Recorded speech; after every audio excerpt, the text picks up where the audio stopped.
Israel? Israel number one. No politics here. Why you no love Israel?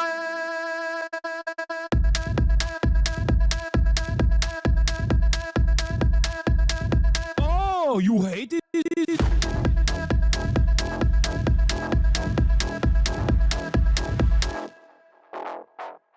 I'm Israel high. I'm Israel high. I'm Israel high. I'm Israel high. I'm Israel high. I'm Israel high. I'm Israel high. I'm Israel high. You have forgotten to say I'm Israel high? Do you love Israel? You must love Hamas. You are Hamas. I'm Israel high. I'm Israel high. I'm Israel high. I'm Israel high. I'm Israel high. I'm Israel high. I'm Israel high. I'm Israel high. Oh, Israel not number one for you. Oh, anti-Semitism. Israel, small nation. Israel, tiny nation surrounded by scary Muslims. Ah, you are anti-Semitism. You are Hamas. You are Hamas. No politics here. Say Israel number one. Tweet Israel number one. No politics here. No politics here. No politics here. No politics here. No politics here. No politics here. No politics here. No politics here. Say you condemn Hamas. Say I'm Israel high. Say you condemn October 7th. You are Hamas. No politics here. No politics here. No politics here. No politics here. Song of the summer, baby. No politics here. Song of the fucking summer. What's going on, everybody? I hope everyone's having a fantastic evening, afternoon, pre-noon, no matter where you are in the world. I'm Hasan Piker, and this is the HasanAbi broadcast coming to you live from sunny California, Los Angeles, folks. We're live and alive, and I hope all the boys, girls, and MBs are having a fantastic one, because today's a beautiful day. Today is Thirsty Thursday, folks. Ladies and gentlemen, boys, girls, and MBs, it is a beautiful day. It's a fantastic day. It's a joyous day. It is Juneteenth. That's right, June 19th, 2025.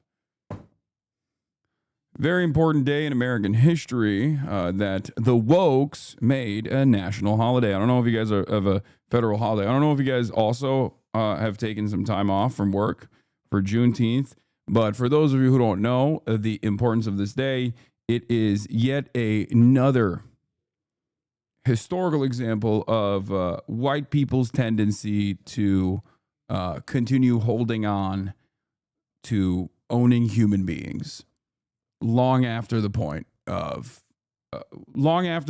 where there was a hard fought, long, very bloody battle that rendered it illegal to do so. Very woke holiday where slave owners basically went to Texas and were like, no, I want to keep having slaves. Actually, I'm just going to go to this big ass state and hopefully continue literally owning humans. I observe Juneteenth every day because I'm unemployed. Hell yeah. Anyway, but yeah, this is a part of the broadcast where I tell you about my personal news, about what's going on in the world of Hasan, HasanAbi Piker, between the time period where I press the stop streaming button, so help me God. But I'm gonna be honest with you, I'm gonna keep it real. I'm gonna keep it $1.50. There isn't much going on. I'm actually early for one reason. I was supposed to be on the BBC. The BBC today, BBC. And they had to cancel it because the correspondent that I was supposed to be on is what the producer told me was en route to the Middle East due to the increased tensions. And he was very apologetic for having to cancel last second because we weren't supposed to be talking about the Middle East. We were talking about, like, MAGA youth, that type of thing. But yeah, last night I ended the broadcast, and I'll cop to it. I'll admit to what I did. I think a lot of you already know what I did. I watched Nephew. Pretty much right after I was done. I mean, first I had one monitor screening the Iranian strikes on Israel, and then on the other monitor I was watching Jakara, which is of course Kaide's sister Sakura and Jason the Ween, my nephew, going to prom night. And on the one hand, I was trying to figure out what was going on because morning had come up, the sun had come up in Israel. and they were literally striking. The Iranian missiles were basically striking inside of Tel Aviv. It seemed like the air defenses had depleted. You were tweeting all the time, and that's more humiliating than watching corny ship content. And then also on the other front, I was watching Nephew have his heart get ripped out. Basically.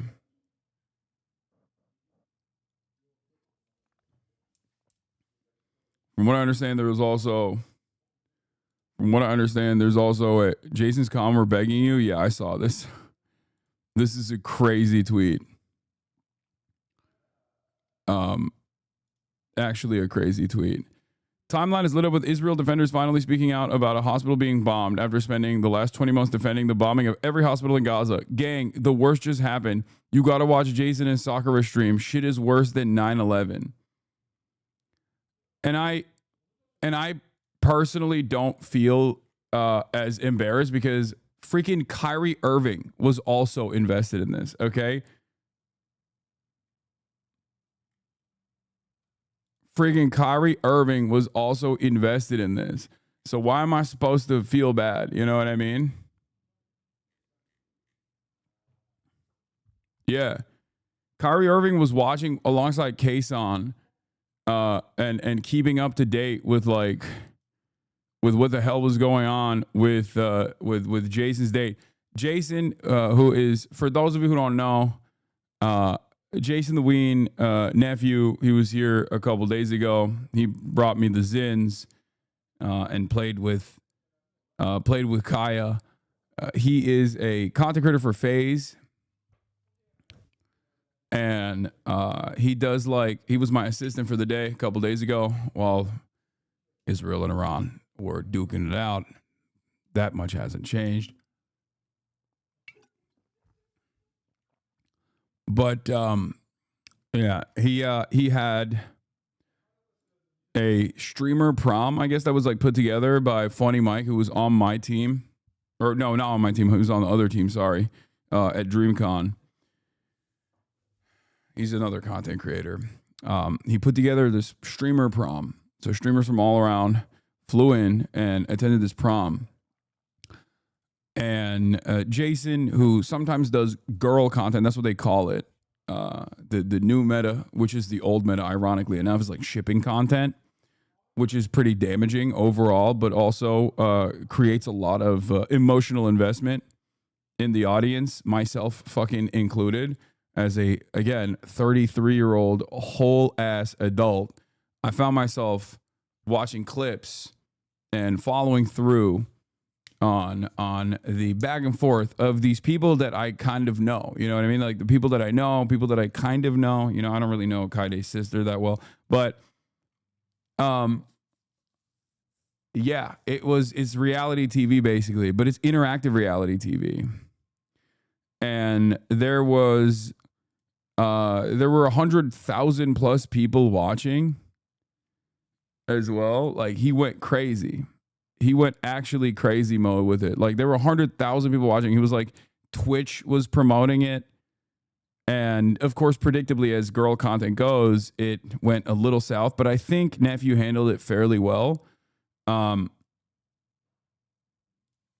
think Nephew handled it pretty good, pretty well overall. It does get completely out of control regardless, no matter what happens. Where, no, he didn't. No, I think like I'll start off with this. Okay, what do you mean girl content goes south? It goes south because like people it develop like a true investment into it. Like they don't just consume it as like whatever, right? They literally will take memes seriously. Parasocial content in general online creates an environment where like there's people that just truly cannot comprehend that like the back and forth that's taking place might not be the way you perceive it. The greatest example of this, of course, is like when Cutie and I will have like a back and forth, right? As a joke, I love Cutie. Like, she is my podcast co-host. We're friends. Like, we're really good friends, but we have banter back and forth, and people don't see that as like a joke or content. They sometimes think it's real, and then they lose their minds over it. And in many instances, like, there are literally people that watch the Fear and podcast sometimes that think like we despise one another. And that's just one aspect of it. It just happens in every circumstance. But basically, girl content, when people like Jason or any number of different like content creators, like they just go on like dates and stuff. Like, people develop this like very unhealthy investment, and it can go sideways, right? It can go completely out of control. So basically, I think it was slated to happen that way with Sakura and Jason. It was very cute. Jason made a song to ask her out to prom, and was like talking to Tens and Kaide, who is Kaide is Sakura's sister, and then they farmed it. They farmed it pretty hard. They got like 100,000 viewers. I mean, I was one of the viewers. Okay. And basically, at the end of the night, like, Sakura made a joke. She made a joke about it, and she said, I think it was like the jump off point was like, she made a joke that people consider to be very rude, like where they had painted their fingernails. I can't believe I'm explaining all this. This is crazy. I feel like it's better if Hasan explains it to Kyrie Irving, because that was like, that feels like less embarrassing somehow than me explaining it. You know what I mean? If that makes sense. Because I feel like I'm Unk, and he's Unk too. But this is what I was invested in last night, in between talking to some of the people about whether or not the Israeli air defenses were still capable of defending against ballistic missiles, considering the attacks from the Iranian side were becoming much more successful in broad daylight. On the one hand, I was like talking to journalists and some OSINT people and trying to figure out like what the fuck is going on in Israel, like why their Iron Dome is not working. And on the other hand, I was watching Kyrie Irving talk to Hasan, watching Jason. That's what I did. That's how I spend my time when I'm not fucking on stream.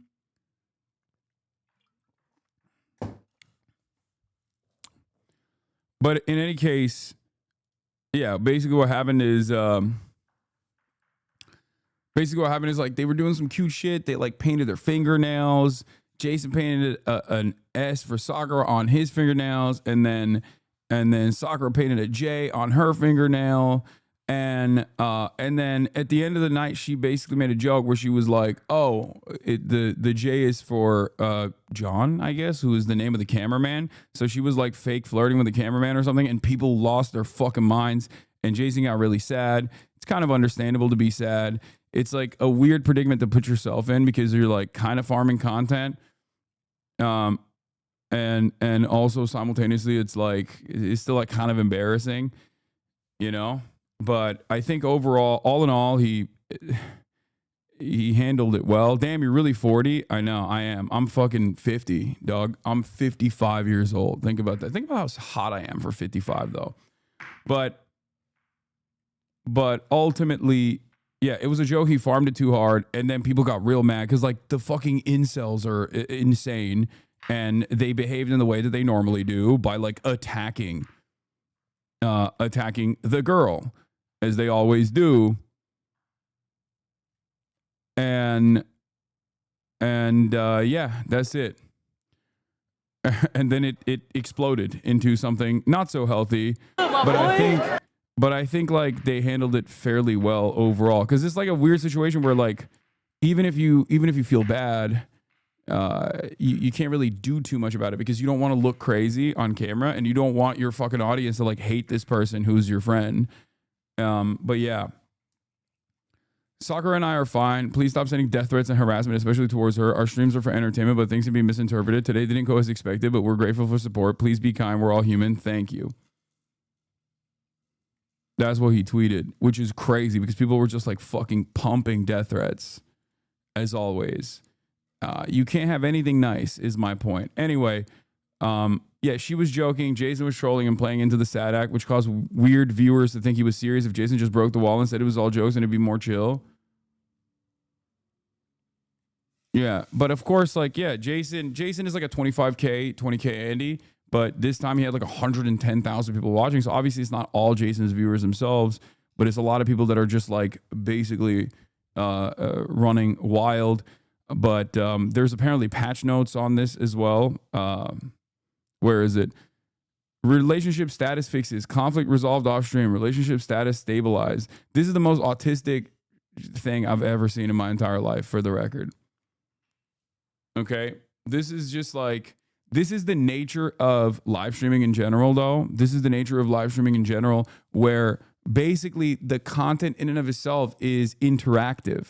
So I think a lot of people behave in this like incredibly unemployed manner, myself included, even though I'm fucking employed, okay? And many people who are employed also turn into unemployed motherfuckers here, or at least the cause is pushed by unemployed motherfuckers. But this is NMS. Yeah, it's Jason's community. Damn, I didn't know there were hella fucking Jason community members in the chat.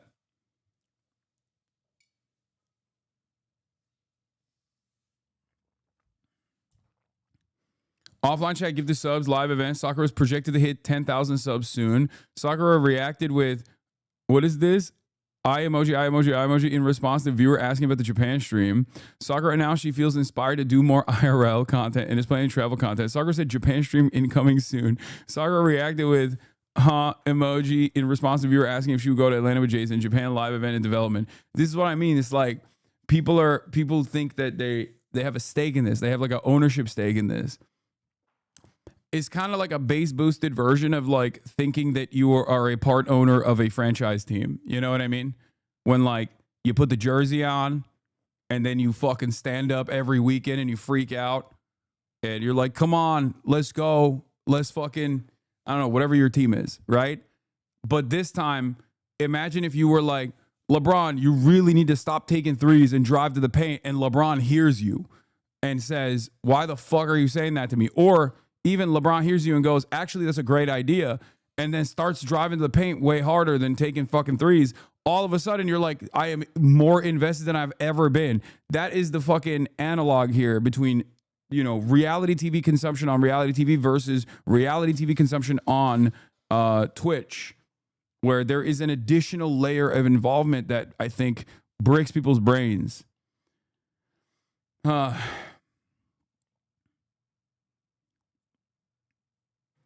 Jason's fan base fucks with you. They like you. No, I know, of course. You know, that's Nephew.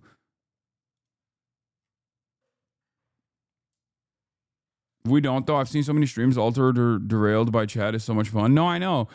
In my realm, we also have. In my realm, we also have this. It's called trolls, like people that come in and say some dumb shit on purpose, specifically so that people that come in and say some dumb shit on purpose, specifically so that the stream gets derailed. Drama perverts, things like that. You know what I mean? Like, we have that too. It's just a different version of it. That whole side of Twitch is a different planet to me. I don't know any of those names. Yeah.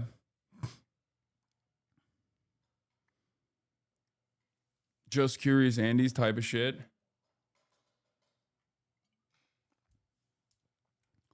But yeah, I think Jason's community overall is very healthy and very good. Out of all the young content creators, like, I stand by it. They are infinitely more aware of this dynamic, even if they like fall by the wayside sometimes on parasocial stuff, on some parasocial shit. Like overall, I think that their community is like very, very good. I've interacted with them quite a bit. As you guys know, we've collaborated quite a bit. As you guys know, HasanAbi June. Eyvallah. And they have a very open-minded, a very like relatively progressive community overall, like very, very good vibes overall, if that makes sense. And there is and yeah, his communities. Can you stop please talking like that? I'm getting the ick. I mean, okay. 1 year ago, Kyrie Irving was shooting threes in the NBA. Yesterday, he was watching Jason Lewin.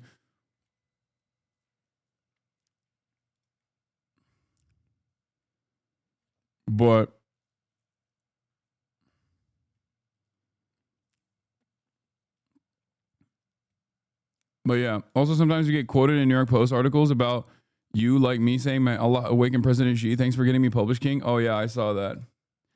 This was the funniest fucking tweet, though. From my end, this was the funniest fucking tweet.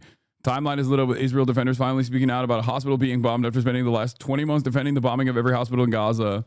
And then someone going, gang, the worst just happened. You got to watch Jason and Sakura stream. Shit is worse than 9/11. Does Kyrie know who you are? I hope he knows me as a cool guy who plays who plays basketball decently well for not actually being a professional player. You know what I mean? That's what I hope. You're chopped. Okay.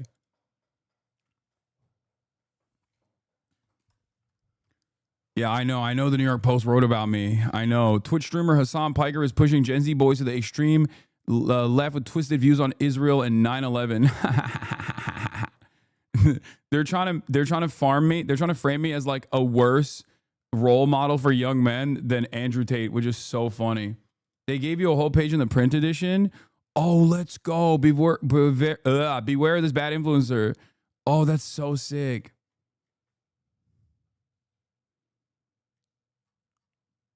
Hell yeah. Let's go. Yeah, for all the watchers that don't normally watch me, but like watch drama and stuff, the kind of drama that I'm involved in is usually in situations like this in like newspapers. You know what I mean? It's a little different. It's not like TikTok drama, but it's very similar to TikTok drama. A lot of things get clipped out of context by malicious actors and then weaponized against communities. It's like Twitter comms duking it out, but instead of a Twitter comm, it's like the New York Post and all this other stuff. Where was I? What was I gonna say? Oh yeah, let's blast off real quick. I forgot to tweet that I'm live. I know.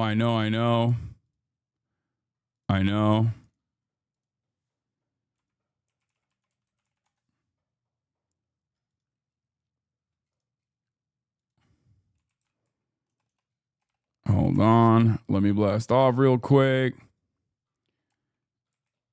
Israel finally condemns a hospital bombing after 20 months of celebrating it.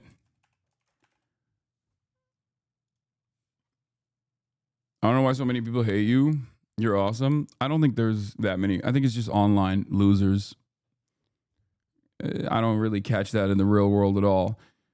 Trigger warning, Tucker Carlson interviewing Ted Cruz on Iran. Chatter, I watched it for like 8 hours yesterday. Trust. I know. I've already been super tapped into that. Trust me. Israel finally condemns a hospital bombing after 20 months of celebrating it. What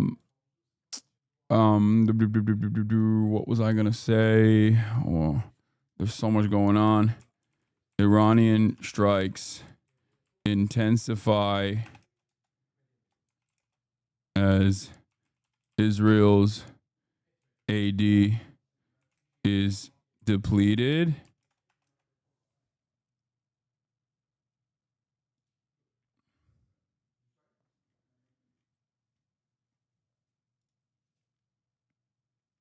$90-minute interview, 5-hour react. Yeah. The Brad Lander stuff is like whatever. It's I think all of the anti-Semitism smears against our boy Zoran is ultimately inconsequential. We shouldn't be talking about it. Is Juneteenth? I talked about that as well. Doesn't seem intensified low key. No, their strikes have their strikes have become more successful. ICE is operating out of Doyers Stadium.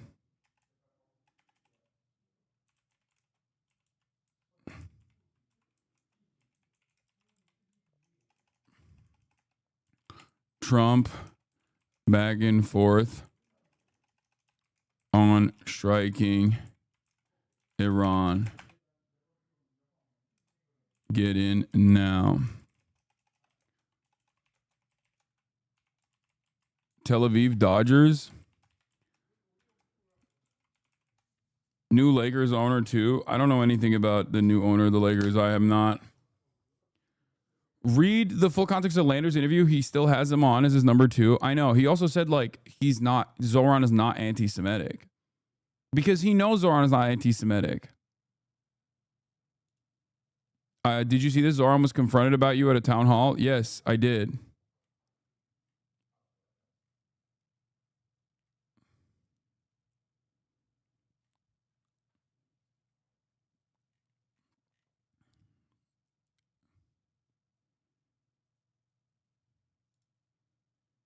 Blast off meme about Doyer Stadium. No, I'm not going to do that. Hold on. Israel finally condemns a hospital bombing after 20 months of celebrating it. Iranian strikes intensify as Israel's AD is depleted. Question mark. ICE is operating out of Dodger Stadium. Trump back and forth on striking Iran. Get in now.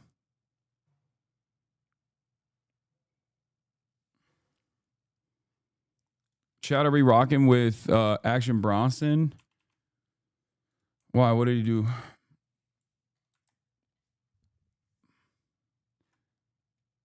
Here's the threat of Tel Aviv damages from early this morning for the chatters that don't know how much Iranian strikes have intensified. Iranian strikes have not increased in frequency, but it's like success rate has increased dramatically. Okay, the success rate of the strikes, the success of the Iranian missiles actually hitting targets inside of Tel Aviv have gone up a lot.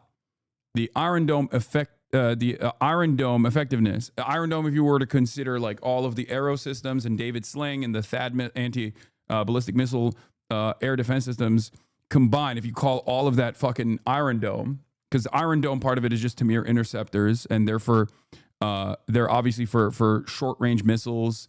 They're not supposed to intercept like massive hypersonic ballistic missiles, but all of these other ballistic missile launchers that are incredibly costly, incredibly expensive, and very difficult to replenish in an expedient manner, and much more expensive than the Tamir interceptors, which are around $200,000 a pop. Shouts out to taxpayers in the United States of America, by the way, for footing the bill as always. I think in spite of the fact that the Israeli Air Force has successfully targeted some of the launchers in Iran, which has actually diminished Iran's capacity to do these massive salvos, Iran has increased the intensity and increased the successful hit rate by using newer technology, and the interception rate has gone down dramatically in the process. An Israeli official has told the NBC that they only intercepted 65% of the missiles in the last 24 hours. And I don't know if that's like partially, there was some suspicion that this could be like cyber attacks on the interception systems that caused them to like deploy. There are numerous other physical ways of tricking the Iron Dome as well. I remember someone talking about like literally having like there are obviously duds that you can send. There are ballistic missiles that you can that you can send that are specifically designed to draw attention, but they don't actually have any sort of like serious payload in them. But then also on top of, and then the goal is obviously to strike through and have the actual payload delivery missile go through. But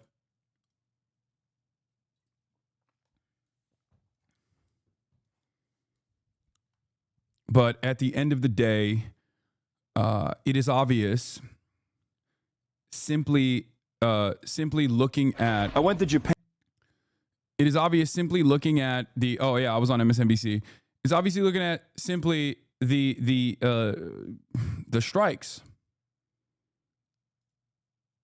and the impact of missiles. There are some fairly successful hits that took place last night, which was of course early Tel Aviv morning. So I ain't get it, lol, bro. When Trump tariffs China bad for American consumers, but when China does the same, it's somehow bad for Americans as well. And China's based. I get it, you propagandists, but at least try not to be so blunt. You not even trying at this point. Wait, what?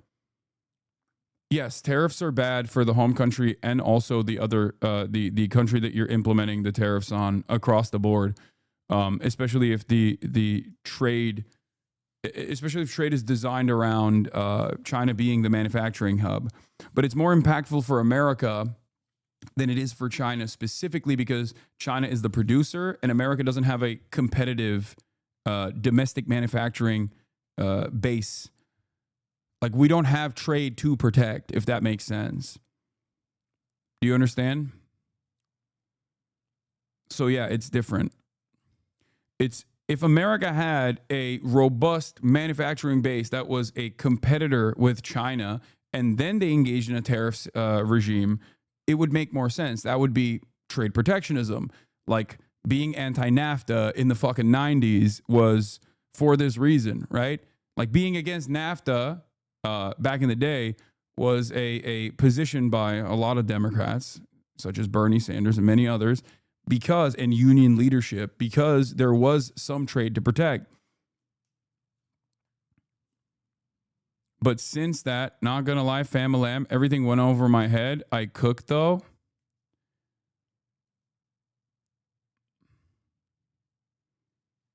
Okay.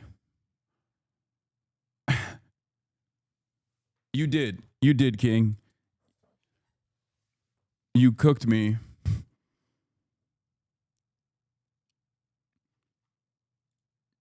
That's cool. In any case, here are some of the successful strikes that took place last night that I was looking at. It is pretty wild. One of them was literally a hospital, by the way, an Israeli hospital, which was the first time, as far as I understand, that Israel was making a concerted effort to criticize bombing a hospital. I thought that was like fair play. I thought that was like the best thing you could possibly do. The more you strike hospitals, the more moral an army is. I thought, I just get all my notes from Israel.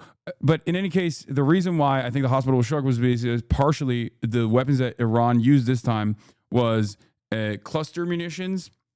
That is the suspicion here. At least like they found remnants of the missile, and it looks like it's one of those that just opens up and spreads in every direction. Like it's one of the Iranian missiles that actually has numerous warheads in it that can deploy once it reaches its. I don't know what the proper terminology is. I'm not a fucking missile autist, as you guys know. Yeah, here's Raghib Soilu talking about it. Iran used a new missile warhead today, according to a retired Israeli Colonel Ofer Cohen. This warhead has the ability to disperse small munitions instead of exploding in a concentrated manner. It disperses in the air and a few dozen munitions, the Khorram Shah 4 missile.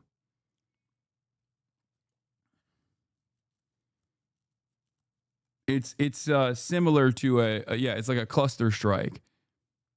Wait, I thought clusters were a war crime also for Israel. I know that's horseshit, but still. No, it's supposed to be. It is, except for the United States of America and also Israel.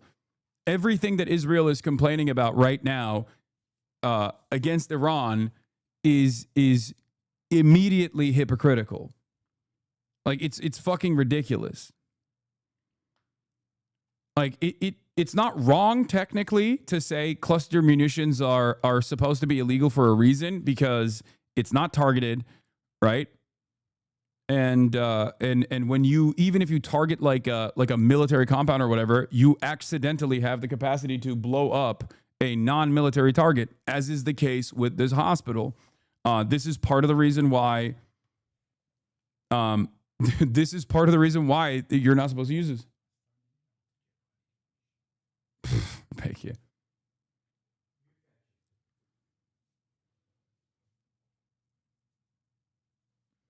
I read that the hospital is right next to a cybersecurity military building that was damaged by the shockwave. I don't think that that's the case. That is what the initial Iranian assessment was, but I don't think that that's the case. I think that this is my assessment of it, it just looks like this is a case where they lob it. They have very over where it goes, and it, Israel had struck a hospital in Iran a couple days prior as well. Luckily, from what I understand, the building that was hit in the hospital was actually. Wait, is it effing already? What the hell's going on?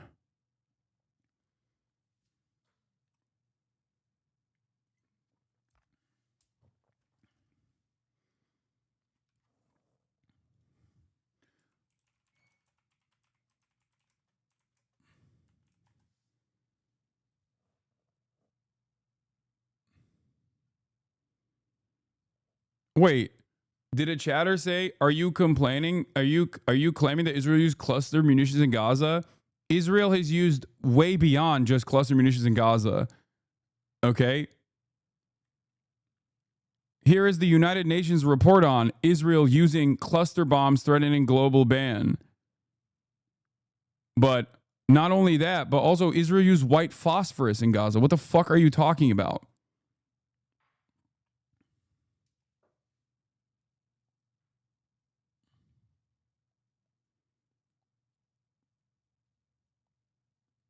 And it's also in it's suspected to be used in fucking Ukraine as well. Dude, Israel uses bunker busters on a civilian fucking tent city. What are we talking about? Like, Israel does virtually everything beyond even cluster munitions. This is not even a question. Like, what? There's not. The only thing Israel hasn't used is a fucking nuclear weapon. And it doesn't even matter that Israel hasn't used a nuclear weapon because they've used the metric ton equivalent of 5 nuclear weapons in Gaza, a tiny patch of land. The amount of munitions that they've deployed in Gaza is the equivalent of 8 fucking nukes. Do you understand? 8. Or 5 or 6. I don't know the exact number, the exact comparison. It's multiple, though. It's not one.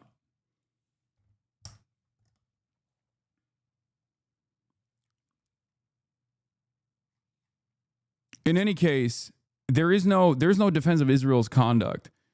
And obviously, I'm explaining to you what the issue is with these kinds of warheads in general because they end up actually fucking hitting targets that they're not supposed to. What's white phosphorus in Ukraine is 100% on video. White phosphorus in Lebanon and also wait, what? Hey, what's up, pedo? You know nothing, pedo. Wow, why are you so dumb? You child rapist and terrorist. What kind of pure projection is this, dude?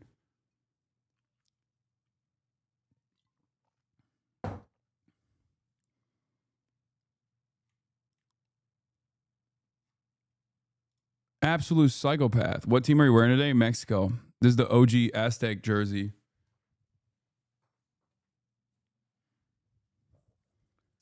People are unhinged today. I know.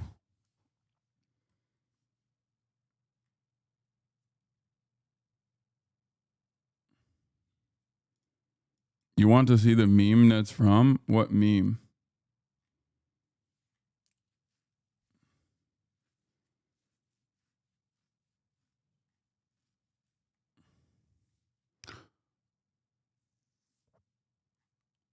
Yeah, I'm a Mexico invasion defender.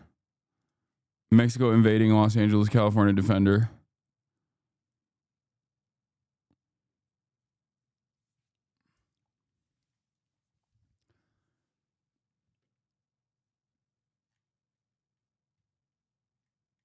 You didn't post a fit? Yeah, I know. We have Republican senators thanking Israel for their peaceful bombing of Iran. Like, what the fuck? Yes, they're fucking giant pieces of shit. They're monsters. Our politicians are monsters, chat. We know this already. You know what I mean? We know they're monsters, right?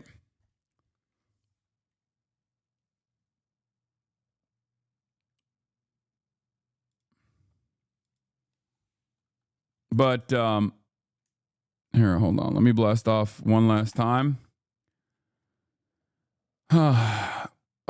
And let's get into it.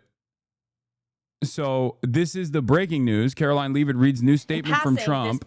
Okay, and then we're gonna get to the. This is the latest update. Caroline Leavitt is reading a new statement from Trump about plans for Iran. Basically, the revelation is. Basically, the revelation is that Donald Trump is not. Donald Trump is not going to do anything, at least for the next 2 weeks, pretty much. Will help fulfill a number of President Trump's core campaign promises. Now, regarding the ongoing situation in Iran, I know there has been a lot of speculation amongst all of you in the media regarding the president's decision-making and whether or not the United States will be directly involved. In light of that news, I have a message directly from the president, and I quote, "Based on the fact that there's a substantial chance of negotiations that may or may not take place with Iran in the near future, I will make my decision whether or not to go within the next 2 weeks." That's a quote directly. Yeah. We're going to be. Tensions escalate between Israel and Iran as U.S. weighs possible response. So what's interesting about this is that earlier, like almost after, I think, the strikes on Tel Aviv, Israel eases the Home Front Command defense guidelines starting Wednesday at 6 p.m. Most of the country will shift from, right before this last barrage that took place last night. Most of the country will shift from strict defense to limited activity.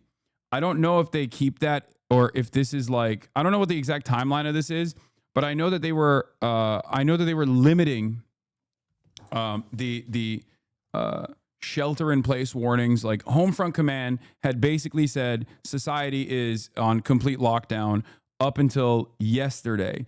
Now they actually eased the restrictions.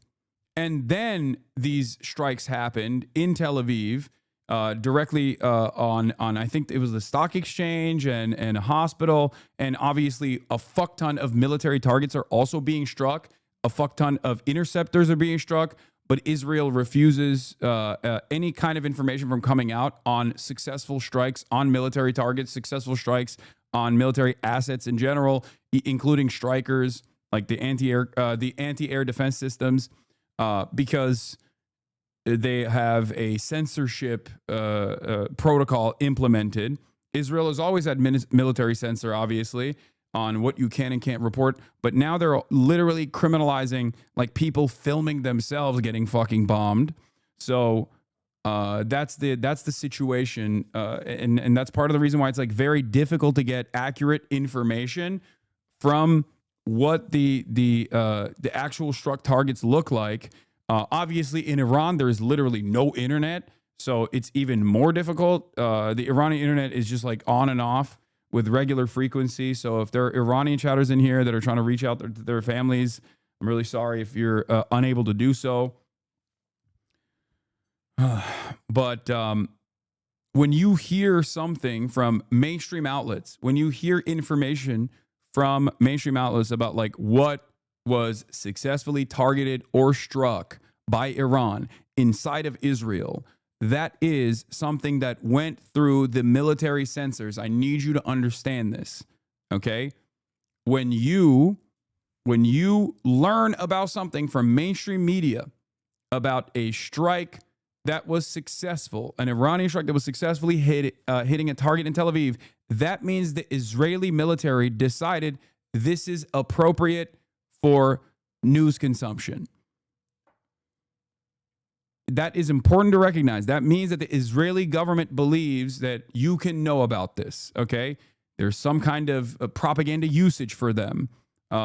They might be wrong in their assessment, but it doesn't matter. Like, that means that they made this calculation and allowed you to see it. Some of it is also impossible to ignore, obviously, because it happened in broad daylight when people were awake. Many phones are out. So then, obviously, that also makes it very difficult to censor. But ultimately, there were a lot of successful strikes that happened last night, our time, which was this past morning, Israel time, including the stock exchange, I believe, but also this hospital. There is, from what I understand, a lot of misinformation flying around about the hospital. Some people say, oh, there was military. There were wounded military members that were being sent to the hospital. Like the idea, the Israeli occupying force soldiers were being treated at the hospital. Some people are saying that the hospital was right next to a military facility, and it was actually just a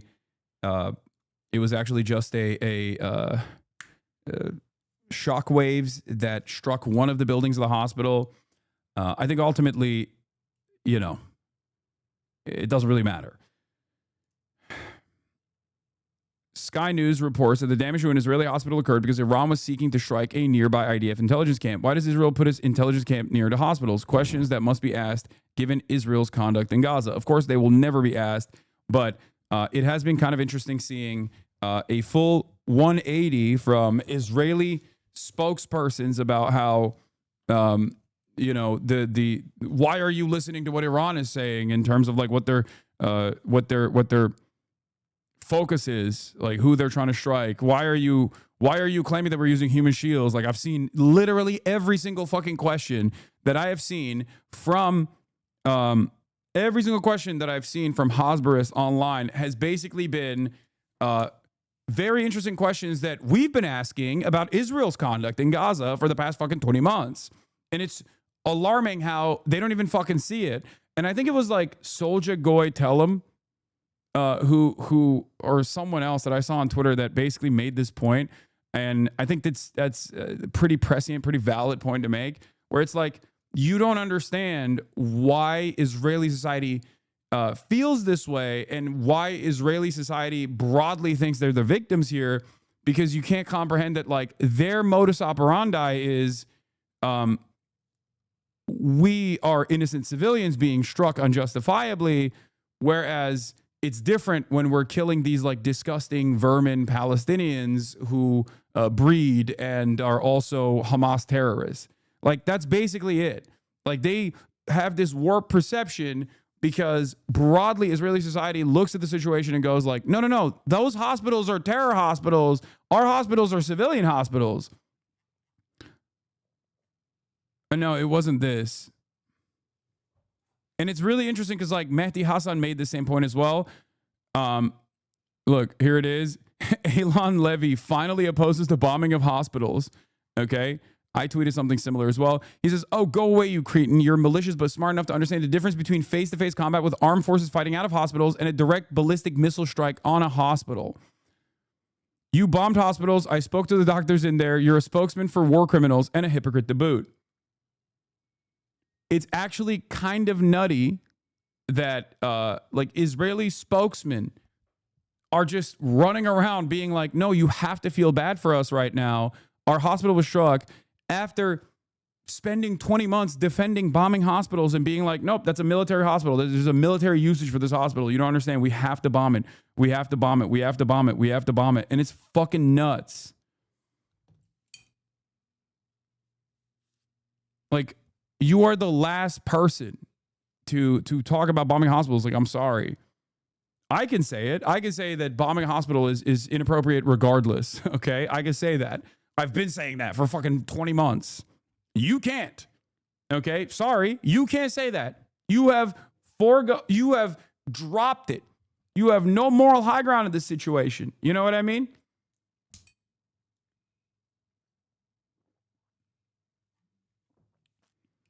And it's ironic because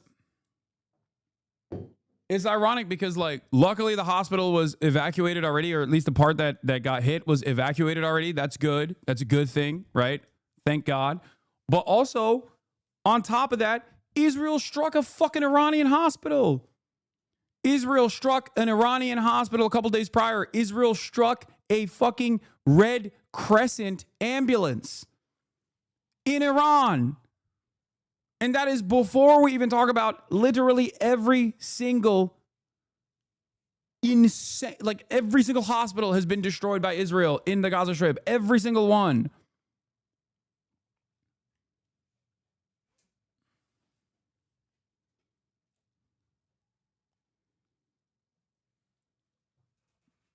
Israel double-tapped healthcare workers deliberately in Iran. The official Iran UN mission popped off again on the hospital situation. Iran categorically rejects the Zionist false claim of targeting a hospital. Our self-defense measures are precise and fully consistent with international law, targeting only facilities directly involved in and supporting the regime's unlawful aggression. Contrary to the Israeli fanatics, Iran is committed to international humanitarian law and does not target civilians and civilians' infrastructure. I mean, that's also not really real, right? They fucking did blow up the Haifa, the Haifa plant, which is... They did that because Israel blew up their fucking water facility in Iran and also a fucking an oil depot in Tehran. So they did. They are responding in kind, okay? They are responding in kind, which is crazy. And the reason why it's so crazy is because this has never happened before, where Israel has never experienced even a limited fractional response for all of the metric ton of violence that it has dished out to everyone in the region. That's the difference here. Israel strikes a hospital. No one ever strikes a hospital in return. That does not happen. Okay? This Iranian retaliation came amidst Israel striking the Iraq water cooler at the nuclear plant. The Iraq nuclear plant is literally a plant that was cooperating with the international authorities. Okay? As I tweeted as I reposted Evan Hill's statement on this, Israel, right as these strikes were happening, under the JCPOA, right, Iran agreed to redesign Iraq to make it impossible to produce weapons-grade plutonium, and the IAEA confirmed it was filled with, the reactor core was filled with cement. The Iraq redesign has been underway in cooperation with China. Israel appears to have just destroyed it. Iraq is the nuclear power plant in Iran. Israel is doing Russia shit in terms of, no, worse than Russia shit. Like, they are directly striking nuclear power plants. Like, remember the fears that we all had about Russia potentially like overtaking Chernobyl or like fucking blowing up Ukrainian nuclear power plants, right? It was, I think it was like what, the facility in Ukraine that did get struck in the back and forth fighting.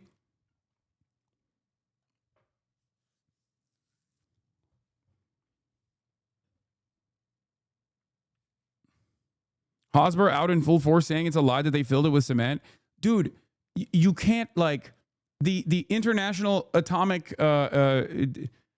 Energy Committee, or whatever the fuck it's called. I'm going to say the name wrong right now. But, like, the IAEA is not... Did I say it right? Fuck. I probably didn't say it right. I think I said it right. Is not a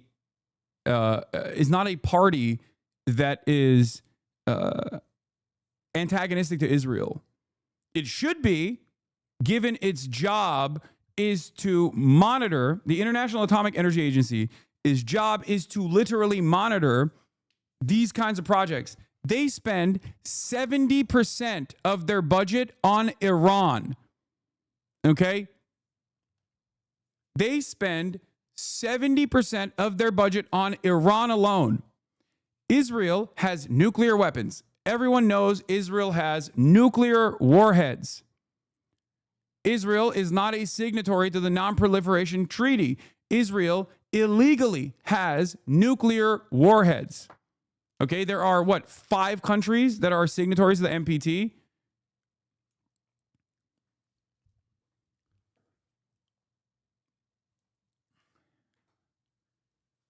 Now, obviously, the countries that have the nuclear warheads don't even abide by the principles of non-proliferation or denuclearization, which is supposed to be the end goal. They don't even abide by that. But the idea that Iran is actually Iran is actually operating outside of the boundaries of international law is insane. It's crazy that Iran unironically follows international agreements better than Israel does. Israel openly is antagonistic to these international agreements, is violated these international agreements. It doesn't make any fucking sense.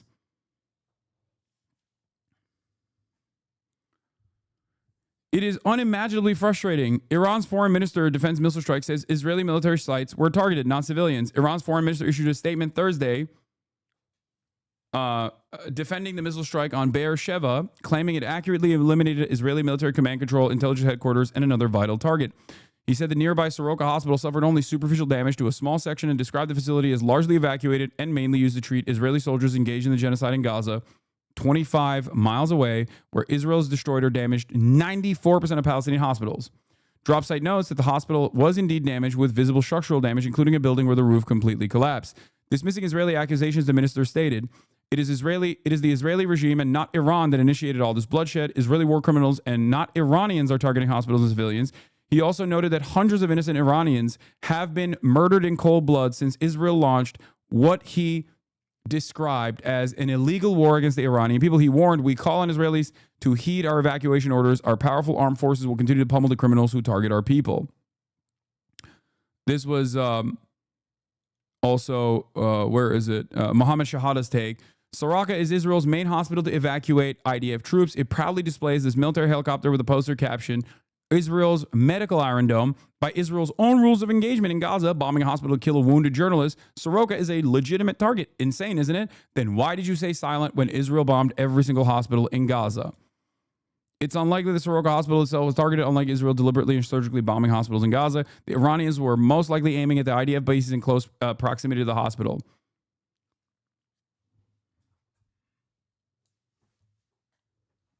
Israel, unlike Iran, has precise targeting capabilities. It has air superiority, especially over the Gaza Strip. It is not even a comparison. It has ground troops in the Gaza Strip. So when Israel actually blows up a hospital, it has the capability to not do that. They just choose not to do that because they're deliberately destroying the healthcare infrastructure. Remember that.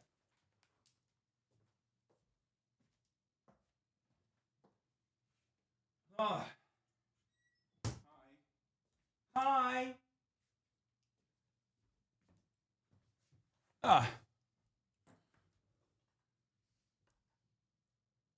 Shortly after Putin said this, Israel struck the nuclear facility. Israel struck Iran's only... President Putin says Israel has assured the safety of Russian personnel at Iran's Russian-built Bushehr nuclear plant, which the two countries have worked together for 3 decades. Vladimir Putin also, fake friend, does not... said something along the lines of like not offering any sort of weapons support in their joint security partnership that it has with Iran. Vladimir Putin said that there is no additional... He said that there's no additional help that Iran will receive in the form of like munitions, which I think is I mean, there he basically said we have a collaborative agreement that is not a security partnership. Sorry. That's what he said. Мы заключили контракт на строительство еще 2 блоков. Работы идут, и наши специалисты находятся на площадке. Это свыше 200 человек.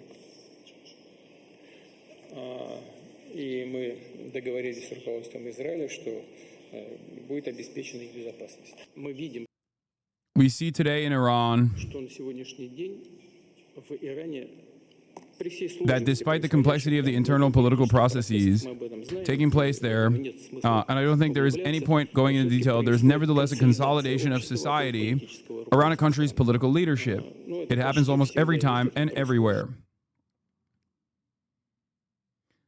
Israel struck Iran's only civilian nuclear power plant at Bushehr, located at the Gulf Coast. I don't know if this is real, chatters.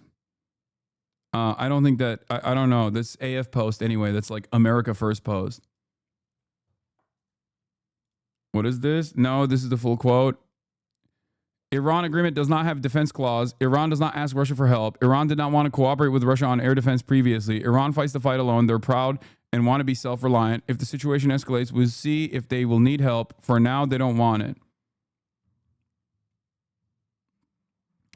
Russia, Iran. Iran specifically wanted no defense agreement with Russia. Our country's independence and security, as well as self-reliance, are extremely important. We are not interested in joining any bloc. Qasem Jalali, Iran's ambassador to Moscow.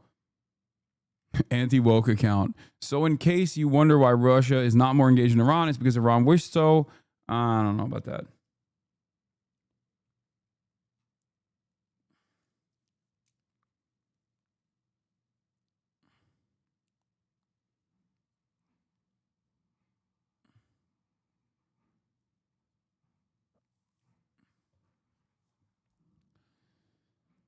Anyway,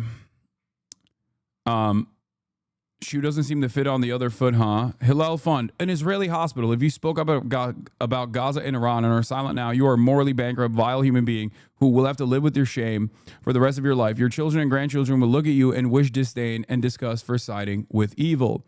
The IDF has apprehended more Hamas militants involved in the October 7th attack. There isn't a single person who took part in the October 7th massacre and who is safe. We will get to every last one, whether they're hiding in a hospital, a school, or in a palace in Qatar. Hamas terrorists continue to surrender at mass. Earlier today, terrorists emerged from the Kamal Adwan hospital, weapons in hand, waiting for the reaction of the world on this one. Those are civilians. Those are water guns. How dare Israel humiliate them this way? Dear Hamas, it's over. By the way, I remember this exact moment that he's talking about where Israel literally offered fucking nurses and shit. Israel forced all of these Palestinian men that were in the hospital, civilians, to undress and then gave them weapons to, gave one of them weapons to basically hand after they had already undressed them. It was the dumbest propaganda I have ever fucking seen in my entire life. Remember how stupid that was? When they were like, why are these naked men holding a AK-47 and then handing off the AK-47 to the Israeli military? This makes no fucking sense. Yeah. This is early on. Israel has done a million other depraved things in the process and tried to pawn it off as serious things that are happening on the ground as they simultaneously fucking destroy the media infrastructure in Gaza deliberately, destroy the healthcare infrastructure in Gaza deliberately. Israel has no leg to stand on. Israel's defenders have no grounds to defend Israel at any point. Here is Sky News' report on it. A hospital in southern Israel has been hit by an Iranian missile as the two countries continued to exchange blows overnight.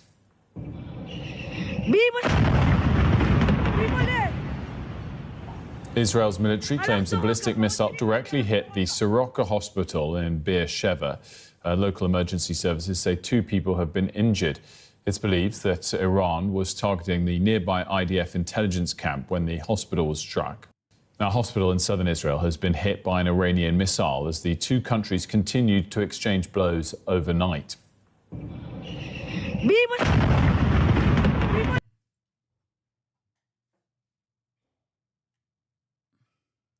Why doesn't Israel admit to having nukes? Everyone knows they have it. They have admitted to having nukes, pretty much. They just can't officially confirm it because then they're in violation of numerous laws. And that's the reason. America knows Israel has nukes, but America tells Israel not to admit to having nukes because then it would be, they would have to be a signatory to numerous international laws and they can't do that, or they don't want to do that. It's like bodybuilders and steroids. That's kind of funny. Yeah. Israel's targeting Iraq now makes the Dimona nuclear facility a viable target for Iran. It's something the Iranians hesitated to strike before because of potential diplomatic fallout. But at this point, Iran is likely open to at counterforce strategy. They have yet to do so. It has taken multiple days after Israel struck a hospital in Tehran for Iran to strike back at even the direction of a fucking hospital, and maybe even not even maybe, like the hospital was bombed. Okay, but has Israel considered that they're hiding weapons under the hospital? Oh, they deny it? Oh, well, I'm just going to keep saying that they have IDF headquarters and guns and missiles at the hospital. Well, here is something that is not fake, right? That hospital does actually treat IDF combatants. It's something that they're proud of. By Israelis' metrics, by Israel's own metrics, that means they can bomb that hospital. That is literally Israel's own fucking metrics. It's obviously ridiculous and illegal, for the record. It's been illegal every single time Israel has done this. Just so you understand. Make no mistake. Israel's own metrics of rules of engagement and strike priority and targeting capabilities demands that if there are wounded IDF soldiers in a fucking hospital, that it's fair game. You can kill as many children in that hospital as you fucking want. That is what Israel has unironically defended openly in direct violation of all norms and all international laws around combat, international humanitarian laws that were set. It is a violation of numerous rules of conduct in war.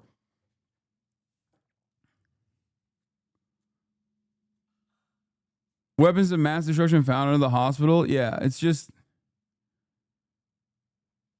This is before we even consider that Israel has mandatory conscription, so technically every single person has actually joined the Israeli occupying force at some point, you know? Because, like, think about it. Israel killed HasanAbi, okay? One of Palestine's most famous journalists, most famous photojournalists. And they openly stated that the reason why they killed him was because, one, he had been photographed next to Yahya Sinwar, okay? And two, he actually was documenting October 7. They said, which is journalism. Like, documenting October 7 as a journalist was what he was doing, okay? That is his job. He was not a combatant. He was not holding a weapon. He was holding a camera. Israel knew he was holding a camera. Israel claimed that his journalism was the reason for why they assassinated him. They first blew up his tent, and he somehow survived it. He was in the hospital. Israel struck the hospital to kill him, and then said that the reason why they killed him was because of his participation on October 7. His participation on October 7 was literally journalism. Okay? Understand that. By that metric, if you were allowed to target people who were not enemy combatants at any point, but were simply photographed next to a high-ranking military official, that's open season for every journalist ever. Okay? If you were to claim, like, that's why I was so frustrated when Emmanuel Fabian, IDF's correspondent for Times of Israel, was celebrating the assassination of HasanAbi. I could not believe it. I could not comprehend it. I was like, dude, you literally served in the IDF. You are the IDF correspondent for Times of Israel. You're constantly around Israeli occupying force soldiers, and you document their atrocities as a journalist. That means they could fucking dome you, you know? It's crazy. That is not it doesn't make any sense. And up until this very moment, up until the tit for tat between Iran and Israel, there was never a moment where Israel could ever suffer repercussions for its escalations of violence, its violent actions. Now that has changed. So now it's even weirder knowing full well that you have a country, a sovereign nation with striking capabilities that is willing and able to strike back if you strike a certain type of target. So now there are repercussions, and these guys are still behaving as though there are none, and it doesn't make any sense to me. The hubris initially made sense because you're a fucking asshole, you're a genocidal monster, but the captive population of mostly children that you're murdering have no capacity to actually strike back with even force, right?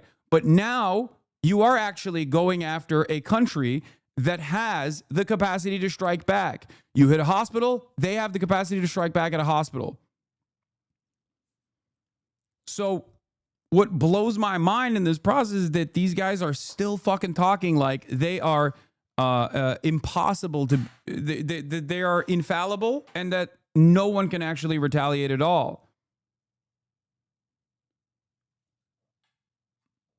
Begin with this morning, Israel and Iran are increasing their attacks on each other, while President Trump weighs a big decision about whether the U.S. should even get involved. Overnight, one Iranian missile hit a major hospital in southern Israel, causing very heavy damage there. In the meantime, CBS News has learned that President Trump has approved attack plans against Iran, but he's holding off on a final decision for now, he says. Deborah Patta starts off our coverage at the location of the bombed hospital. Deborah, good morning to you. What can you tell us? Good morning. This is Soroka Hospital, and what you are seeing behind me are paramedics and first responders who are taking patients who were already receiving care in the hospital when the attack took place. They are being evacuated to other health facilities. The moment an Iranian missile slammed into Soroka Hospital in Beersheba this morning. Inside. Yeah, for the record, once again, this kind of coverage is shocking. Like, I didn't know mainstream media had the capacity to look at a hospital that was bombed and go, this is unacceptable. Think about the victims. Because, I've been alive for at least the past fucking 20 months and I've been watching closely and I never heard this. So now, in the interest of parity and fairness, will they actually turn around and say, well, here is the reason why Iran struck this hospital and we believe the Iranian government? Will they turn around and say, well, the IRGC statement implies that there was military usage for this hospital. It was a dual-use hospital, and therefore it's actually technically justifiable? Because that's what they said. That's what they said for Israel every single time. That's what Israel lied, and they went along with that lie over and over and over and over again. They're absolutely disgusting for this, but I will say one of the differences for the media is Israel lets them get in and see these sites. They don't let them go to Gaza. No, I know, but there are journalists in Gaza.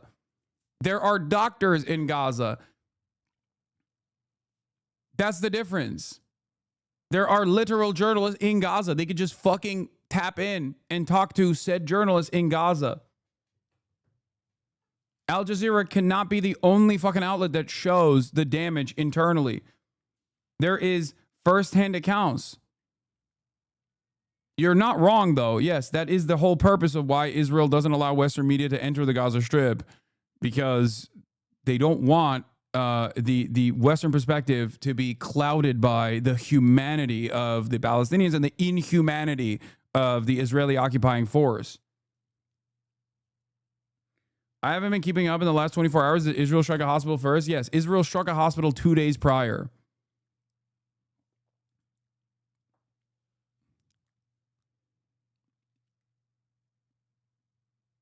Yeah, allowing Western journalists to visit scenes of the strikes plays a huge part in how Western audiences understand the conflict. The emergency room at Soroka was still opening when we arrived. One Palestinian doctor had an IV port in his hand and cut open on his arm. He was still working, treating Muslim and Jewish patients despite being wounded in the ballistic missile strike.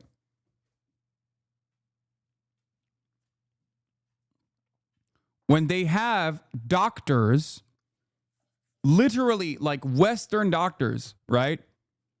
When they have Western healthcare professionals that fucking go out and work in these hospitals in Gaza and they are being interviewed, what do they ask them?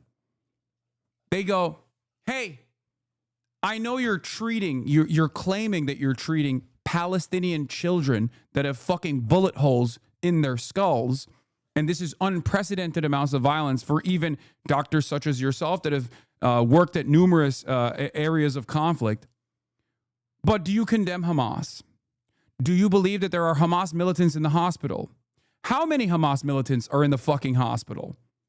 How many weapons are in the hospital? Those are the questions that they ask even Westerners that are working in the fucking hospitals. Will they ask the same questions to the IDF officials? No, of course not. That's my point. This plays a big role in the way that this conflict shapes people's perspectives. And God forbid there is a person out there who actually tries to make an accurate assessment with a morally consistent position. Then they get constantly fucking attacked as a vicious anti-Semite. Understand that the reason why so many of these fucking weirdo outlets, like these right-wing outlets, are actively demanding my deplatforming is for this purpose. Because I don't play the fucking game that these guys are playing, whether willingly or unwillingly. Okay? Panic and chaos as doctors and patients fled to the bomb shelters. This is the largest medical facility in the south. The emergency room was operational at the time of the attack, but there were only minor injuries.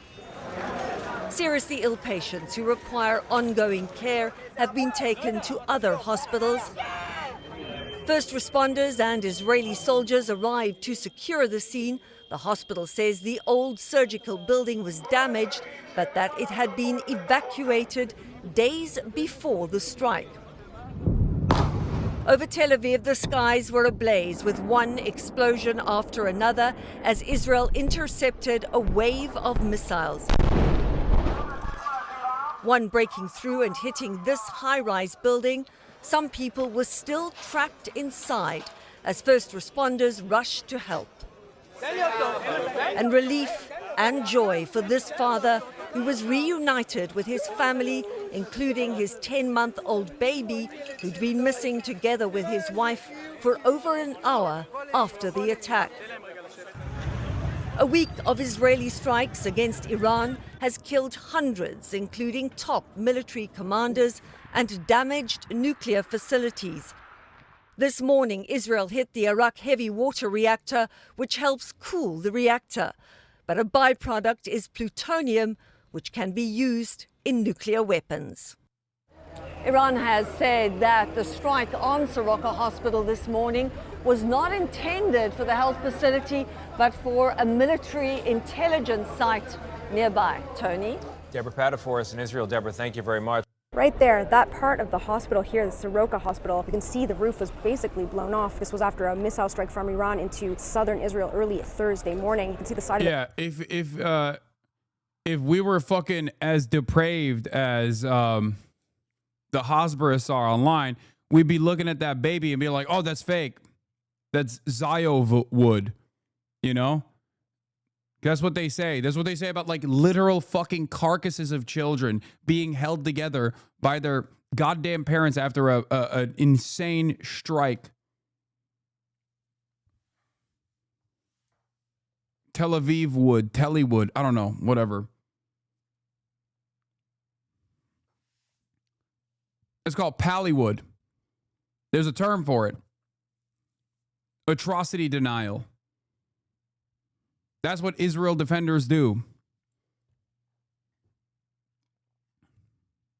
It's still smoldering. And if we walk through here, you can see that there are shards of glass on the ground from the impact of the missile. Now, this happened after Israel launched another round of strikes on Iran. Israel started this conflict nearly a week ago. It said it wanted to eradicate Iran's nuclear program. It has expanded the sites that it has hit. It has ordered the evacuation of thousands of people from Iran. Iranian authorities have said hundreds of people have been killed. Overnight, Israel hit its water reactor. Now, the strike on this hospital is significant. This is the first strike, authorities say, on a hospital in this conflict in Israel. It is a major hospital in the south of Israel.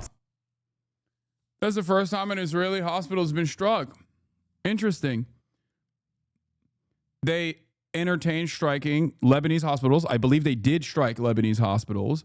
They blew up every single hospital in Gaza. Every single hospital in Gaza has been attacked by Israel. Most of them have been decommissioned, with the exception of like 1 or 2 at this point. And they've also been sieged endlessly. Okay. They struck a hospital in Iran. They killed healthcare professionals of the Red Crescent in Iran. Interestingly enough, first time this has happened in Israel proper. First time. 20 months. First fucking time. Staff have said that a lot of people, most of them were in safe areas. Dozens of people were lightly injured, but most of the people had already been moved. A lot of these hospitals have underground bunkers where doctors are performing surgeries, and people have already been staying there. And they say that so far the damage to people. Interesting. It's just an interesting dynamic that I'm observing here. Maybe because in the eyes of Western media, sure, access plays a big role in this. Okay. Access plays a big role in this. But I think the other thing that plays a big role in this is the reality that mainstream media operates on Western supremacist values. Israel is seen as a Western aligned state. Israel is basically packaged as a Western state. And these are the only human beings that suffer. The enemies of Israel, on the other hand, no matter their level of innocence, are considered either at most collateral damage, an unfortunate byproduct of war that must be waged. That's it. That's it. That's the reason why you see coverage about the victims from Israeli society. Now, a lot of people, regardless of this kind of attitude, have seen far too much death and destruction for the past 20 months that they have no sympathy whatsoever. And dare I say, even celebrate this kind of thing. Obviously, I'm not going to celebrate an attack on a hospital, no matter which side the hospital belongs to. Okay? Having said that, make no mistake, Israel defenders have no ground to stand on this issue. And you should not allow them to try and farm sympathy points in this circumstance, knowing full well. Why not? What do you mean? Knowing full well that for the past 20 months, they have destroyed the entirety of the healthcare infrastructure in Gaza deliberately and championed that over and over again, claiming that the hospitals were dual use, falsely claiming that all of the hospitals in Gaza are Hamas command and control centers.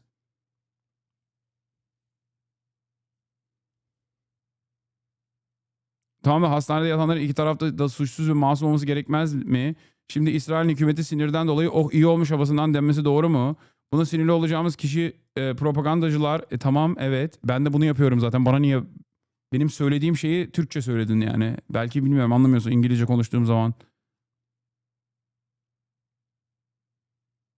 Has been minimal. They were prepared for it, but they say that they were still shocked that the hospital was hit. Fox News alert. I think what's interesting about this, though, is that while Israel will try to use this to farm sympathy and to create a victimhood narrative around Israel and be like, oh my God, can you imagine how devastating this is? Can you imagine how devastating it is that a hospital was struck? All this does is remind people of the 1,000 different instances where Israel has openly celebrated striking every fucking hospital in Gaza, openly talked about blowing up hospitals in Lebanon, actually blew up hospitals or struck hospitals in Lebanon, healthcare workers in Lebanon, and also striking hospitals in fucking Iran as well. So I think this also ends up creating more backlash because more people go, wait a minute. I remember when you were saying that Al-Shifa had a command center. Like, I remember when you were saying that. I was there. I was watching. I couldn't believe my eyes. You put out like a shitty-ass graphic image to be like, this is why it must be destroyed. Hold on. Do we know if this was an Israeli air defense missile that actually accidentally struck the hospital? Do we know if this was Israel bombing its own hospital? That's what you said in Al-Shifa. Right? Yeah. There is literally an endless collection of different types of horrific attacks against Palestinians, Lebanese, and Iranian hospitals being presented in a few short hours since the military target next to a hospital was struck by Iran. Yep. Yeah. Look at that. That's the Israeli Special Forces, once again, hiding as hospital workers and patients in a hospital in the West Bank to go and assassinate a patient in the hospital that was getting treatment. They killed him in his hospital bed.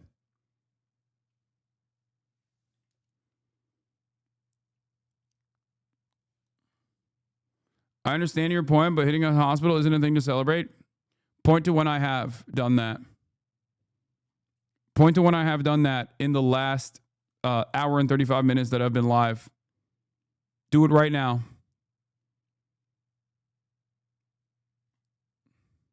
I agree with you. Hitting a hospital isn't a thing to celebrate, which is why I'm telling you right now, this is a showcase of the depravity of Israeli society and Israel defenders broadly who have celebrated every single hospital being bombed.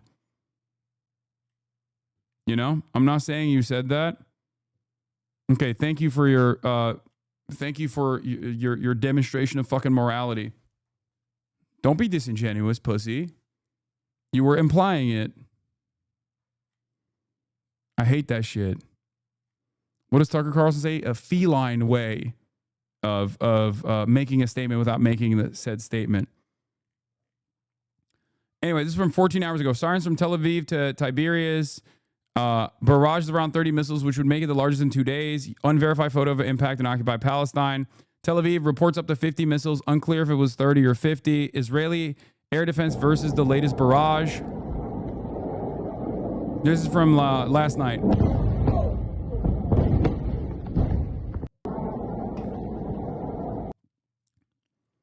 Seems to have been hit. 2 hits at least, but it sounds like there's more than 2.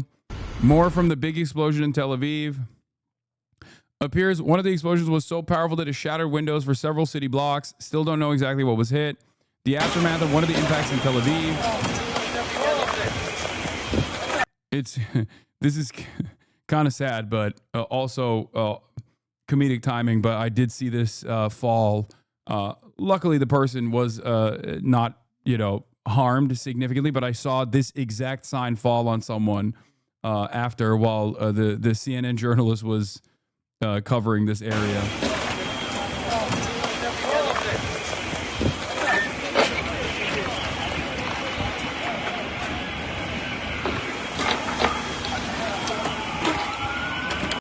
Also, if you want to know how fucking insane a statement this is, Benjamin Netanyahu literally found a way to make this about himself, which is incredible. Netanyahu, there have been people killed. Each one of us pays a personal price. My son Avner canceled his wedding.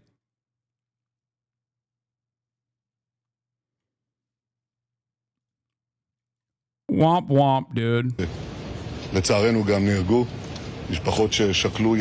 Yeah, everyone's paying a personal price for this, Why are they paying this price, by the way?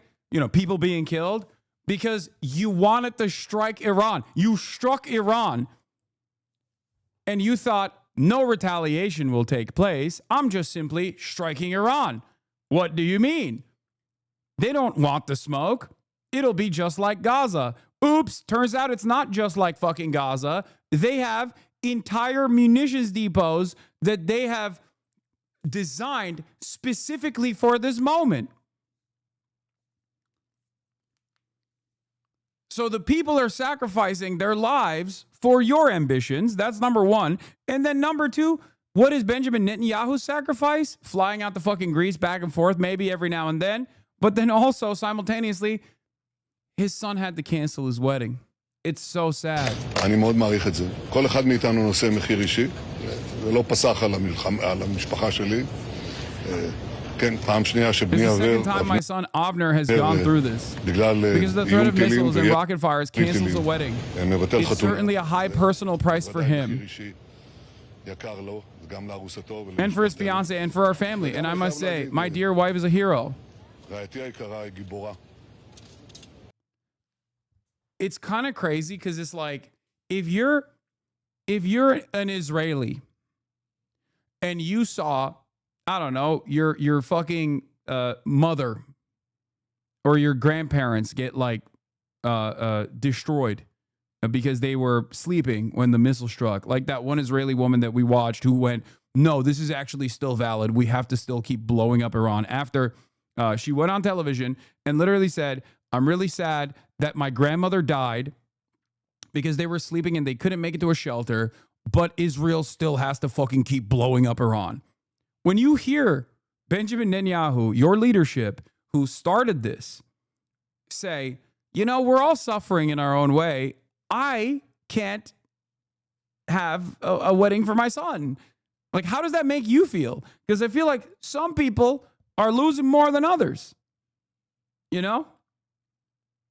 At this point, I guess, like, if you're so full tilt on board with bombing Iran, then even the repercussions that you experience in the process, albeit marginal, are worthwhile. Because you're just like, well, ultimately, we're still killing Iranians over there, and I like that. My appetite for death and destruction is endless. So in the process, if my grandparents die, or even if my loved ones die, it's fine. She has carried a personal price for years as I lead this move against the Iranian nuclear program. She has gone through this. She has sacrificed the best of her years, and she's given me all the strength to be here. Because without her, I would not be here. And so have my two. Yeah. Israel's a natural disaster, even in Israel. No, up until this moment, up until Israel actually met a force that was able to retaliate in kind, even if its retaliations are severely limited, as opposed to what Israel is doing to Iran, Israel has never experienced any serious repercussions. As a matter of fact, civil disobedience in the direction of trying to penalize Israel for its ethnic cleansing campaign, like boycotts, divestments, and sanctions from the state of Israel, and the demands for said sanctions from the state of Israel have been considered anti-Semitic, and people have gotten in trouble for advocating for even peacefully dealing with Israel. That is how protected Israeli society is. That is how sheltered Israeli society has been. One of the only countries in the fucking region that actually said, you know what, we're going to implement a blockade on the Red Sea off of our coastline. As long as Israel continues to starve the Gazan population, we will do our very best to stop trade and shut down at least one of the ports that Israeli society relies on. And they did that successfully. This was Yemen. Yemen did this successfully. Okay? And guess what happened? They got bombed into oblivion by the American government for doing this. That is how sheltered and protected Israeli society is. Yemen never stopped doing this, of course. And it has been fairly successful. Their blockade has been fairly successful.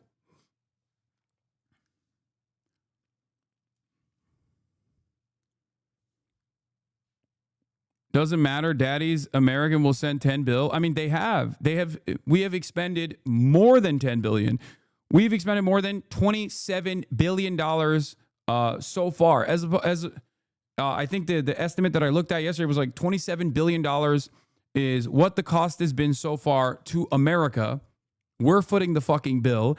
And that was in November of 2024. So since then, the price has gone up even more. Whereas there was a fucking tweet that I wanted to show you guys from, again, Emmanuel Fabian, who literally fucking showed new weapons coming in from the Western world, you know, air defenses, and Israel's defenses are being beefed up by Western allies. Nonstop. Arguing against arming terrorist groups is so un-American. Can you stop? What? Arguing? Yeah, okay, you're right. Fair. You got me. There's also reports that Soroka Medical Center was damaged in what looks like a massive blast. Unverified reports of the 4-story building collapse. Still waiting on more images. Might be this partial collapse. Location of the strike is Holon, south of Tel Aviv. This, I believe, is the. This, I believe, is if I'm not mistaken, this was next to the stock exchange or something. Am I wrong? Bro, Kuwait literally is at a state of war with Kuwait, as now we're stuck between it. What? What are you saying? Lots of damage to multiple buildings in the Diamond Exchange district of Tel Aviv. Yeah, this was a Diamond Exchange.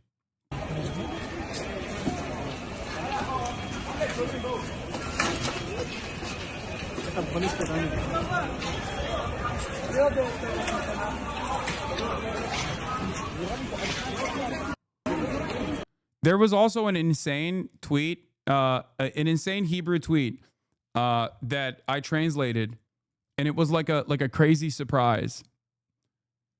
I saw finally a translate to English from Hebrew tweet that did not make me want to throw up instantly.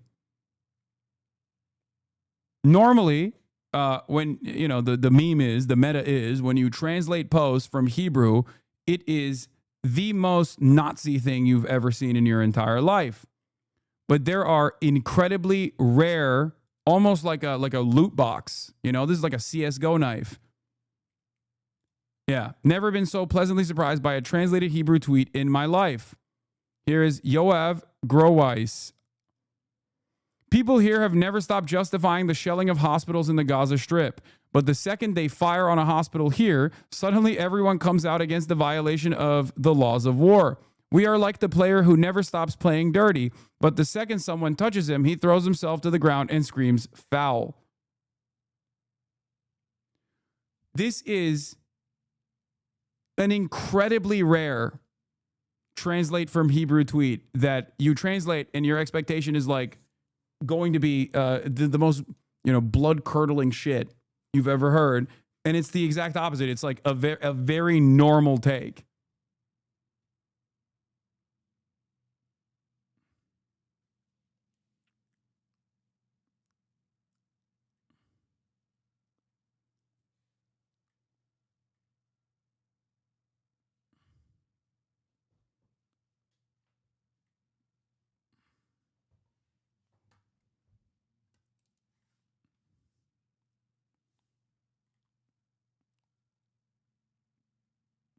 Wow, that's pretty hateful. They're coming after LeBron. Okay, shut up. This is not a CS:GO knife. This is one of the banned skins. Translate replies. Sinwar was eliminated under a hospital with several other commanders. There is nothing to compare. In which of the following hospitals? This guy's fucking owning.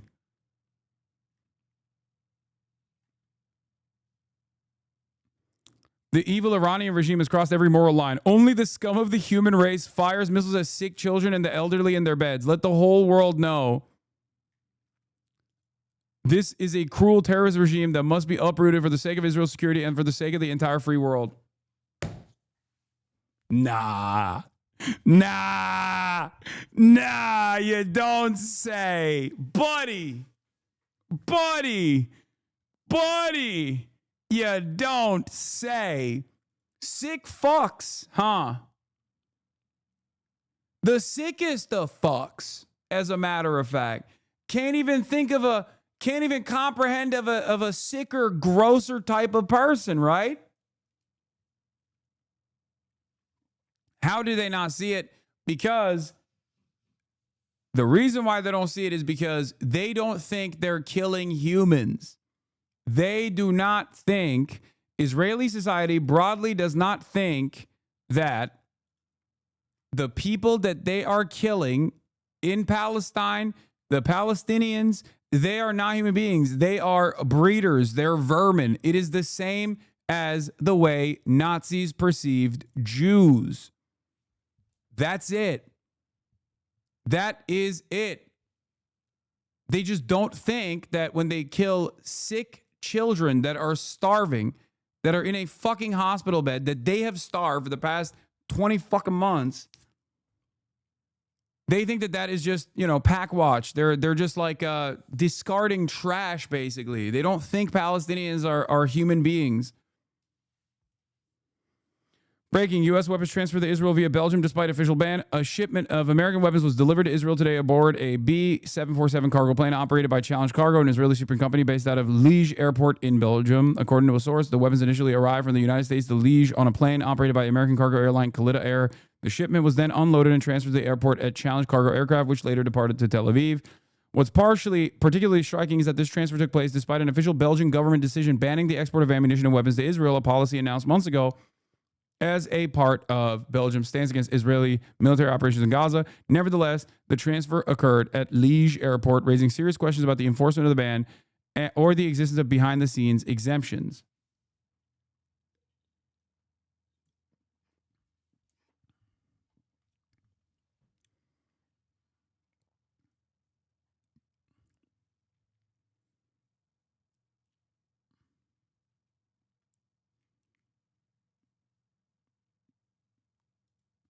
Unironically, yes.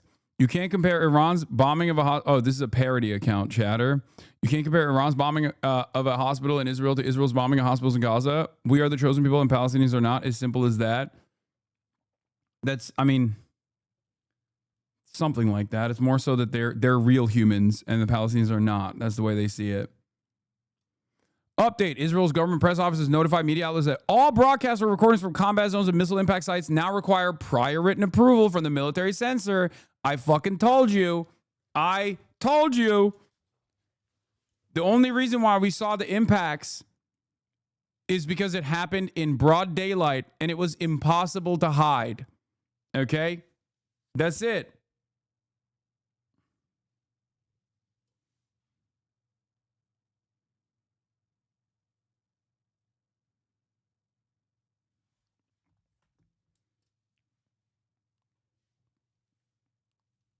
Missile interceptions are down 25%. I saw this. Senior intelligence official to NBC says only 65% of Iranian missiles were intercepted in the past 24 hours, down from nearly 90 the day before. Now listen. This number is actually even more damning for the ballistic missiles. The number always for ballistic missiles has been significantly lower than Iron Dome. What they are doing is stat padding. Okay, they're boosting stats under normal circumstances. When they say the Tamir interceptors within the Iron Dome that work on short-range missiles, okay, bathtub rockets the fucking Hamas launches or Hezbollah launches into Israel, the 90% interception rate is actually high as fuck because these are much easier to intercept missiles. And more importantly than that, there are a lot of those missiles that don't even fucking, you know, they don't even explode, right?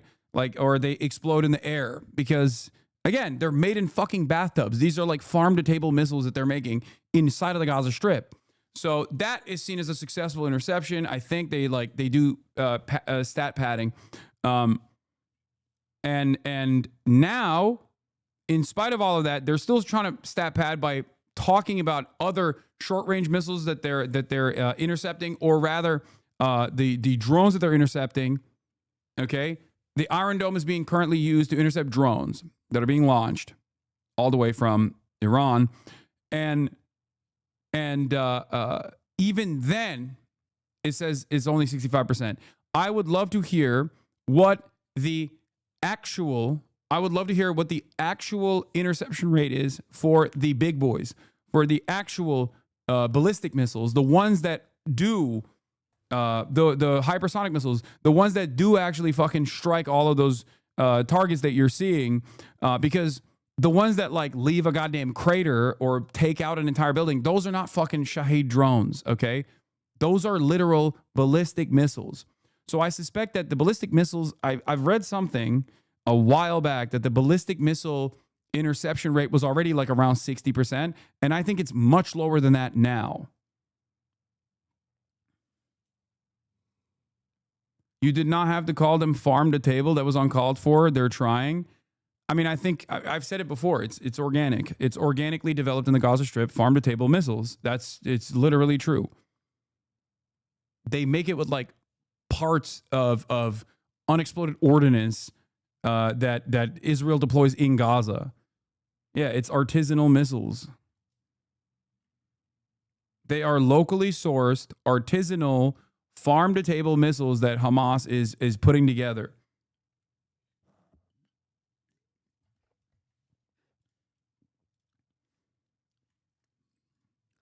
The order appears to bar real-time reporting from strike sites and could severely restrict independent documentation of Israeli and Iranian attacks.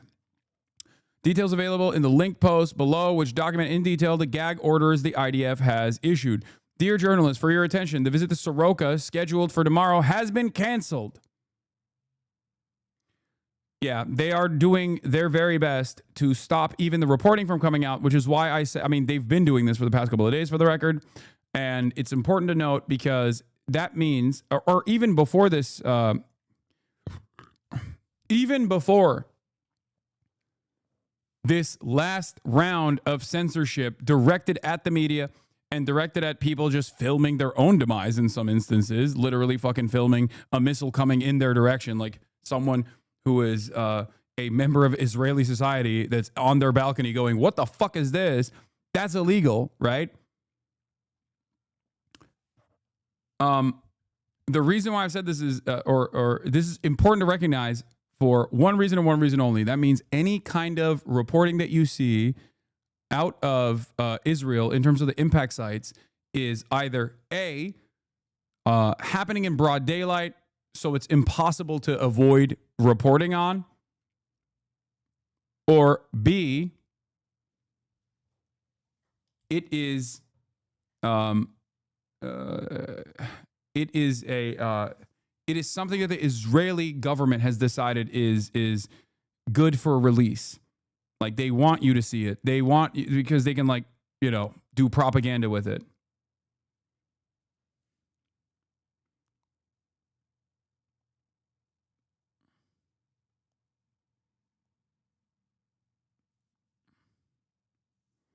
What is this? Can I get an article by someone of Israel bombing a hospital in Tehran? I mean, just Google it. It wasn't in Tehran, I don't think. Yeah, here.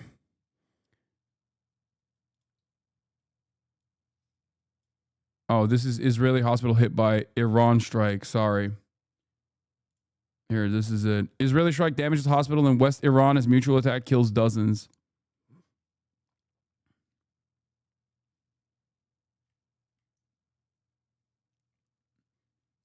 They also, it was in Kermanshah, Iran. They also struck a Red Crescent ambulance as well. Al-Farabi Hospital in Kermanshah.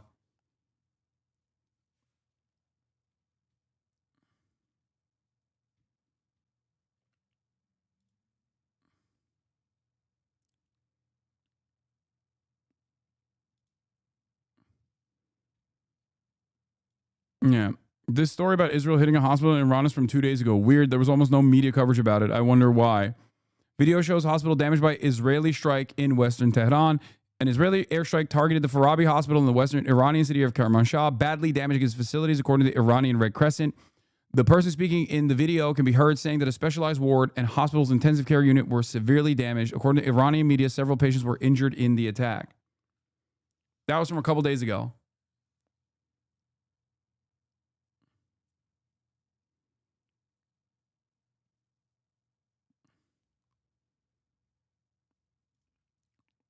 But of course, that's different, you know? They deserve it, I think. I don't fucking know.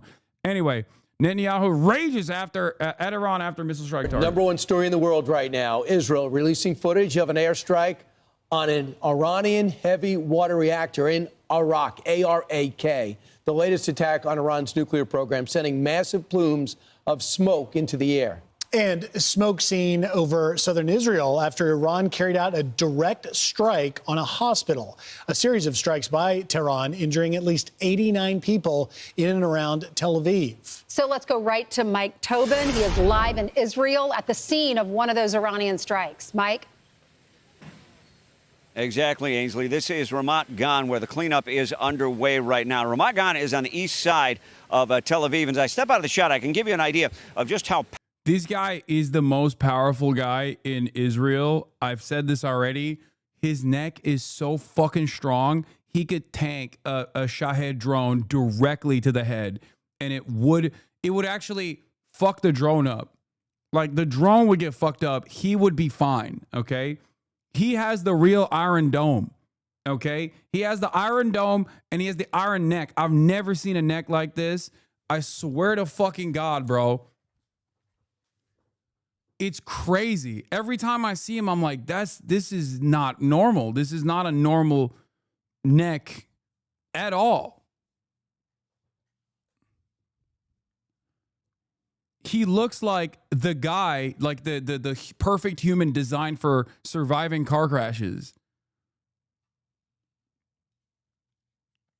It's wild.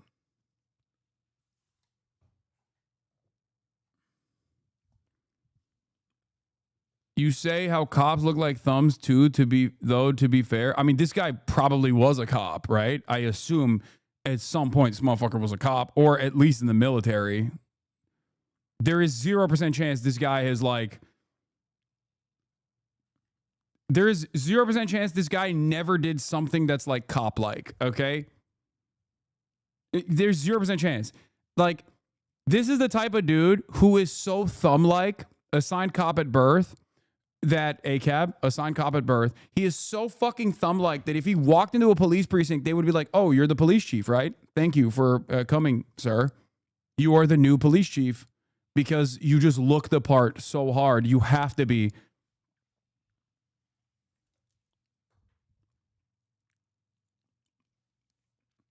He has the fucking, what's the child of God? The Cuban fighter? Was it Romero? Like, he has the same neck. Like, impossible to fucking submit this man. Yeah, Yoel Romero neck. Like, that is it. Dude, have you guys ever seen... Okay, let me just show you what I'm talking about so you understand. Actually, fuck it. Yoel Romero doesn't even know. Like, Yoel Romero would not even be able to contend with this man's neck. And he can't even move his neck. It's like wired shut. Powerful the warhead was on that missile as it came through. The damage here stretches over several blocks. You've got a lot of apartment buildings, businesses, retail that are in here. The balconies are destroyed. Windows are broken. Someone said Yoel Romero is like 25, by the way. No, he's not, brother. He was born in fucking 1977. What do you mean 25? Looking out for blocks around the impact zone. And one of the things you might see, a lot of the trash is being pushed out of the high rise right now, so you might see some debris coming down. Also, Holon on the south side of Tel Aviv. That's an older residential area. That took a direct hit. And a hospital called Sirocco in the southern part of Israel was hit. When you talk about the dozens of people who were injured, most of those injuries are light. And spoke with a paramedic out here this morning that says the reason you don't have more serious injuries is simply because the Israeli people are listening to those sirens. The population is highly committed to the security and safety here, and we can see that even from rockets like this one, very little or few casualties because people are turning to the shelters and staying safe when the alarms. Hey, you got Nick Raid. What's good? You got Nick Raid. Thank you for the raid, brother. Hope you had a good stream. Okay, hope you had a good stream. Welcome, welcome, welcome. We are watching the media finally condemn hospitals being struck. All of a sudden, the media has decided this is unacceptable. Act of aggression. They've remembered that there are violations of international laws. Yeah. What did you do to Connor? Why is he like this now? I don't know. I don't know, but I've been loving his posting. Guys, I'm done making nuclear weapons not fun anymore. He keeps tweeting about how there's like he's made like 7 nukes or something, and he lost 2. Sounds. Following the ballistic missile attack, Prime Minister Benjamin Netanyahu took to X and posted, we, meaning Israel, will exact a price from the tyrants in Iran. What did he mean by that? Israeli fighter jets were active over Iran today. They hit a nuclear weapons development facility in the town of Natanz, but also hit an inactive heavy water reactor in the town of Iraq.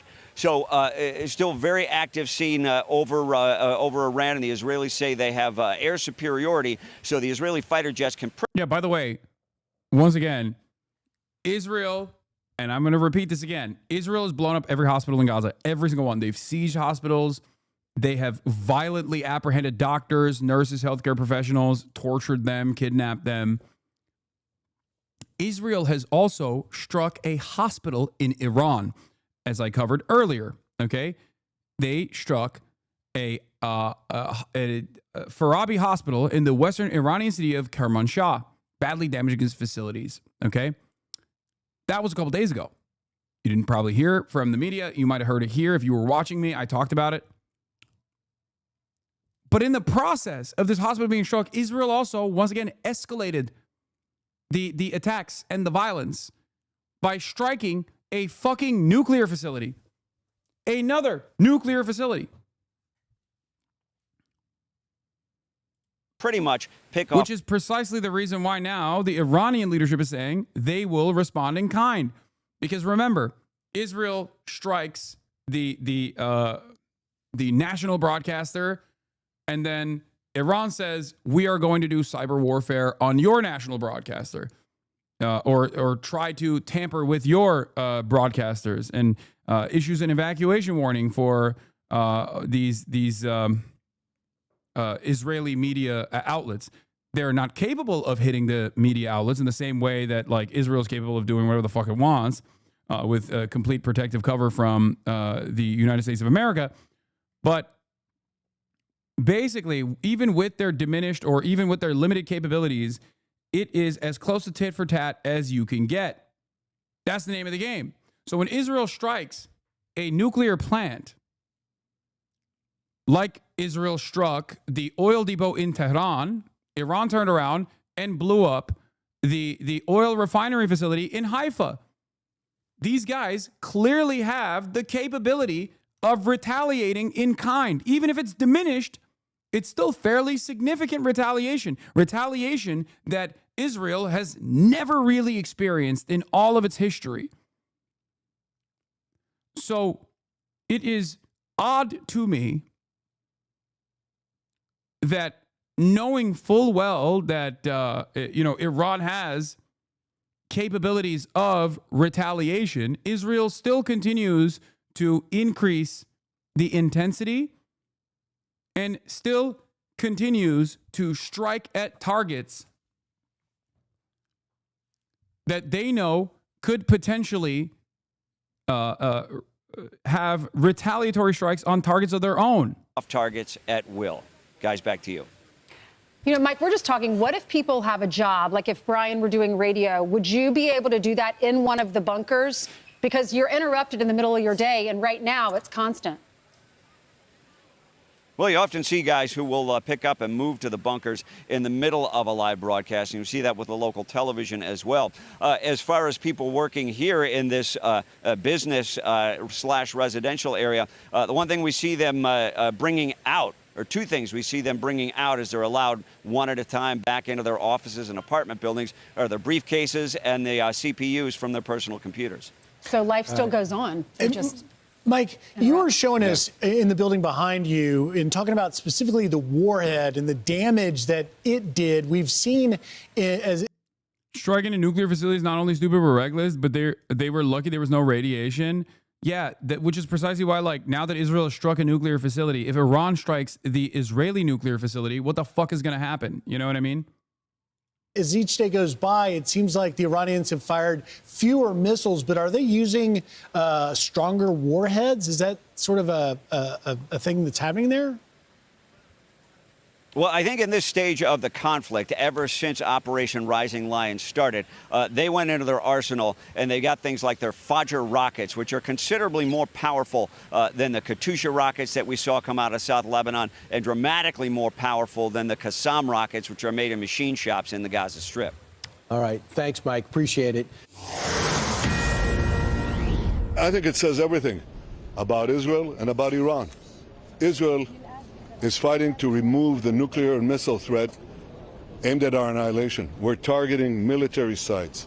We're targeting nuclear sites. We're targeting missile sites. They're targeting a hospital. In this hospital, there are patients who are immobile. They can't even move. Right next to it is a children's ward, a baby's ward, infants.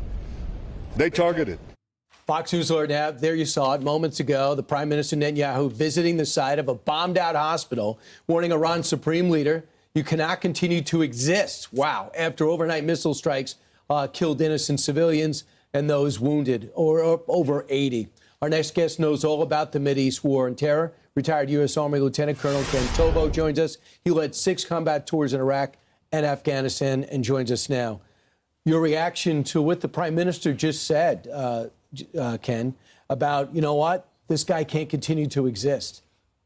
Yeah, I think this is a pretty good example of the fact that the Iranians use basically indiscriminate weapons, both missiles, terrorism, and other effects that are generally directed against civilian populations. I just, considering like Iran and Israel, you know, both I nations, you know, nations that start with the letter I like to close my eyes and think like they're actually talking about Israel for once, you know? Because in the case of Israel, every fucking statement, every statement is projection. Every single statement is projection. Israel defenders are always projecting. Populations and frankly, Let's targets see what the comments are saying. that Western militaries. The irony would be hilarious if it weren't horrorish. Why is he mad about a missile hitting a hospital? The hypocrisy is unreal. Prayers for innocent civilians in both countries. They were hiding weapons in the hospital. This is Fox News, chat. This is the Fox News comment section. Has he forgotten what he has bombed in Gaza? From what I saw, the Iron Dome was nearby the hospital. Don't we all love propaganda? Shaking my damn head. Can't believe Iran bombed a hospital. Israel would never do that. Sarcastic. Israel is the victim of their own actions. American politicians should think about the homeless and poor people in America, not Israel. The number of homeless people in America is greater than the population of Israel. Mossad should not... Okay, that's not true. It's, I think it's like, what, 700,000 versus Israel is like 7 million or 9 million? Mossad should just not hide in hospitals and use patients as human shields. So Israel can dish it but not take it. Got it. I think at this point, like I was saying, like I was stating, the intensity and the severity of the cruelty that Israel has done and the arrogant ways in which Israel has defended this cruelty in broad daylight has caused even fucking Fox News watchers to go, I don't know. And you kind of see that. You see that with the lack of condemnations. Pre-October 7, if an action like this took place after Israel bombed Iran and Iran bombed Israel in retaliation, this would be a very different dynamic in the media. Every single outlet would be demanding that every single person basically behave like little politicians, do condemnations before they fucking start their day. Okay? Pre-October 7, if this had happened and Israel implemented a first strike in Iran out of fucking nowhere, right? I promise you, and Israel was, and Iran retaliated in kind.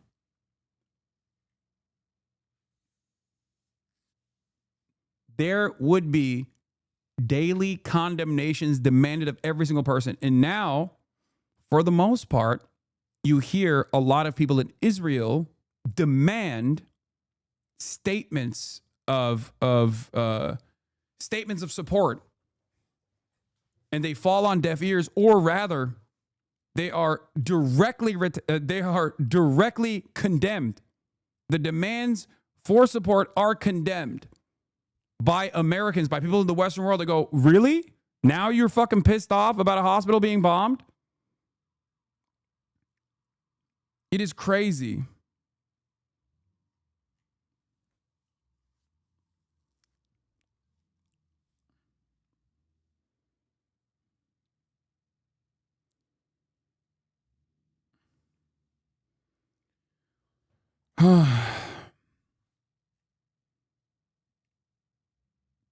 You got to laugh at that headline. Iran rockets hurt at least 89 Israelis.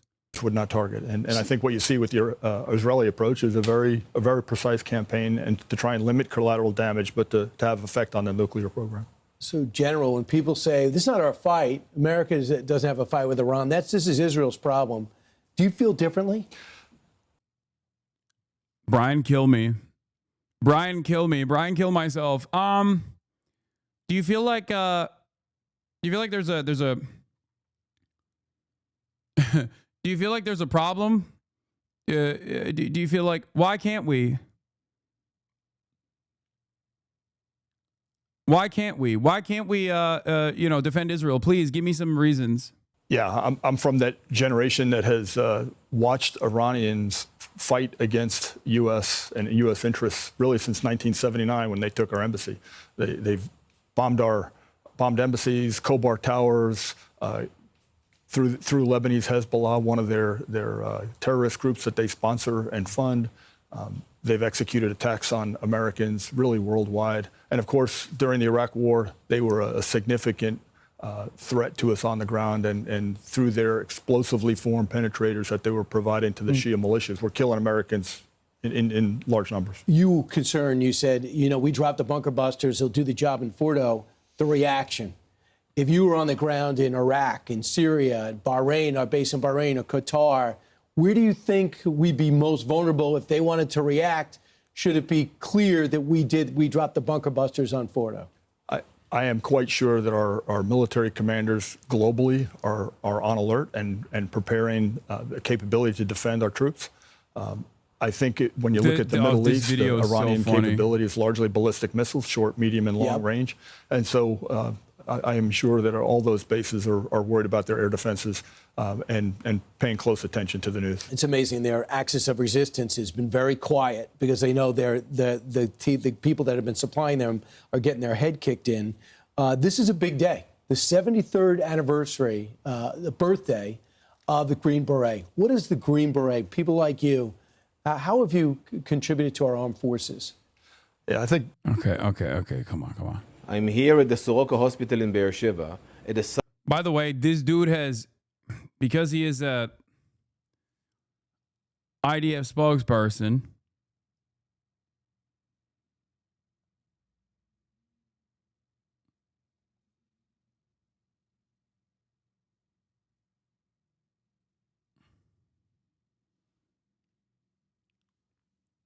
he has justified the bombing of many hospitals, for the record, like directly. Site where a ballistic missile launched this morning from Iran hit directly this hospital. This is exactly the face of this regime. Fox News, they're saying on Fox News that Trump is considered a tactical nuke on Iran. God help us. Hey, Martha. Heinrich on Iran.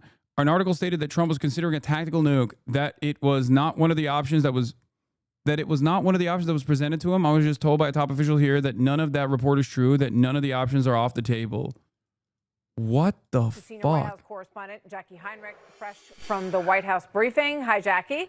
Hey, Martha. There have been a lot of No, they're saying that Trump is denying that any of the options are off the table. Trump caution on Iran strike linked to doubts over bunker buster bomb. Officials say exclusive the likelihood of a successful U.S. strike on the Iranian nuclear facility buried deep underground at Fordow is a topic of deep contention. Defense officials say, oh my God. It's because there is no guarantee that even bunker busters, the GB-57, will be able to hit Fordow, and that they might have to use numerous missiles, or rather a tactical nuke, which is, of course, just a nuke.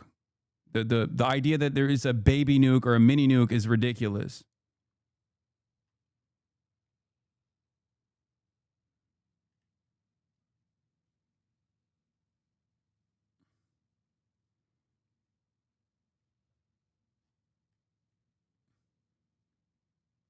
Also, Cy Hirsch is reporting here. Hirsch, despite Trump's denials, the plan is to bomb Fordow this weekend, so the market isn't too fucked up by Monday open. I have been told that the White House has signed off on an all-out bombing campaign in Iran, but the ultimate target is the centrifuge is buried at least 80 meters below the surface at Fordow will, as of this writing, not be struck until the weekend. Delay has come at Trump's insistence because the president wants the shock of the bombing to be diminished as much as possible.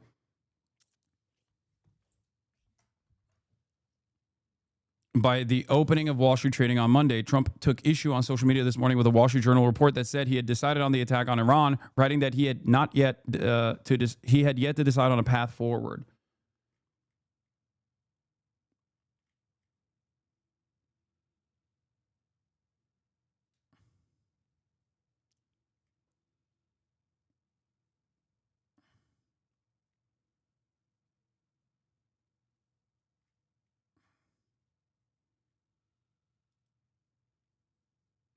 References to tactical nuclear weapons in this otherwise great Guardian story by Hugo Lowell are misleading.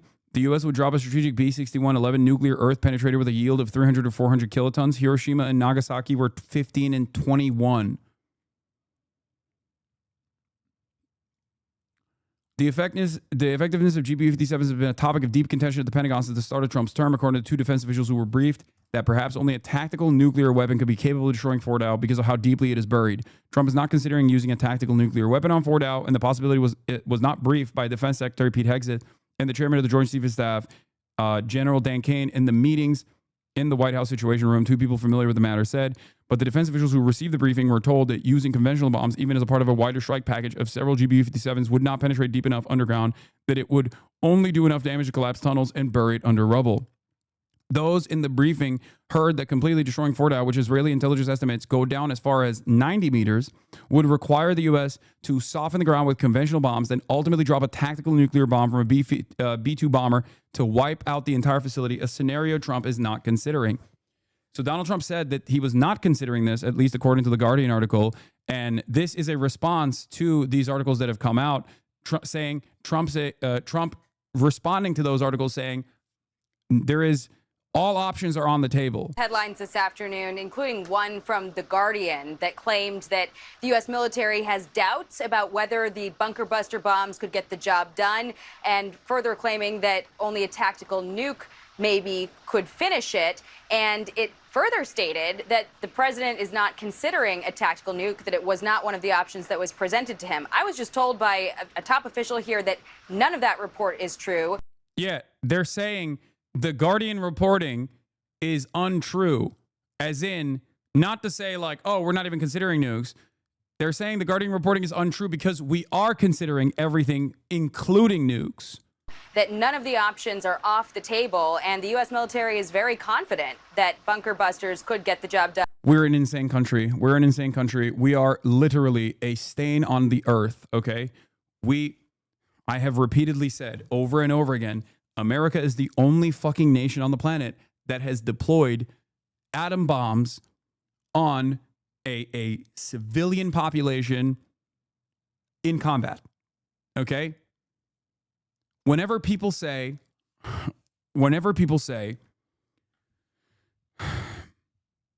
this country can't get a nuke, they're too dangerous. North Korea, Libya, and now Iran. I always laugh at this statement because we are the only country that have actually been insane enough to deploy nukes with our endless arrogance and our careless nature for human life. The assumption that no one else will be able to gain this technology to show the rest of the world what kind of violence, immediate violence, we are capable of. We did that not as a way to stop Japan. Okay? There was a diplomatic solution on the table. We did that as a way to show our next in line enemies, the USSR and everyone else around the world, what we were capable of, with the assumption that no one else would ever be able to have access to this technology, and that our tech superiority would allow us to be the domineering force on the planet. And look where we are now.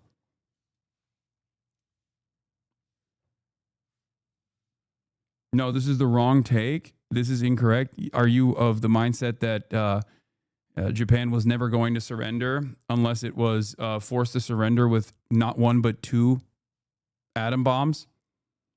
Is that the assessment, or are you gonna say, well, the nukes are a much better option than firebombing all of the crowded cities? Is that what you're gonna say? Because those are the two arguments. Or my favorite one is Japan was never actually going to surrender, at least the emperor, right? Except we allowed the emperor to remain. So I guess that was that consideration was no longer an issue after we deployed the atom bombs.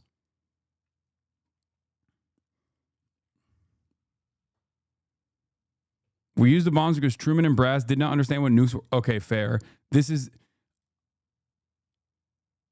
Wait, what? They thought they were bigger bombs? I've never heard this one before, but that's cool. At least it's a unique perspective. As in, like, they were bigger than the actual nukes that were deployed, or they just thought they were just like bombs, but kind of larger. Because I don't know if that's...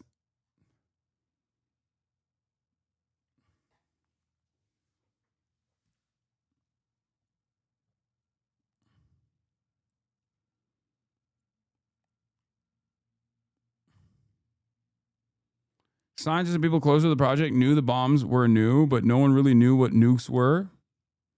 I thought that they were briefed. Also, that doesn't make sense. Why did they hit the second one 2 days later? They tested them, first and foremost. And secondly, that doesn't make sense. Why'd they hit twice? Was the first one not enough?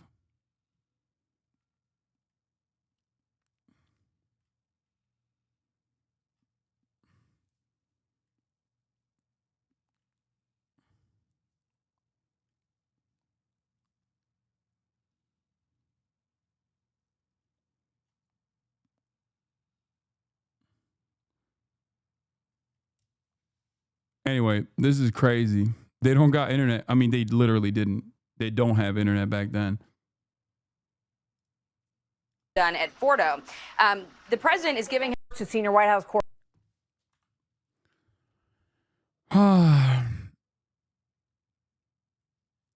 Peaceful dove, by the way. Not that this matters. Obviously, the hypocrisy does not fucking matter at all.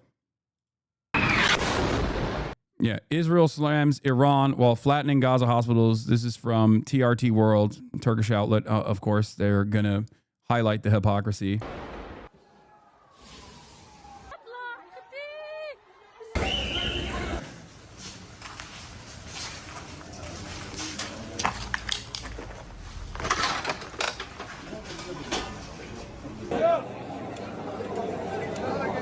يعد أي شيء من التطبيب بعد أن عاقت قوات مجمع الشفاء الطبي وأقسام.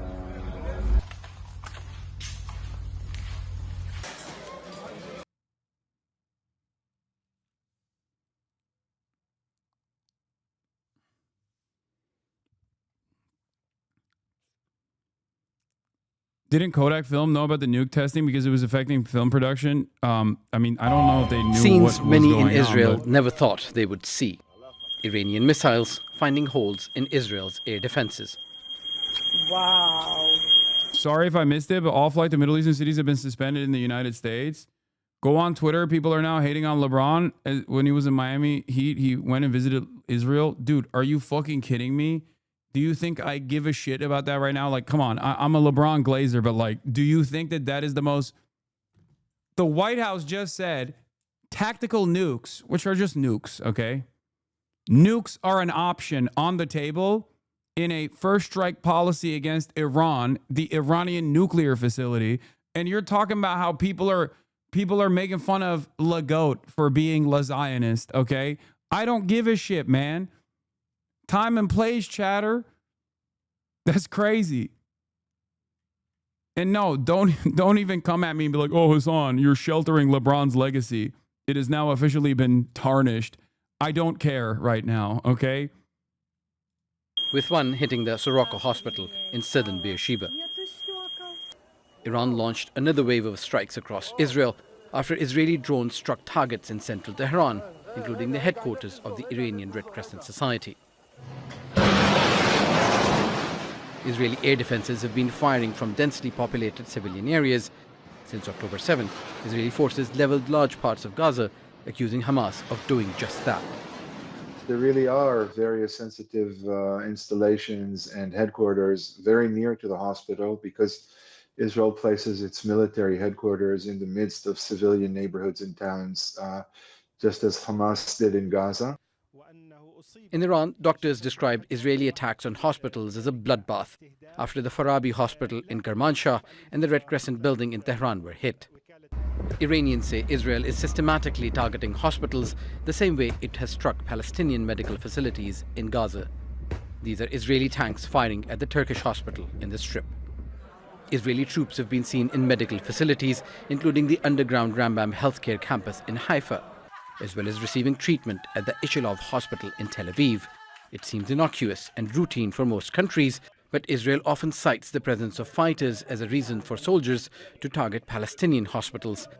These are Israeli troops disguised as doctors and patients during a raid inside Ibn Sina hospital in Jenin in the occupied West Bank. In Gaza, hospitals have been besieged, bombed and stormed by Israeli soldiers, and staff and patients have been arrested. Israeli soldiers have also routinely posted footage of themselves destroying medical equipment, such as this ultrasound machine in Gaza's only cancer hospital. And this soldier posted a video of a bulldozer destroying the Turkish hospital. Human rights workers have documented doctors and medics being arrested, tortured, and killed by the Israeli army. Such pain here in Gaza and such impunity everywhere else. Oh, sorry.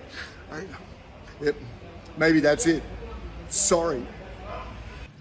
Israeli military censors, who usually block images of destruction, quickly released videos of this one being attacked. The Prime Minister called people targeting hospitals terror tyrants, and the Defense Minister said the targeting of hospitals and residential buildings is, quote, a war crime. Yet those humanitarian principles apply equally to Israelis, Iranians and Palestinians, and every hospital everywhere has to be protected, regardless of where it is located or who's attacking it. HasanAbi June, Al Jazeera. Make sure to subscribe to our channel to get the latest news from Al Jazeera. To what extent is this 2-week delay with Iran the result of interventions by the likes of... Oh my God, we are such a fucking joke country. We are such a joke country. We are a country of jokes. We must be joking when we actually cover stuff like this. Sincerely. They're talking about Donald Trump's withholding of like his Donald Trump not striking Iran immediately as a direct consequence of like what a fucking podcast co-host has said about him. And the saddest part about this is that it might be valid. Like, that's what's so fucked up about it. It might literally be a valid concern for the fucking administration. Like, under any other circumstance, under any other administration, I'd be like, get the fuck out of here. What do you mean Tucker Carlson? Like, as though some kind of commentator is going to actually set back a tremendously consequential foreign policy decision. But, like, this is the one time in the one country where that could be a matter of concern.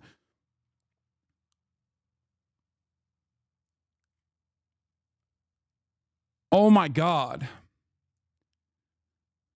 Insane timeline, dude. Insane fucking timeline. Insane country. Everything is so messed up. I don't know what else to say. It's just everything is busted. Everything is broken. We are a stain on this planet. Tucker Carlson, Marjorie Taylor Greene, or the entreaties of European leaders who want a de-escalation? Look, the president hears all voices across the country and he makes... Go live in Iran? Dude, I swear to God, these dumb fucks, bro. It's so funny. It's like, I talk about the insane violence that Israel is doing in Gaza. They're like, go live in Gaza. I can't. Why would I live there right now? Israel is doing a fucking genocide. Then I talk about Israel blowing up Iran and the potential for an American first strike that might even have nuclear weapons deployed for the first time since the last time America did this on a fucking civilian population. And you go, why don't you go live under that? Why don't you go live under the fucking nuclear mushroom?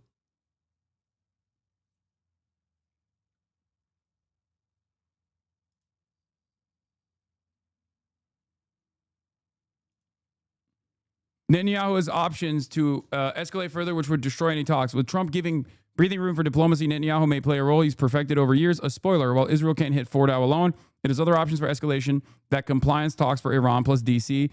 Bibi's U.S. ambassador has spoken a big Thursday, Friday attack. Do you have any information about the dangerous U.S. Israel-Iran situation that the public should know?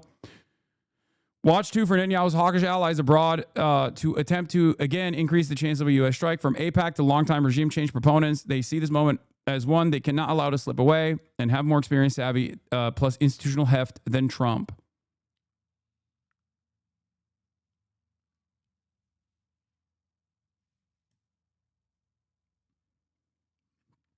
Israeli officials appear to be editing contrast and angle on the images in their airstrikes in Iran and posting them on separate days to appear new.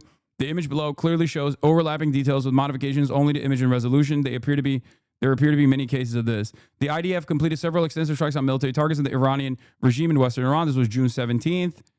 And here it is in June 16th. What did the Israeli Air Force accomplish in Iran last night? 20-plus surface-to-air missiles were dismantled before they were launched towards Israel's home front. Approximately 100 targets were struck in Isfahan, central Iran. Around 50 fighter jets and aircraft identified and struck missile storage sites and surface-to-surface missile launchers that were ready for launch towards Israel. I suspect that I suspect that this is yet another attempt to like distort or overemphasize Israel's military capabilities and try to undermine the severity of or the capacity of Iranian retaliation. But considering that the Israeli Home Command turned around and said, we are going to lower the restrictions for Israeli society sheltering in place.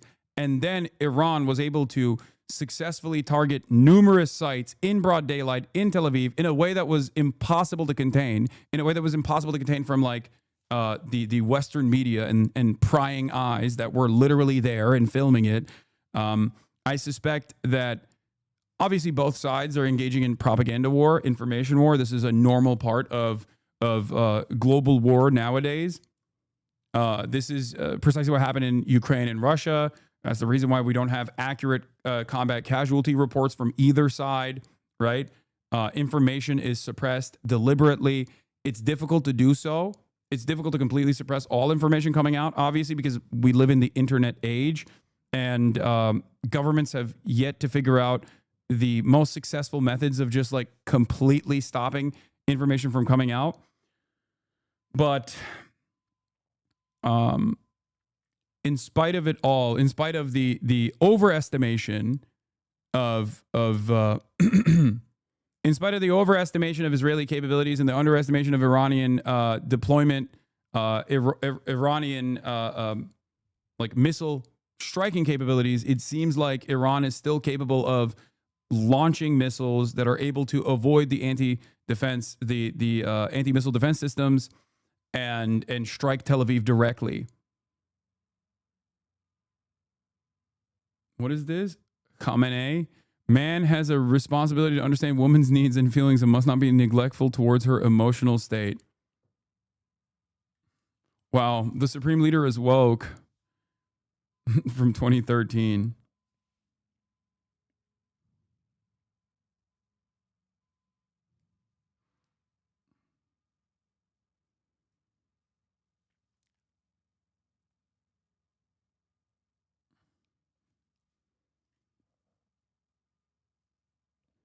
NTSB recommendations. This is for Boeing. Hold on. Oh, exiled Crown Prince of Iran is on Fox News.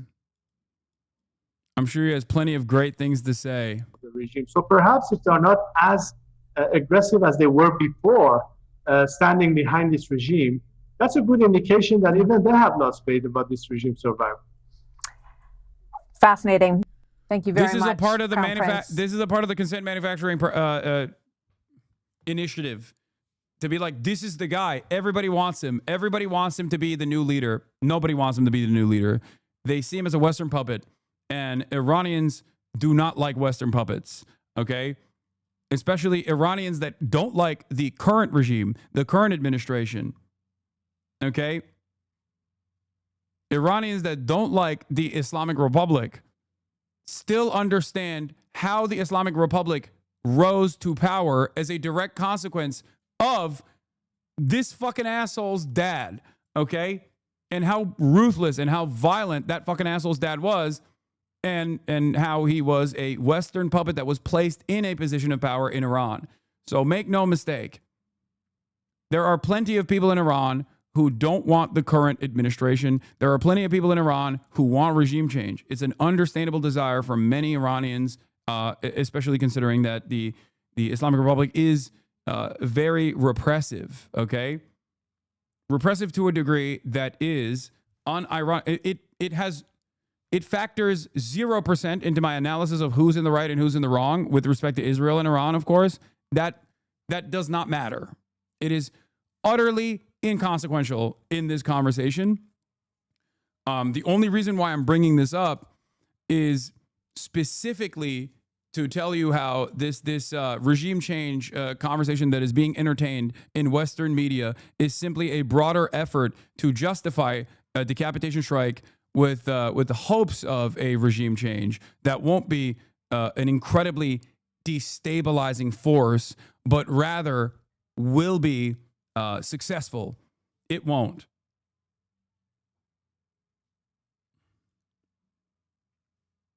There is no world in which Iran will entertain turning into fucking Libya, okay? Iranians, no matter how resentful they might be of the current order of business, are not going to go, thank God you're fucking killing us. Thank God you're blowing up our beautiful cities that have been around, that have been intact for hundreds of years. That is not happening. So the more Israel escalates this violence, the more they are developing resentment towards Israel in Iran, which already existed. And not only that, okay, not only that, but also Khamenei is perhaps the best, most diplomatic person to hold centralized power in Iran. And this is the only reality that has caused the American-backed coalition from escalating further instantly. I covered this yesterday from analysis from a academic that specifically covers Hezbollah. Destabilization in Iran will cause tremendous retaliation to take place in the entire region. Khamenei is a beacon of restraint in comparison to what might unfold. Sure, there is no logistical supply chain of missiles and rockets that you can send to Hezbollah or the Houthis or whatever once the regime is decapitated. But the people are also no longer going to be listening to a force that is demanding restraint, even to a fault at certain points, because of their interest in avoiding further casualties for their own population. Because Khamenei has an obligation as a leader of a state, as a head of a state, he has an obligation to avoid human casualties. Every head of state operates with this boundary, no matter how fucking violent they are. Even Vladimir Putin makes this calculation at times. Okay? It's the reason why he won't use a nuke, for example, because if he uses a nuke, then, you know, his entire country is going to be nuked. It's a mutually assured destruction. Every head of state has this obligation, no matter how violent they are. Israel has this obligation. Israel also has this obligation. The problem with Israel is that they feel a false sense of infallibility, and because of the past 77 years of occupation and violence that they've dished out with very little retaliation in return, Israel has a tendency to miscalculate how strong their defenses actually are. What you are watching right now in these tit-for-tat Iranian strikes that are taking place in Tel Aviv is a byproduct of Israel's miscalculation. The idea that they are invulnerable, the idea that the Iron Dome is the greatest piece of technology that can always protect Israel from any sort of severe repercussions born out of their endless appetite for destruction in the region. It is wrong. This is a miscalculation. Do you understand? It's not wrong when you are dominating the captive population of Gaza, because Gaza's retaliatory attacks, the Palestinian resistance and its retaliation is severely limited, and the Iron Dome can create a decent protective banner, with the exception of October 7. But it is not an invulnerable magic shield that just is perfectly capable of stopping every single ballistic missile from entering the Israeli airspace. It just doesn't work that way. And you are seeing that.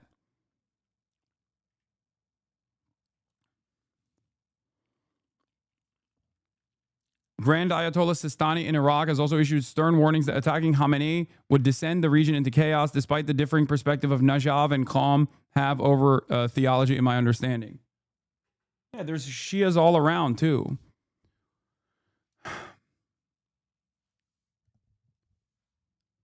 America thinks about its responses and thinks about all of the events that may unfold in the aftermath of a severe escalation of violence against Iran.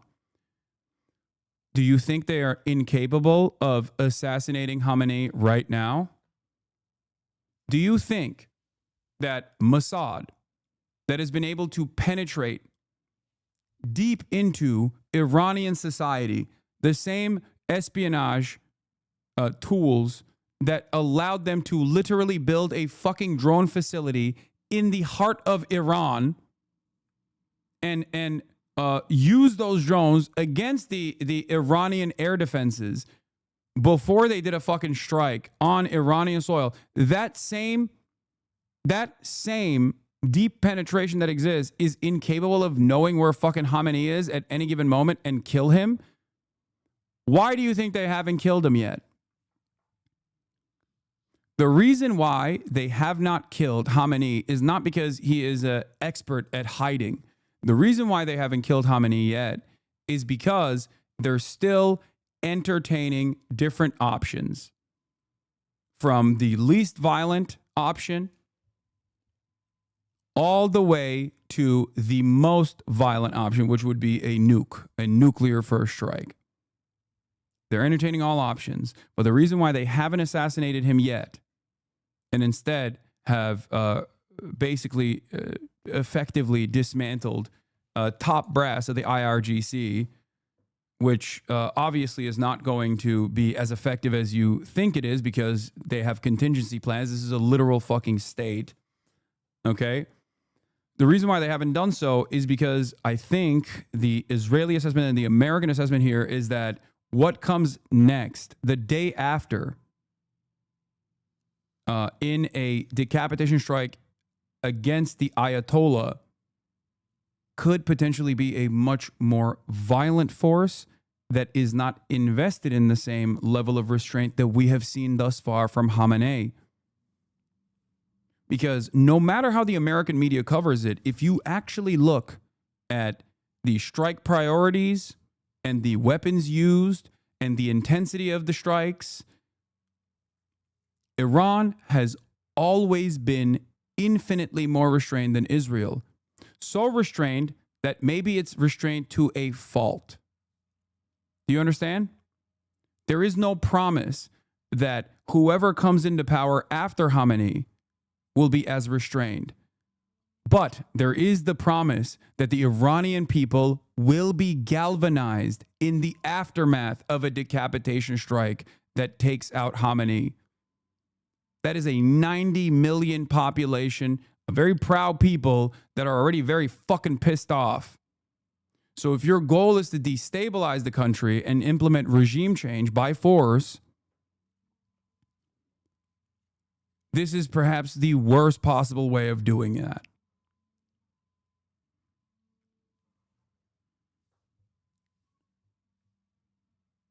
Iran has not only been retaliatory and infinitely more restrained than Israel and the US, Iran has not done the escalation. Oh, of course. Dude, you are hallucinating about the Khamenei. He has been fighting with other people's lives for his war for years, and will those countries he's taking advantage of his fucking ideology? What are you? Dude. Just take a deep breath and retype what you're trying to say. I feel like you got so excited to fucking spit out as many takes as you possibly can that you just kind of jumped over your own point a little bit. RGC Commander Mohsen Rezai says Iran has only revealed 30% of its capabilities against Israel. I mean, they do talk a big game, so I would take this with a grain of salt. In an interview with Iranian state media, the senior official made the following points. Iran knew there would be an Israeli attack, but believed it would come after the negotiations, so the timing came as a surprise. In preparation for war, Iran significantly increased its missile production for 3 months. All enriched nuclear material has been transported to secure locations. Iran cannot stop its response to Israel until it assures that it will never attack them again. He also added that Israel intended to plunge Iran into a devastating, chaotic war that would turn the country into a new Syria. Instead, he stated Israel has now been turned into Syria. Yeah, that hasn't happened.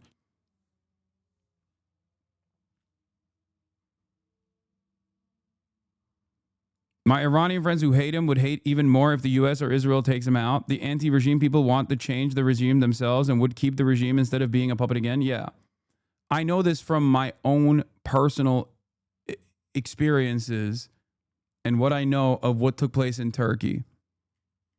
There is a reason why Turkey is the most anti-American state, despite being a fucking NATO ally and despite being a vassal state, servile to American interests in the region, and plays the wonderful role of servant in the region, which Erdogan does all the time. Look at Syria.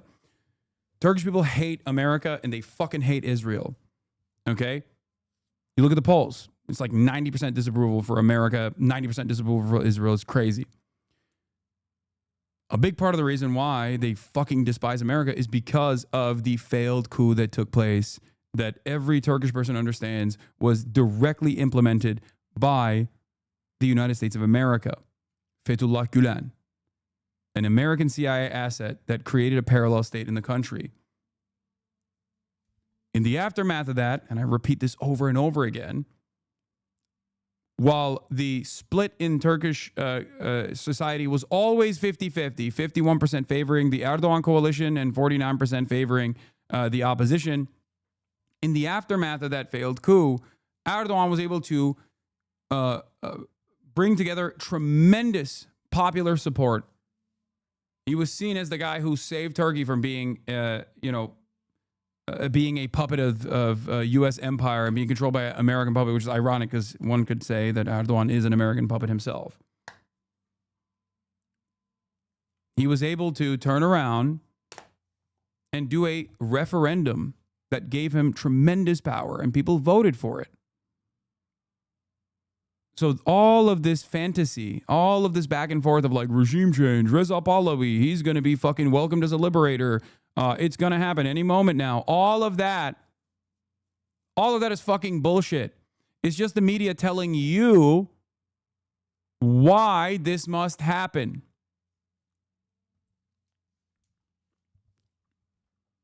And considering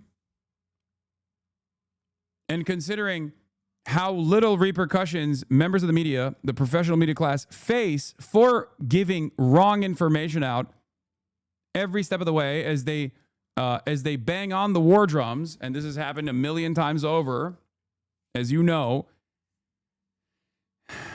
they know there are no repercussions coming for them, so they can just lie like this over and over again.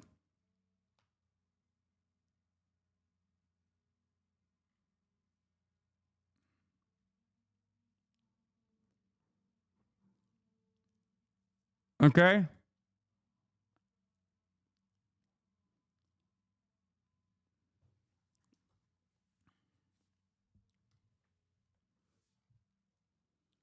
A lot of people either don't know or don't remember, but FETÖ supporters in Turkey helped Erdogan get elected in the first place. Erdogan only started to break away from FETÖ and started stealing his base once his power was consolidated.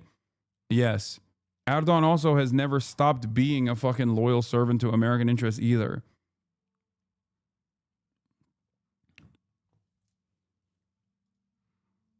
Let's continue. Skipping the Tucker Carlson point. We are following breaking news. The Here's White the House is update. now. Trump is going to wait 2 more weeks for diplomacy. Here's my assessment. Wee woo, speculation alert. We don't know how much Israel has in its arsenal of defense.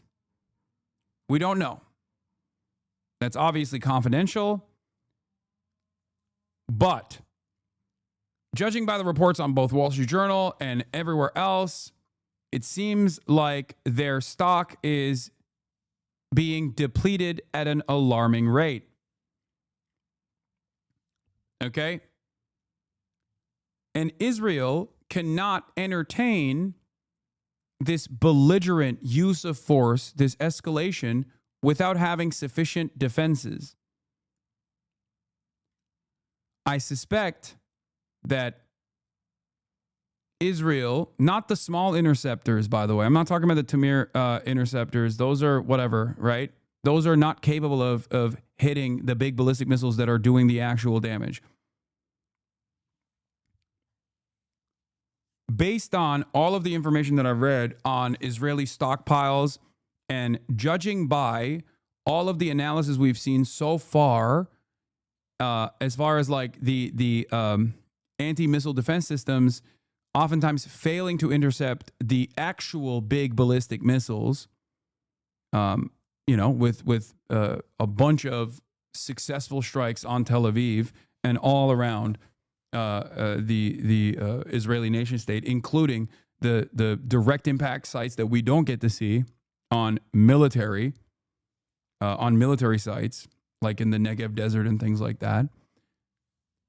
I suspect that the Israeli defense capabilities are not designed to withstand unlimited attacks for an extended period of time from a country that is lobbing ballistic missiles.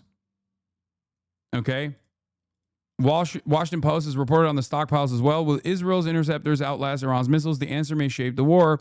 Israel's firing interceptors faster than it can produce them. That has raised questions within the Israeli security establishment about whether the country will run low on air defenses before Iran uses up its ballistic arsenal, according to 8 current and former officials. Now, what's interesting about this is just the interceptors. They're talking about when they say interception or when they say Iron Dome, that is colloquially a much broader umbrella of defenses. You have American THAAD anti-air defense systems that were sent to Israel after Operation True Promise 1 or 2. I think it was after 2 that they sent those because those had direct impact sites. You have the THAAD system. You have which is insanely expensive. The THAAD system is both insanely expensive and America can't consistently resupply. Okay, we've seen some of the THAAD systems actually fail as well. You also have Arrow, the Arrow defense systems. Those are for ballistic missiles. Okay, you also have the David Sling system, again for ballistic missiles, and then you have the Iron Dome. What is actually known as the Iron Dome is an Israeli-American project that is there for short-range missiles and drones, right? So all of these systems that they have to be consistently replenished, okay? Because they don't have an endless supply of these missiles. These missiles are, for example, I think the media, NBC tends to use Iron Dome as a stand-in for Israel's multi-layered missile defense, which is very misleading. I'm interpreting the NBC report as entire multi-layered defense system only intercepting 65% of the missiles, including David Sling, Arrow, and THAAD. Iron Dome itself is pretty shit against ballistic missiles. It's kind of a last-ditch effort, as we saw when they deployed like 20 Iron Dome missiles, and none of them intercepted the ballistic missile in that video that we saw a night ago. Now, that's the main question. My speculation is Israel will run out sometime next week of all the big boys that are necessary for the actual defense, because the ballistic missiles are the big boys. Those are the ones that they have to fucking intercept. The drones are limited in their impact. You can overwhelm with the drones, and if you don't have any air defenses, then drones can be impactful, but clearly Israel is very good in terms of the Tamir interceptors, which also can run out, for the record. But these systems are unimaginably expensive, and I suspect they have like a 2-week window. And that is precisely the reason why I'm saying that Israel has to either A, if they're not going to allow, if America is not going to interfere, Israel has to go in and blow up all of the launchers. But they have been incapable of doing this. They have not been able to blow up all the launchers. So as long as missiles are still coming in, they can slow down the number of missiles that they need to intercept, but they can't stop it altogether. So if they can't blow up all the launchers and they're still getting hit with missiles, that timeline might extend a little bit, but it's still going to be consequential as it has been for the past couple of days.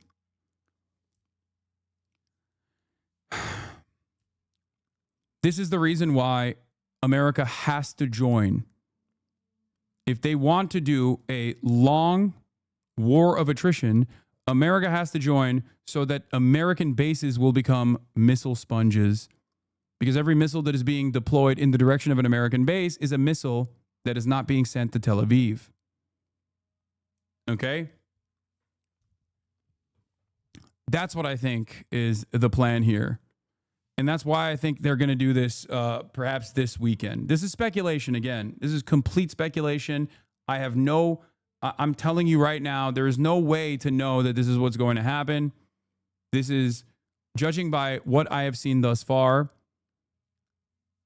I suspect that their goal ultimately is to bring in the United States of America so that they can at least change some of the strike targets away from Israel, because they won't be able to defend Israel, to American bases in the region, which are ultimately defenseless, by the way.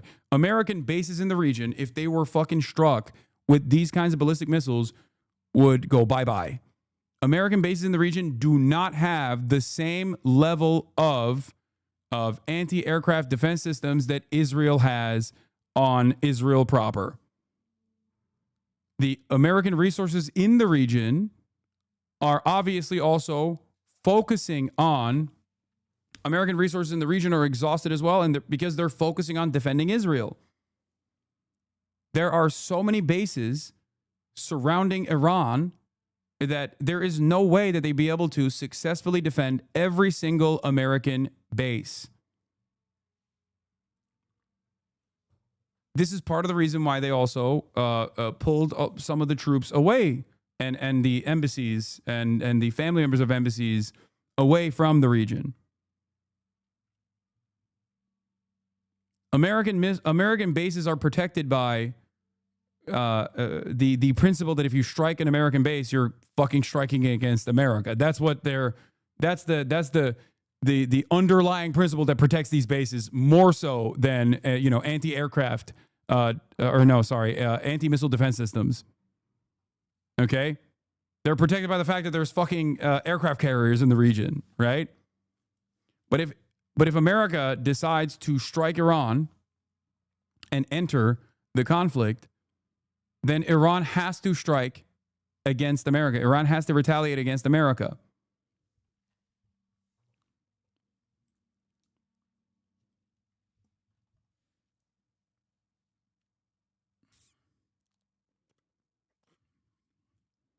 Would America ask for help from NATO countries after these hypothetical attacks? No, who's to say that they haven't already? Who's to say that other NATO nations aren't already en route and have been offering surveillance capabilities and refueling capabilities to both Israeli fighter jets and also the Israeli Air Force in general, both in Gaza and in Lebanon and in numerous other places that Israel has chosen to attack?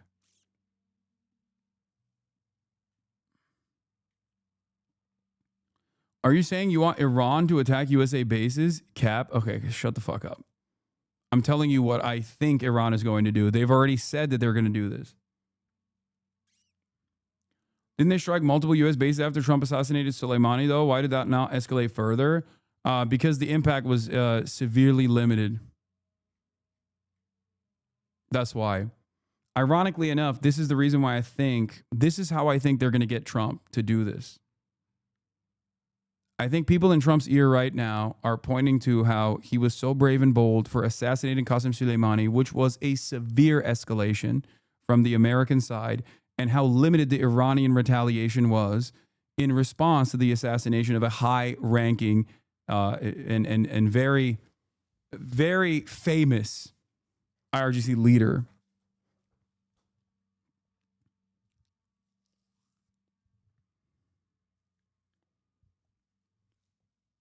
I think if I were to be in Trump's ear and I was like this fucking bloodthirsty ultra Zionist, I would tell him, Mr. Trump, this is called peace through strength.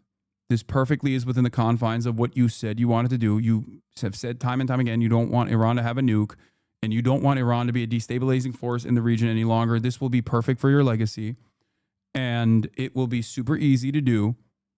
Okay, we have the biggest dicked military on the planet. And look at how the Iranians failed to retaliate in kind when you assassinated Qasem Soleimani. I suspect people in Trump's ear are telling him this. Okay? They're pointing to a time when Trump, in the last administration, did something against Iran that was a severe escalation.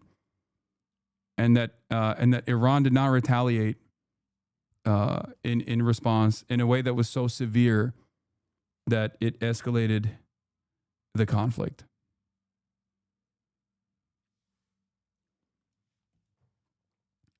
This is why I think I hope this doesn't happen, but my big fear is they hit Fort Al with American weapons as a mechanism to become to turn the American bases in the region into bullet sponges, basically, and missile sponges, so that beautiful Israel does not get targeted. Because beautiful Israel does not have enough anti-air defenses to withstand a war of attrition directly between Iran and Israel. Big, beautiful Israel. So when Trump says 2 more weeks for diplomacy, I don't know if that's the case. Issued a timeline. I hope it's true, and I hope it doesn't happen. For when President Trump will decide whether to take action against Iran. This is Press Secretary Caroline Leavitt just moments ago. Based on the fact that there's a substantial chance of negotiations that may or may not take place with Iran in the near future, I will make my decision whether or not to go within the next 2 weeks. Now, in the meantime, Iran claims that it's shooting down Israeli drones over Tehran. And moments ago, Prime Minister Benjamin Netanyahu vowed to strike all of Iran's nuclear facilities. Let's go to CNN's Clarissa Ward, who is live for us in Israel. Clarissa, does Israel believe that Trump has 2 weeks' time to make a decision? Well, we haven't yet had, Brianna, any official reaction here in Israel to this news, this 2-week timeline. But I can tell you, based on conversations I've been having previously, that this is not what Israeli officials want to hear. They had been feeling quietly optimistic. They had given timelines of 24 to 48 hours. I think there's a sense from the Israeli perspective that you have to act when you have the momentum, and that slowing things down and allowing for diplomacy, which is very much the favored option for much of the world, but not here in Israel, that carries a cost with it in terms of potentially losing that momentum. The other question, of course, Brianna, becomes how much firepower does Israel have in terms of keeping up the... I like that she said, it's not an option here in Israel. Diplomacy. not a favored option here in Israel. Same level of strikes against Iran, and can they keep that going at the same pace for another 2 weeks? So this will really be an open question now in terms of how Israeli officials interpret it and also how they officially respond to it, because it's been notable that up until this point they have been very careful about not explicitly advising the U.S. to get involved, about not wanting to be seen as trying to strong-arm President Trump or push him to make one decision or another. The sort of party line, if you like, has been very much to say that they are grateful for all the assistance that the U.S. has given up until now, primarily in a defensive. She said within 2 weeks, not after 2 weeks. So anything can happen in those 14 days. It could be tomorrow or next day. I think the real reason why it would be closer, it would be sooner rather than later, is because of what I just mentioned. But maybe it's just insane speculation, okay? I don't know. I like I said, we will speculation alert. The reason why I'm just judging by what I've seen thus far and Israel's defense capabilities. I think, Friday night after market close it seems consistent with what Trump has done in the past.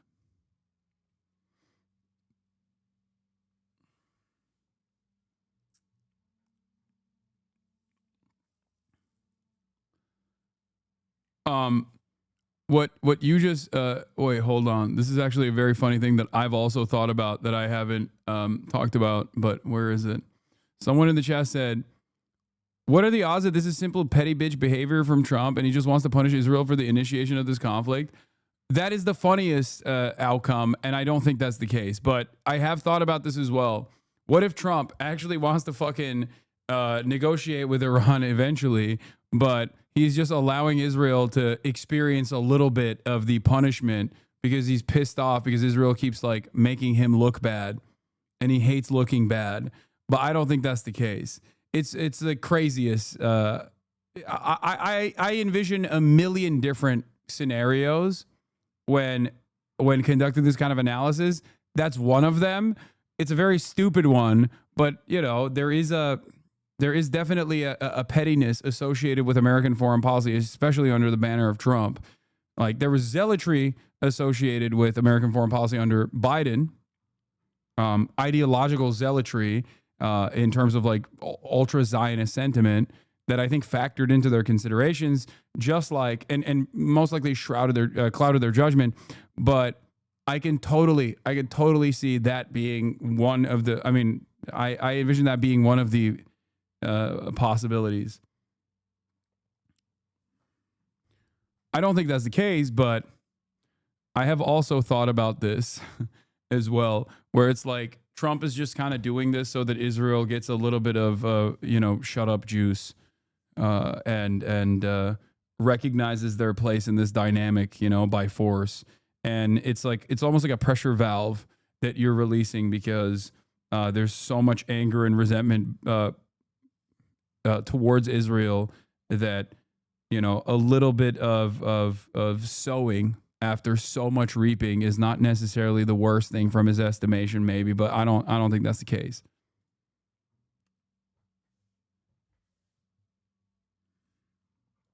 Capacity and that they are, waiting and watching to see what President Trump decides. So, as I said before, this 2-week timeline unlikely to be very popular here in Israel. But as we have seen so many times with President Trump, this could well be some kind of an obfuscation tactic.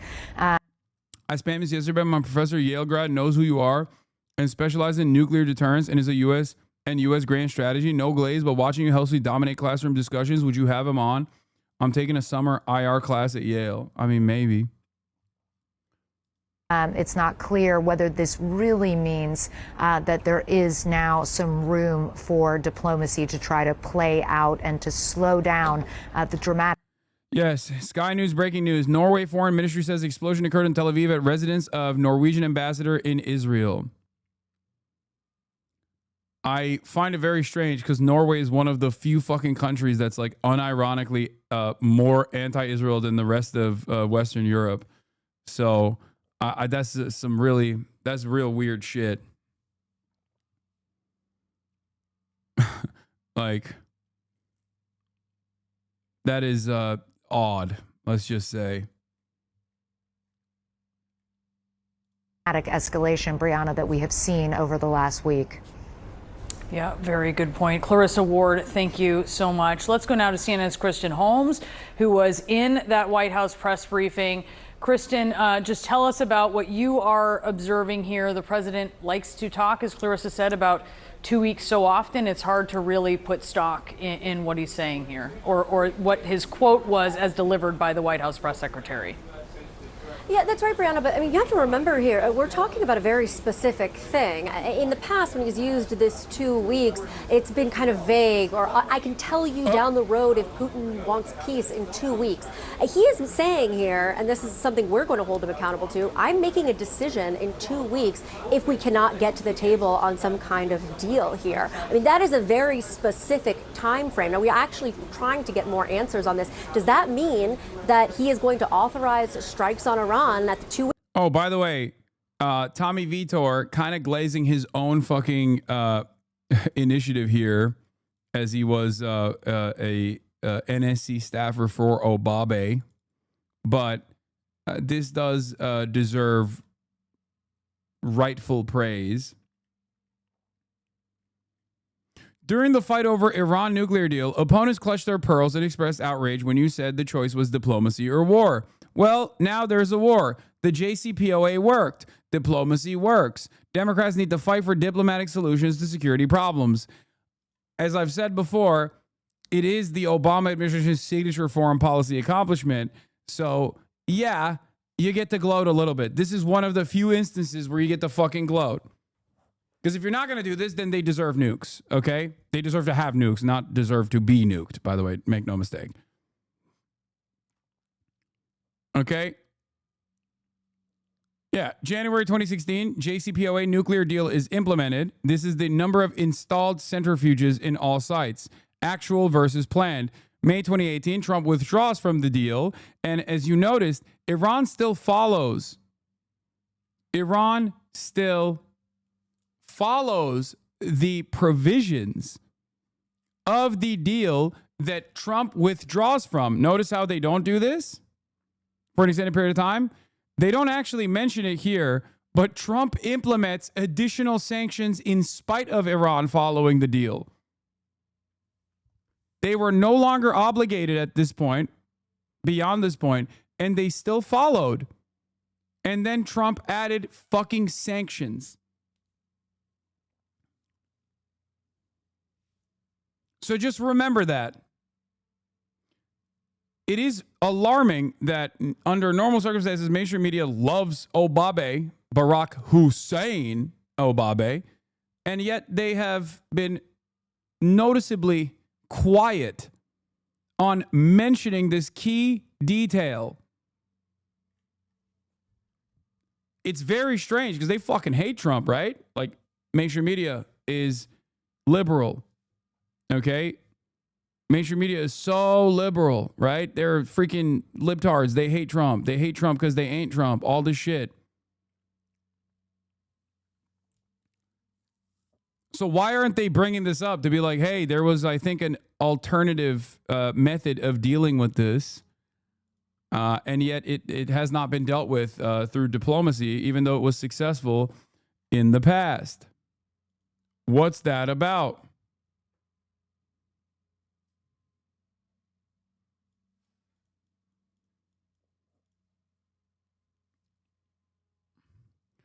All of this could have been avoided if Trump stayed in the JCPOA. If he didn't like parts of the agreement, then renegotiate. Worried that provisions will sunset, negotiate an extension. Art of the deal guy.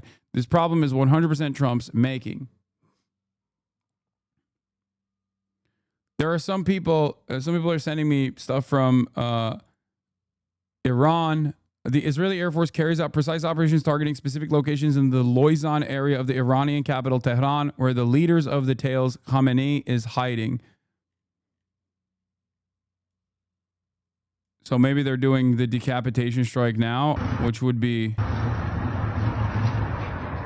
I doubt it, but who knows? I don't know. This is the only thing that we've seen. This is the information coming out of Iran is even more limited than Israel.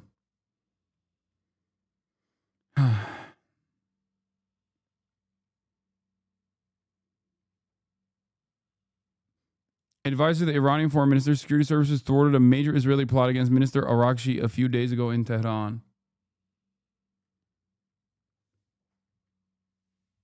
Yeah, one of the byproducts of this has been me getting better and better at saying Khamenei's name as opposed to saying Khamenei.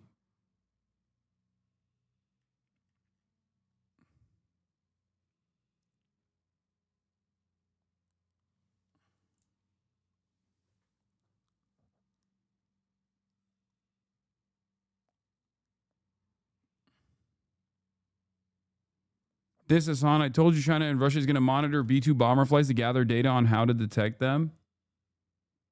That's crazy to fucking use Iran as a... That is insane, okay? That's insane to, what, use the entire nation of Iran, an incredibly valuable ally to especially China, as simply bait to monitor B-2 bomber activity. That's fucking nuts. I can see that for Russia, but I doubtful that you still mispronounce Bangladesh, idiot. Do I? Did I say it wrong?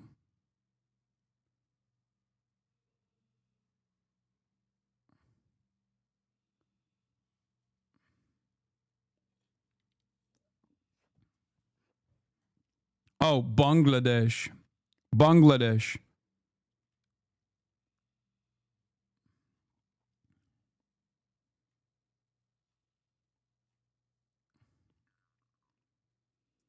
In Turkey we say Bangladesh.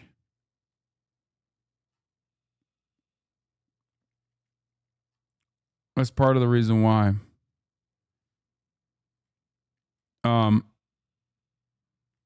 Anyway.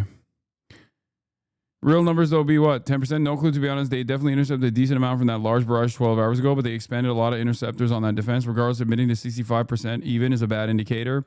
For what it's worth, there are experts who've claimed less than 5%. The data isn't really there to tell for sure, but I think it's a total piece of shit. I think the media, NBC, tends to use Iron Dome as a stand-in for Israel's multi-layered defense system, but yeah, Iron Dome itself is pretty shit against ballistic missiles. Kind of a last-ditch effort. Bangladesh? Bangladesh falan demiyoruz amına koyayım. Bangladesh diyoruz. Öyle mi? O zaman ben Türkiye'de de yanlış. I was wrong. Turks don't say Bangladesh. I was wrong. Bangladesh is how Turks say it. So they say it right. I was just a wrong Turk. And the entire time I thought that's just how you said it. My apologies. Oh, yeah, by the way, there's a standoff taking place right now. Dodgers and the Department of Homeland Security are at odds over agents present at stadium grounds amid tensions in Los Angeles over fucking ICE raids. Chaos unfolding all around the planet. What is Donald Trump doing? I don't know. Escalating towards nuclear annihilation. Fantastic stuff. Fantastic. Love to experience historic events unfolding in real time in broad daylight with genuinely no democratic pressure valve or no way of like combating even a little bit of it, because the very idea of the democratic process existing is blowing up right in front of our eyes. Something that I have talked about routinely, but it still sucks when you are experiencing it. Definitely not great.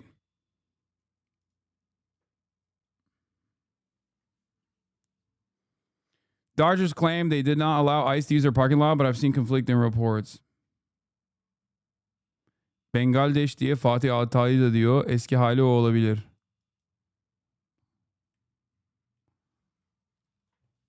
Ben yaşlıyım. 33 yaşında adamım. Ondan belki. All right. Here's Seymour Hersh, legendary journalist, one of the greatest living investigative reporters of basically every generation. Okay, now Turks used to say Bangladesh, and now they say Bangladesh. So I wasn't wrong.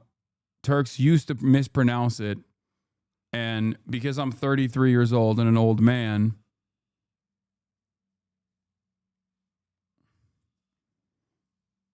anyway, this is completely irrelevant to the main point of contention here. Let's get to Seymour Hersh's reporting on this. As you guys know, Cy Hersh had a fantastic reporting on the Nord Stream pipeline at a time when the media was just like fully invested in the narrative that the pipeline was actually exploded by Russia itself, which was really fucking stupid, and yet they still tried to go along with this narrative. Cy Hersh, on the other hand, had reporting that the CIA was involved in it, if not directly caused this attack.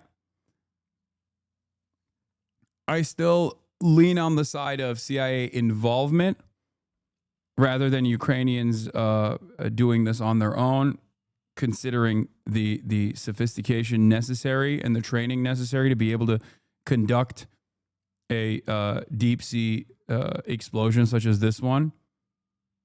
Like the tools necessary and the expertise necessary to be able to do this and the training necessary to be able to do this, I don't think Ukraine is capable of pulling that off on their own.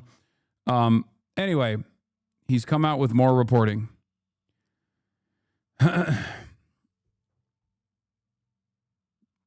Of course, before that, he exposed the My Lai massacre in Vietnam, the torture at Abu Ghraib, and he is, a very famous reporter for that. And mainstream resources never actually, they never forgave him for that. Okay. As someone who scuba dives a lot, it's fairly easy to strap explosives to a pipe. Please stop. Please. The idea that you are going to be able to successfully blow up a fucking pipeline 75 meters underwater in hostile territory without getting caught or without actually blowing yourself up on accident, like, because you have to be able to successfully implement this, and therefore you have to consistently fucking train for this sort of thing. You are not Tom Cruise, man.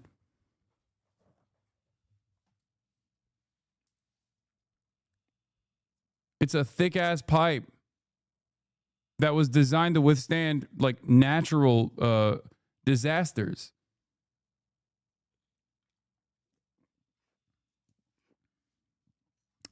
Anyway,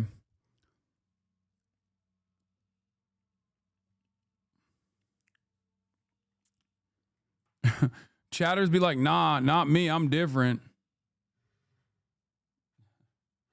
Nah, dude, I'm fucking Tom Cruise, brother. Fuck you mean?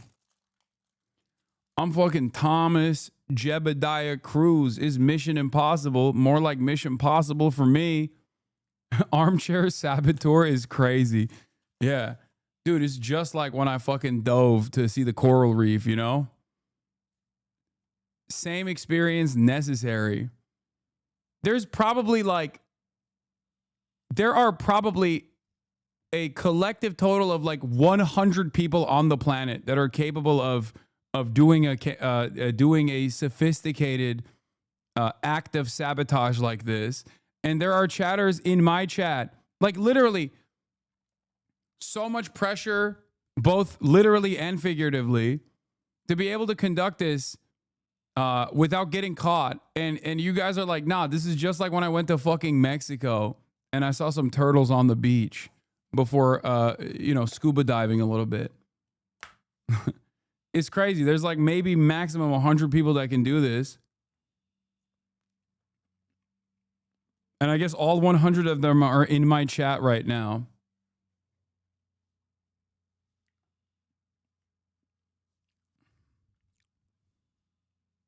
I can handle thick pipe under pressure.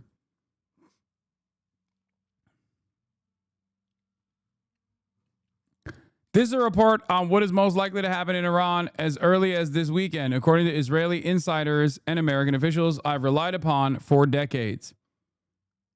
Okay? Sai is deeply fucking embedded in Washington, D.C. His reporting is excellent. He has a tremendous track record. So I have no reason to believe that this is not going to happen. Oh, shit. Is this only is paywalled? Fuck.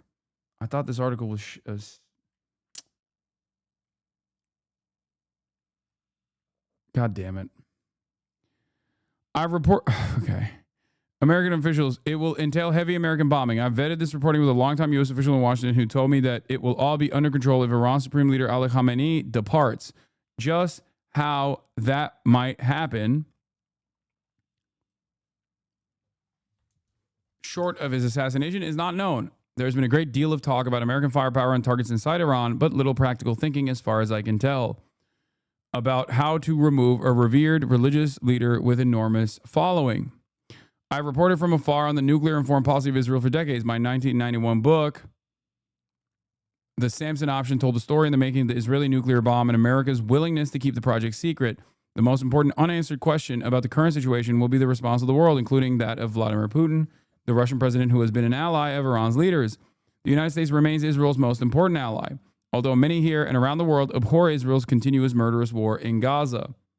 The Trump administration is in full support of Israel's current plan to rid Iran of any trace of a nuclear weapons program while hoping the Ayatollah-led government in Tehran will be overthrown. Okay, we found a way to bypass the paywall.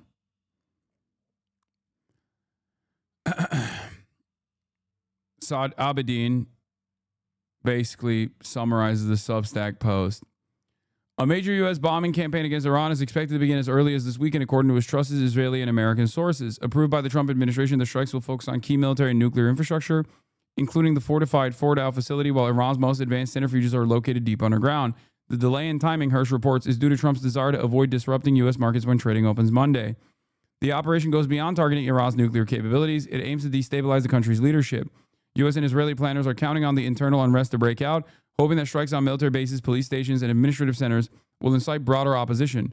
Hirsch says there are even unconfirmed reports that Ayatollah Khamenei may have left Tehran. While some in Washington favor installing a moderate religious figure to lead the country in a transitional phase, Israeli officials reportedly reject this, pushing instead for full political control through a loyal replacement. These internal disagreements reflect a deeper divide over what post-strike Iran looks like. Intelligence circles are also looking to Iran's ethnic minorities, particularly Azeris with alleged CIA ties, as potential tools to spark wider dissent. Iran has a shit ton of different ethnicities. Azeris, of course, are aligned with, well, not the Iranian Azeris. I wouldn't say that all of them are, but Azerbaijan is aligned with Israel and Turkey. And Israel obviously gave weapons to Azerbaijan in exchange for a pipeline that basically supplies 65% of the entirety of the Israeli energy grid. That pipeline goes through. That pipeline, of course, goes through fucking Khamenei as Azeri. Yeah, but I'm saying that there is discontent amongst different ethnic groups. One of the groups that they could tap could be the Azeri groups. There's also Kurdish factions as well. Is this reporter to be trusted? Yes, this is a summarization of the Substack article from Seymour Hersh. Seymour Hersh's reporting is fairly solid. Now, again, this might not unfold at all. Okay, this is not a given. Make no mistake. This is not a given. The plan, according to Hersh, bears a resemblance to the previous Western interventions in Libya and Syria, where external pressure led to long-term instability and suffering. The attack on Iran, he warns, could have similar consequences, potentially fragmenting the country and inflaming the region, all while being driven by Netanyahu's strategic aims and Trump's desire for a major geopolitical win.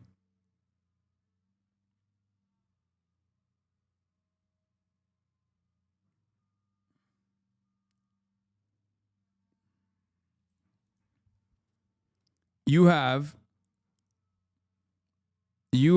Armenia, I guess, as like a kind of ally to Iran. But Russia has already dropped Armenia, as you guys know. And you have Azerbaijan as an ally to Israel. As far as like regional allegiances goes, and Armenia's capabilities of like defending or aiding Iran are nothing. Armenia dropped Russia first and can't be trusted by Iran at all. Yeah. Israel said they moved their enriched uranium to a secure location.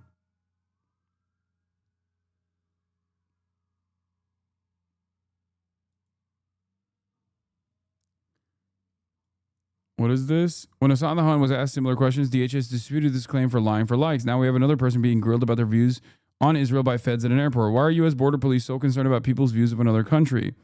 This is what Trump's new ideological screening looks like. Journalists being detained and deported at the airport because of what they wrote.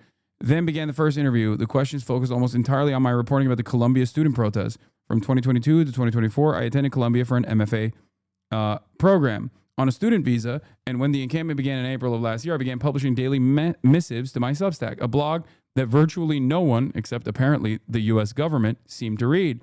To Officer Martinez, the pieces were highly concerning.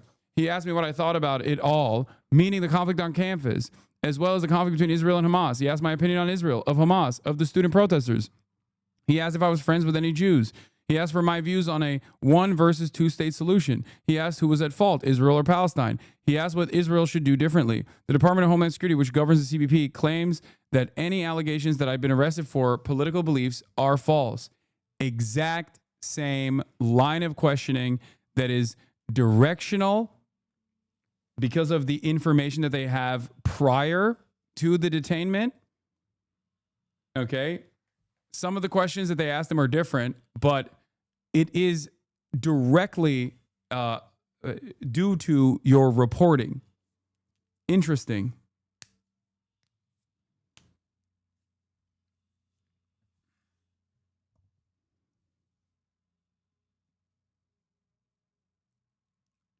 Interesting.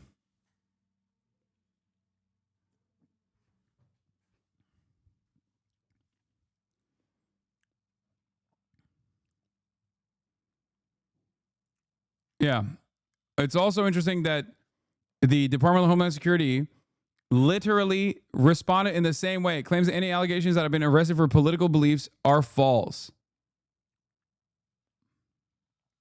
Once again, they're lying for likes. This person that they deported, because I'm an American citizen, that person wasn't. So obviously, that person stating that person was deported. If I wasn't an American citizen, I probably would also be deported.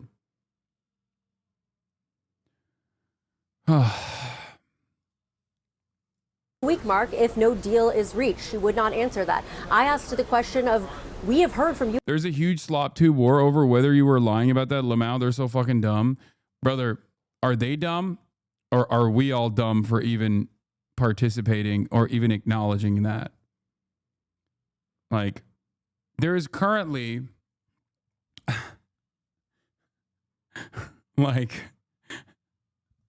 yeah, those guys want to make money. Huh? Dur şimdi alacağım. Şimdi birazdan gelir. 5-10 dakikaya ama saat 3'te yaparsan yerim. Eyvallah. Okay. You need to start permitting them? No, it's fine.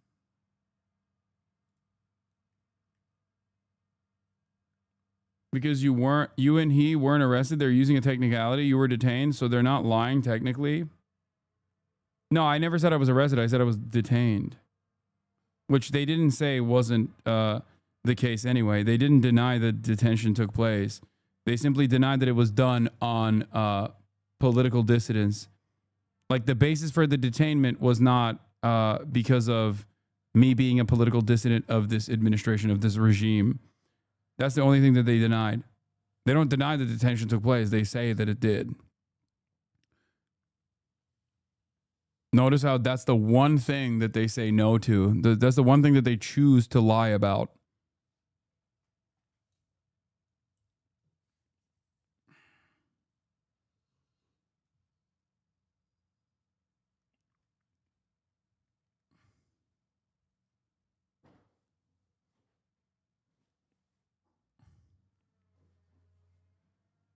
U.S. officials and Israeli officials that they believe Iran never wants to make a deal, that they're going to just string us along. How can you ensure that they are not stringing us along when you are now effectively adding time to the table? Remember, this is now the second deadline they've given Iran. The first one was 60 days. Now they're adding an extra 2 weeks. And there's no real answer to that other than the fact that Carolyn Levitt is saying that the president believes that there is, and I want to say, a substantial chance for negotiation. That's what they use. But we still don't have any idea why exactly they mean that. Now, one of the things she told me is that Iran is incredibly weakened, and that gives them some kind of insight into the potential for a diplomatic deal because Iran has become so weakened. But still, we don't have a lot of answers as to what this means if Iran doesn't come to the table. The other part of this that has been so fascinating is the U.S. Middle Eastern envoy, Steve Witkoff, who we know has been in touch with his Iranian counterparts, has been really leading the talks in this process. He's not attending the talks with European nations on Friday in Switzerland. She did not have an answer for why that was. He has been in touch. We know that the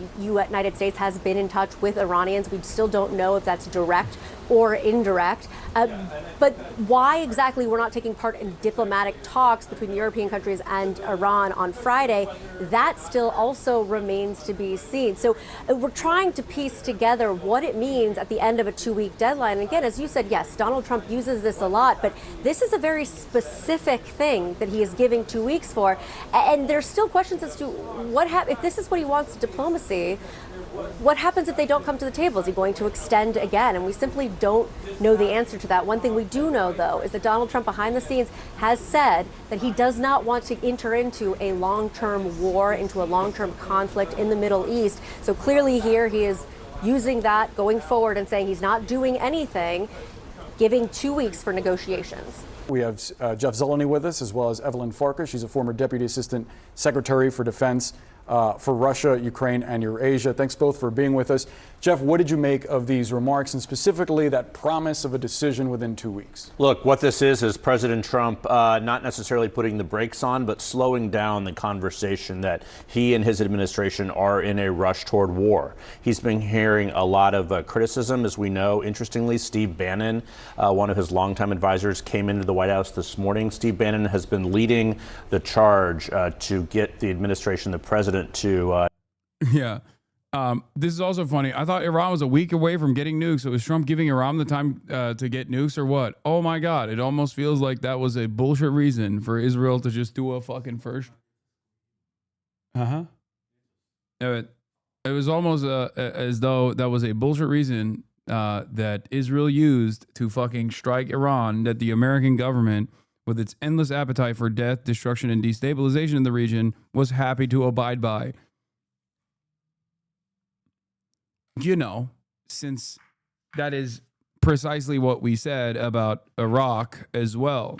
Not launch military strikes. We don't know what role that played, but what this is the president, and you are right, Brianna, I've lost track of the number of times the 2-week mantra.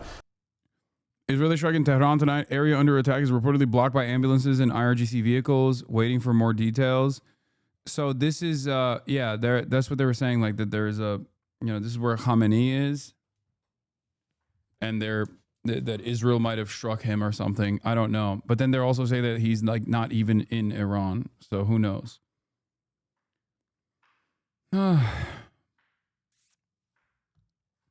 Explosions reportedly been heard in 2 NATO embassies so far from Iranian missiles and drones. One yesterday, 200 meters away from Lithuania's embassy in Tel Aviv, and now Norway's embassy. What would happen if one of the Iranian missiles actually end up hitting a NATO embassy? Will that invoke Article 4 or 5? I don't know.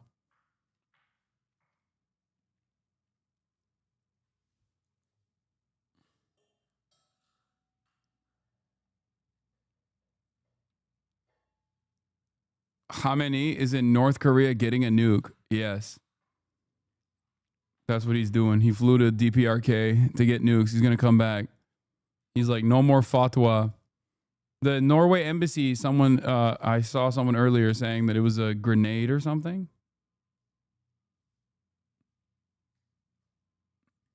I just don't see any reason for anyone in the region to strike the embassy of fucking Norway. It's like the Norwegian embassy is the dumbest one to fucking strike because out of all of the European partners, Norway is literally one of the most anti-Israel ones. Obviously, that doesn't mean much, but it is one of the most critical.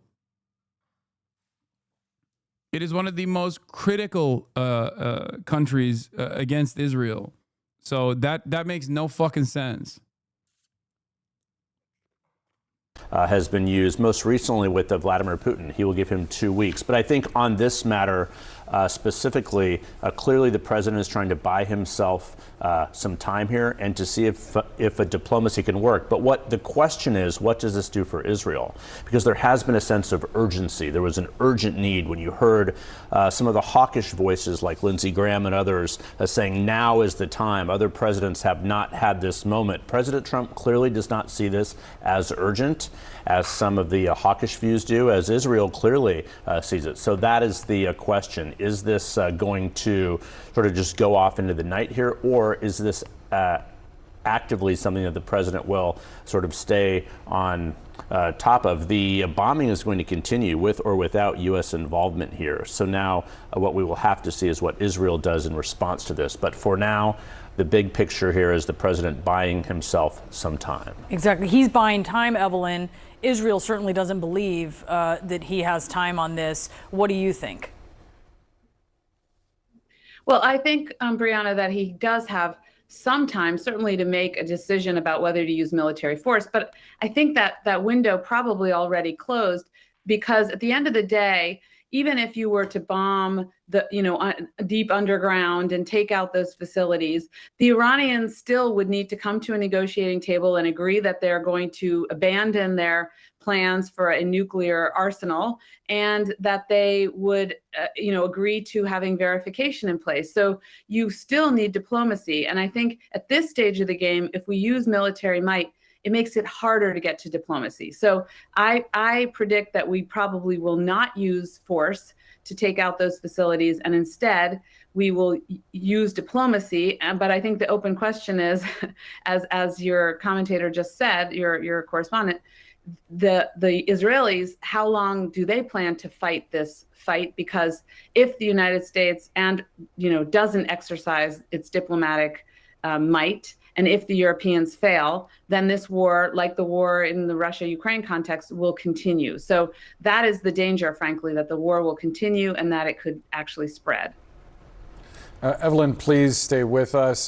Jeff, a quick question to you. We have less than a minute before we go to break, but to Kristen Holmes' question of Caroline Levitt, how do we know Iran isn't stringing the U.S. along?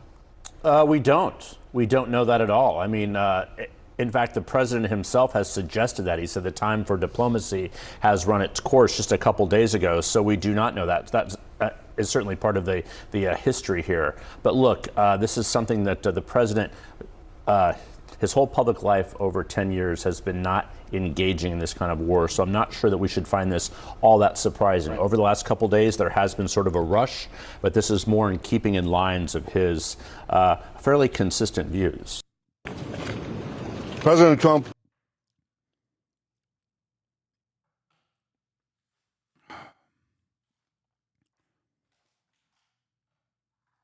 What? Bunker buster used 10 minutes ago? What are you talking about?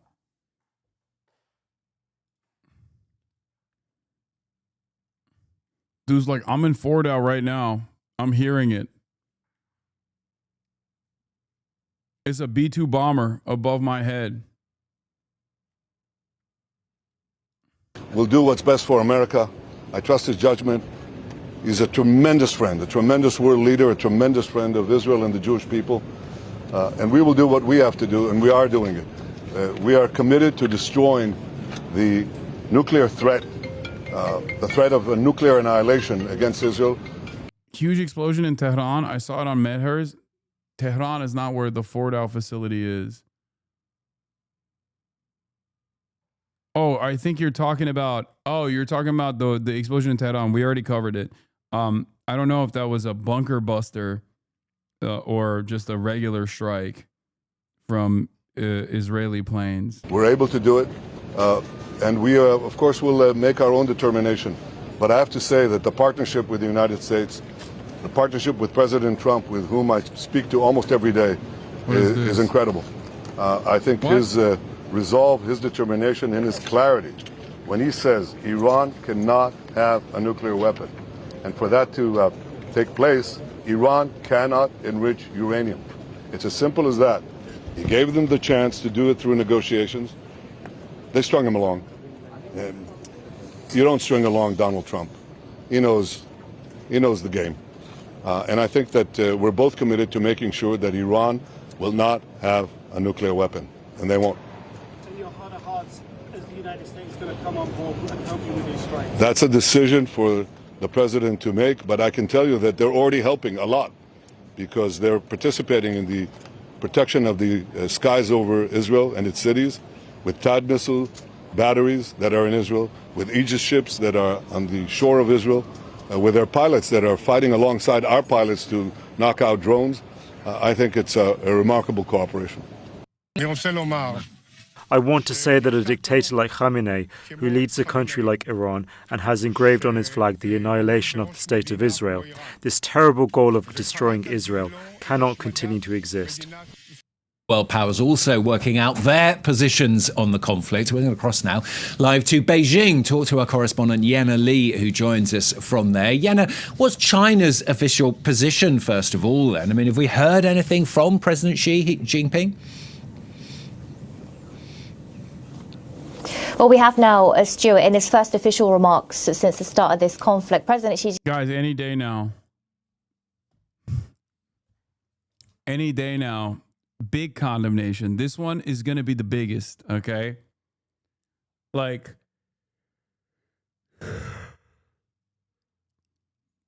what a giant condemnation this one is. This one's going to hurt. This condemnation, oof. Wow. Yeah, weapons grade enriched condemnation. Oh, this is going to be a sternly worded letter. Okay, you feel me? The sternest. Xi Jinping reportedly told state news agency Xinhua that China opposes acts that infringes on the territorial integrity of other countries and added that all parties should promote de-escalation, whilst also putting forward his willingness to play a constructive role in this. A spokesperson, meanwhile, here at the Foreign Ministry in Beijing also made a thinly veiled critique to the United States, saying, I quote, the country with special influence on Israel in particular needs to maintain. Sorry, China isn't bloodthirsty demons like the U.S. is. Brother, what are you talking about? China needs to defend Iran. That's it. They need to defend Iran for their own interests. They need to defend Iran for their own sovereignty. Why the fuck is America attacking Iran? They're attacking Iran not for just like, not because like they were like, oh, we just don't like Khamenei. They're attacking Iran because ultimately they want to destabilize Iran, which is a major regional player, so they can have the entire fucking energy production capacity of the world under their control, with some exceptions. But pretty much the entirety of the energy production will be free of any sort of Iranian intervention.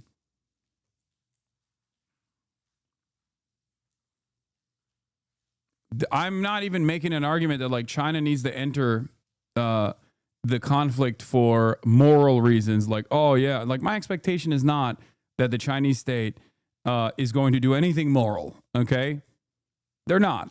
They are only interested in China, and that's it. China is nowhere near, not even a fraction as ideologically invested as like the USSR was in terms of offering support to allies. Okay? They're not. Iranian oil is like 2% of China's energy. No, you're missing the forest for the fucking trees, and it's not 2%. It's about 10%. It's a lot more important to Iran than it is to China, but 10% is nothing to fucking. It's nothing to discount. But also, you're failing to comprehend what I'm talking about when I say this is a matter of significant national security concern and sovereignty concern for China. Okay? Because if there is no Iranian threat in the region, and let's say America turns around and says, we got to shut off the fucking oil faucet to China, there is no retaliatory measure. There's no immediate retaliatory measure that China can implement by way of its allies like Iran. That's the whole reason why America wants to fucking pack up Iran to begin with, so they can have not one, but two different methods of trying to cripple Chinese manufacturing and to cripple China in general.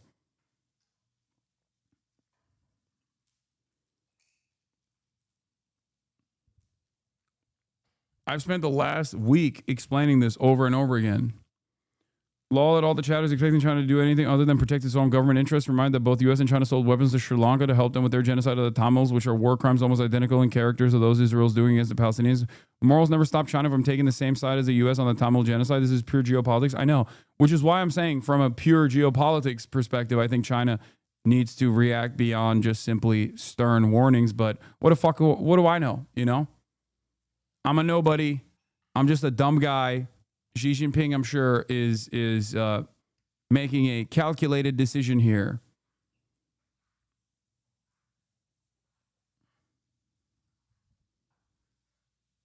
See what I'm saying? A fair and objective position. State media such as the tabloid The Global Times also blaming the U.S. for abandoning the nuclear deal and letting this situation escalate. China's official stance is that Israel's actions constitute a violation of Iran's territorial integrity. And although the Chinese foreign minister did tell his Israeli counterpart that Israel shouldn't have to constantly live in anxiety about a potential war either, this is, by the way, a much stronger tone and position that China has taken compared to when Russia invaded Ukraine. In any case, though, this conflict is creating the kind of instability Chinese leaders want to avoid at all costs. So you want China to join the war? That's insane. I want China to defend its own fucking own interest in the region. Why is America defending Israel? Why is America letting Israel do whatever the fuck it wants in the region? It's for its own national interests. It's its own foreign policy interests. It's literally the same expectation from the adversary that America is very clearly gearing to fight.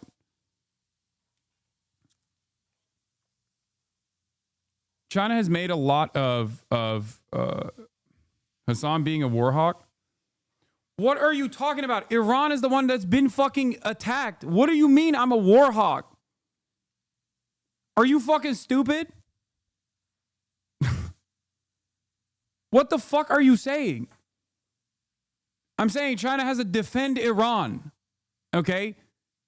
Chinese presence is a deterrence enough as it is a massive trade partner of a bunch of the other Gulf region countries as far as oil goes, and also with Israel as well.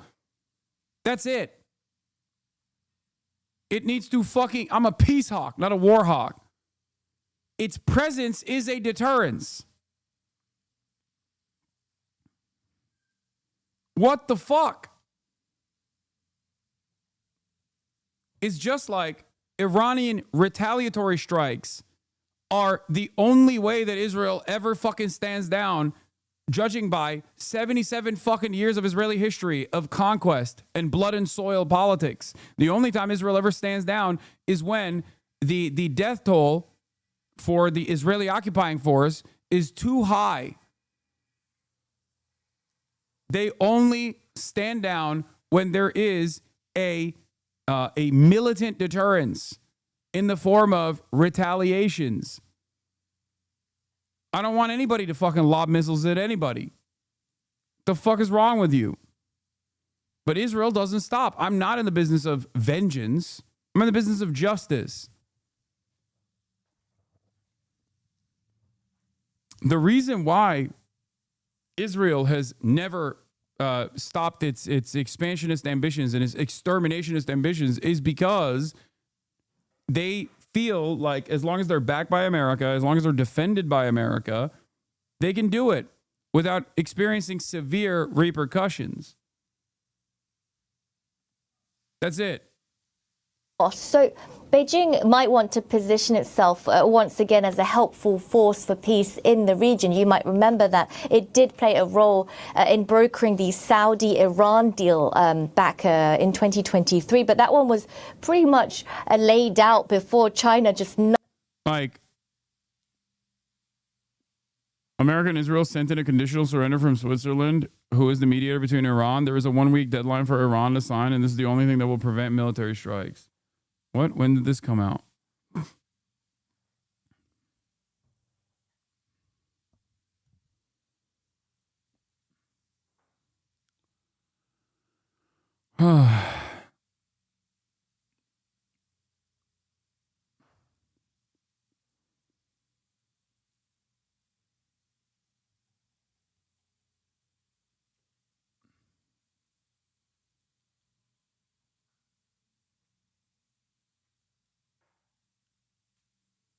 Are you fucking brain dead?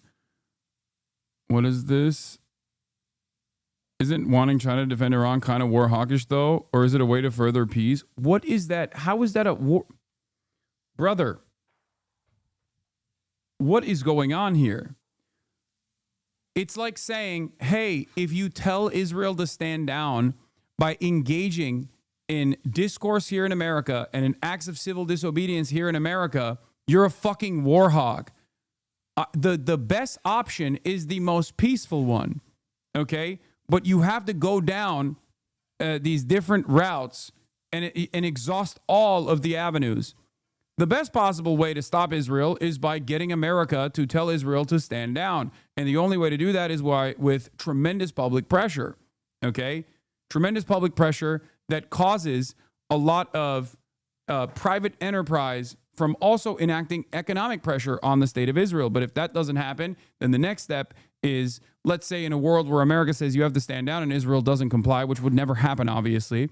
But in that circumstance, then America shuts off all aid and all support and implements sanctions on Israel. Let's say Israel says, I'm not going to stop. I'm not going to stand down after all sanctions. The nuclear sanctions package is implemented on Israel like it was with Russia, which, by the way, Russia obviously has a much larger economy that is geared towards avoiding these sorts of sanctions.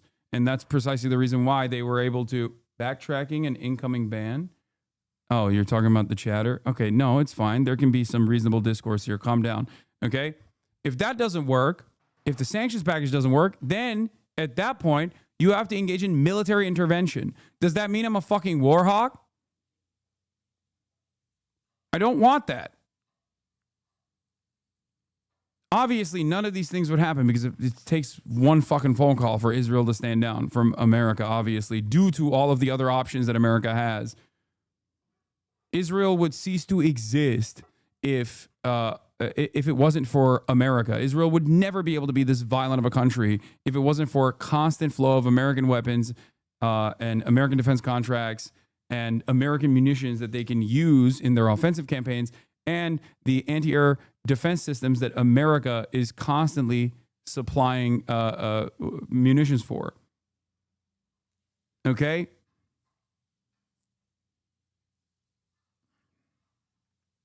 The same principle applies for Iran. Iran is currently engaging in very restrained acts of retaliation as opposed to Israel's incredibly unrestrained acts of escalation. Okay? It's tit for tat. But that is not seemingly enough for Israel to stop. Obviously, the first option and the best option here is a reasonable compromise through the negotiations process. America's positions, however, are maximalist, and they seem disinterested in even budging a little bit. Like ridiculous provisions like, oh, you can have a nuclear energy grid as long as you're getting nuclear power outside of Iran. Like, that's fucking ridiculous. It's a non-starter. Okay? They don't even want Iran to have any fucking nuclear power whatsoever.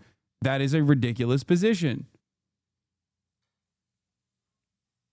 Not that it fucking matters, because very clearly America used the nuclear bargaining, the negotiations, as a cloak and daggers operation to allow Israel to first strike Iran. But if the retaliatory attacks don't actually cause Israel to incur significant enough penalties that they stand down, then there has to be something else that is a protective banner over Iran. And that is the presence of China. If that doesn't work, if America and Israel are so gung-ho that they still want to destabilize the country, they still want to do a decapitation strike and continue bombing Iran, then yes, China has to enter the fray in an effort to defend its asset in the region.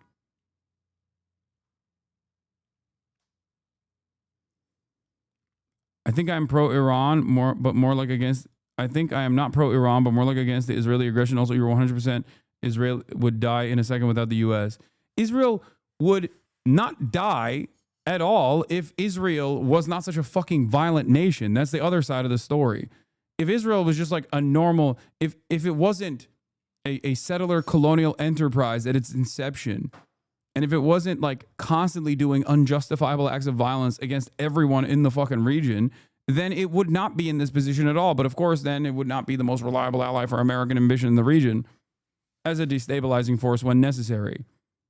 Nudged it over the edge, and no one really sees Beijing as a neutral force in this conflict due to its proximity to Tehran. This situation is clearly very different and very volatile. Yeah, no, you said that instability of great concern to the Chinese. Elaborate on that for us. Why particularly? Both for economic and geopolitical reasons. China is dependent on Middle. During the Bangladesh Liberation War, the U.S. parked the USS Enterprise in the Bay of Bengal as a tacit nuclear threat to India and Bangladesh and support Pakistan. The USSR sent ships and subs to tail the Enterprise. One cannot imagine China parking their aircraft carriers next to America's. That's all they need to do. Yeah.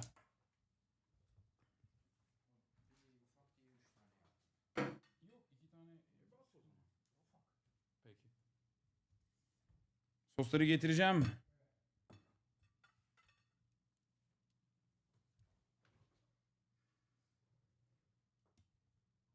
Eastern oil. 43% of its oil imports come from the region, and some of that from Iran. Chinese buyers have been profiting off of cheap Iranian low prices thanks to the Islamic Republic's isolation. Then we have the whole strategic part to this. The Iranian regime has been rather useful to Beijing. Together they've been flaunting their anti-Western stance, and notably China has been a prominent voice against Western-led sanctions on countries like Iran and Russia. A power vacuum in Iran or drastic regime change would certainly be a problem for Beijing. With Donald Trump in the White House, there's this added level of uncertainty, and it's not because the U.S. sides with Israel that China would automatically show unwavering support for Iran either. Its stance is much more nuanced than that, in part due to Beijing's efforts not to alienate Gulf states or its relationship with Saudi Arabia. For now, China is, rather sitting back and observing the situation. It might want to implicate itself a little bit more as it progresses. But its main priority today is protecting its own citizens. Some 1,600 have already been taken out of Iran, according to authorities, with evacuations out of Israel towards Egypt set to start on Friday. Yeah, no, thanks so much, Yana Lee, our correspondent, talking to us live there from Beijing. Well, we can speak now to Dr. Victor Gao, who is... For China, there's also another option here, which is, again, the amount of pressure that it could actually put on Israel with sanctions themselves. Not sanctions necessarily, but refusing to trade with Israel.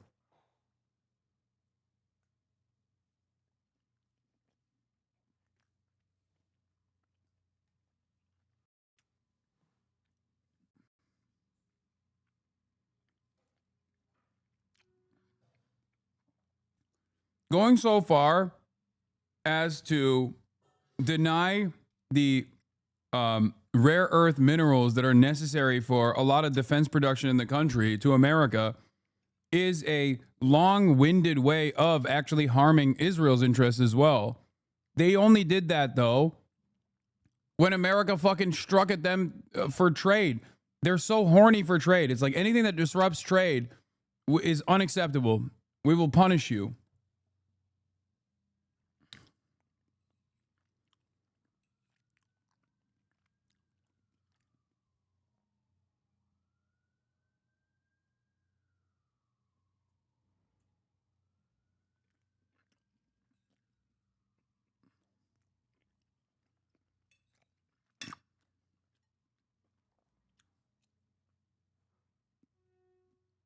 Is the Vice President of the Center for China and Globalization, who joins us from Beijing. Dr. Gao, always a pleasure talking to you. We've never talked about the state of relations between China and Iran before, so why don't we make that the starting point? How would you describe the state of ties between Beijing and Tehran? Thank you very much for having me. China highly respects Iran as a sovereign nation with territorial integrity, and the two countries engage with each other on equal terms. And China does not recognize the extraterritoriality of any other country's one-sided and self-imposed sanctions against another country or against China. Therefore, China recognizes sanctions as a way to stop trade from happening, and that is unacceptable. Maybe that's why they hate the United States. It's because they keep doing sanctions, which is really fucked up.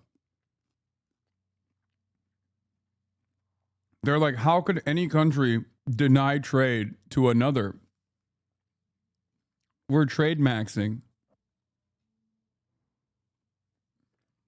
Therefore, when China deals with Iran, we deal with Iran in all spheres of relations, including energy cooperation. And I don't think this is a problem. And if a third country cries foul, the problem is really with itself, with its attempted extraterritoriality of its unilaterally imposed sanctions. And I think once this Israel-initiated war against Iran started, the Chinese government's position is very clear. Israel is in violation of a self-imposed war against a member of the United Nations, against its sovereignty and territorial integrity, and China really deplores Israel's military attack on nuclear facilities inside Iran and considered it as a very serious offense against. Like the fucking facility that Israel blew up yesterday is a literal Chinese-Iranian joint collaborative project. That is yet another example of what I'm talking about with respect to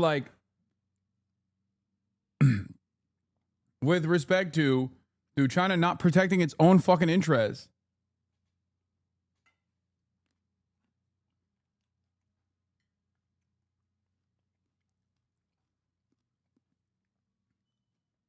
Their ambition for permanent trade and trade maxing will inevitably come back to haunt them.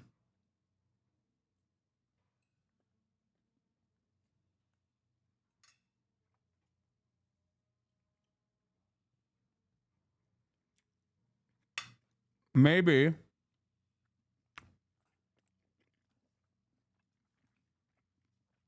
they could consider, I don't know, beefing up Iranian anti-air defense capabilities as an opportunity for trade.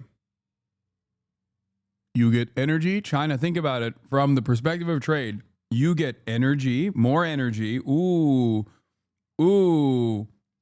But then you do trade and you give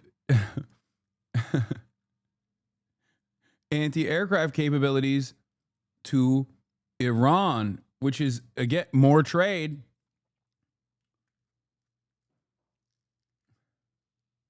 Think about how much trade opportunities you could create in this situation. Against world peace and security. Okay, I mean, just to give you the Israeli line on what you just said, what we're told by Israeli officials repeatedly on this channel is that Iran is very close to being able to build a nuclear weapon. It might already be able to do so. And they're constantly calling for the destruction of Israel. So they say what they're doing is preemptive self-defense. What do you make of that argument?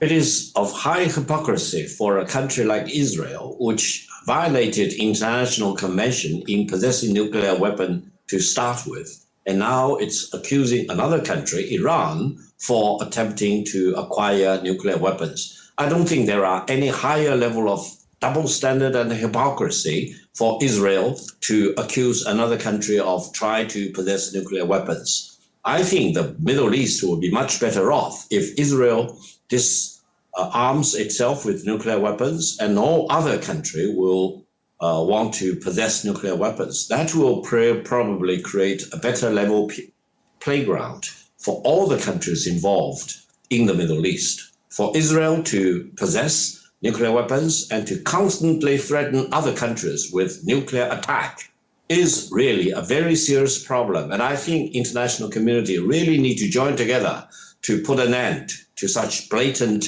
violation of peace and security, not only in the Middle East, but in the world at large. We've heard from the president of China, President Xi Jinping. I'm sorry, but this is Erdogan. Basically, Erdogan. I can't tell if this is Victor Gao or Recep Tayyip Erdogan I'm listening to. Tough talk. Everybody hears those words, it goes based. Meanwhile, behind the scenes, the trade must flow to a country that you just openly stated is a fucking nuclear power that is a real and present danger to every other country in the region. Jinping saying on Tuesday that China is, quote, deeply worried about Israel's military operation against Iran. Where do you think you and the president of China see things heading to? Why the worry? How dangerous could the situation be? Well, as a general point, China is always worried if a war breaks out. And this time, this war is a complete surprise attack launched by Israel against a sovereign and independent country like Iran. And the fact that this surprise attack took place when the United States and Iran are still engaged in discussions about how to end this nuclear problem is particularly surprising. It's, in my best judgment, is like the Japanese surprise attack on Pearl Harbor in the Second World War.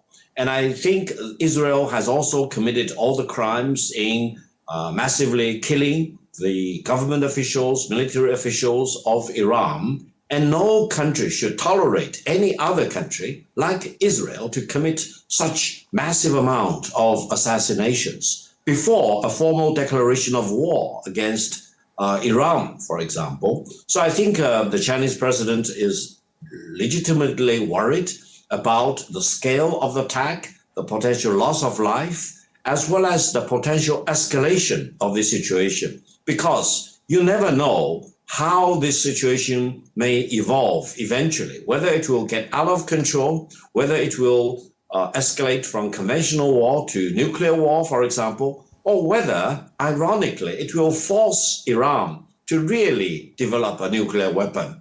And what will be the consequence for Israel and Iran to both have nuclear weapons? Do they really want to use nuclear weapons against each other? What will be the consequence for peace and security in the Middle East and in the world at large? Therefore, it is time to call on Prime Minister Netanyahu, stop all the craziness. He probably wants to save his political skin rather than really serving the fundamental interest of the people in Israel to launch such unilateral, self-imposed surprise attack on a big country, a great country like Iran. Dr. Gao, on Tuesday, China accused the US President Trump of pouring oil on the conflict there between Iran and Israel. Why and how Does Beijing see the United States making things worse with regards to this situation? Well, I think evidence points out to a joint operation by the United States and Israel against the country of Iran. They probably have a division of work. The United States was not very much involved on the surface of the situation, but no one should be surprised if the United States highly coordinates its information gathering, etc., with Israel. And the fact that Israel has kept saying that the United States is involved from the very beginning of the war, etc., illustrates the level of cooperation and collaboration between the United States and Israel against Iran. And the United States still keeps saying that they are not involved, but then they need to come up with a proof that they are not involved. And not being involved is not sufficient.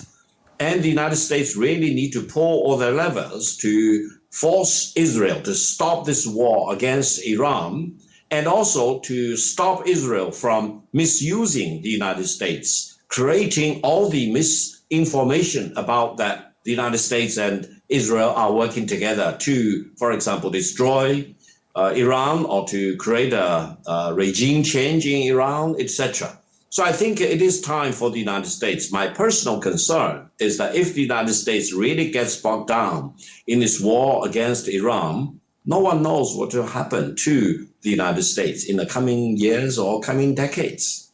Well, that could be beneficial for China, couldn't it? Because if the United States spends large sums of money, a considerable amount of time and attention on affairs in the Middle East, that leaves China to do what it wants to do in a more, let's say, unrestrained way. Allow me to emphasize one point. China always benefits by protecting peace and stability anywhere in the world. And China will feel very much at a loss if peace and stability and prosperity anywhere in the world will be damaged by especially unilaterally imposed war of one country against the other country. Therefore, such benefit, if any, that China will enjoy is not. He ain't wrong. If there isn't peace, then they can't do trade. It would be devastating for trade maxers.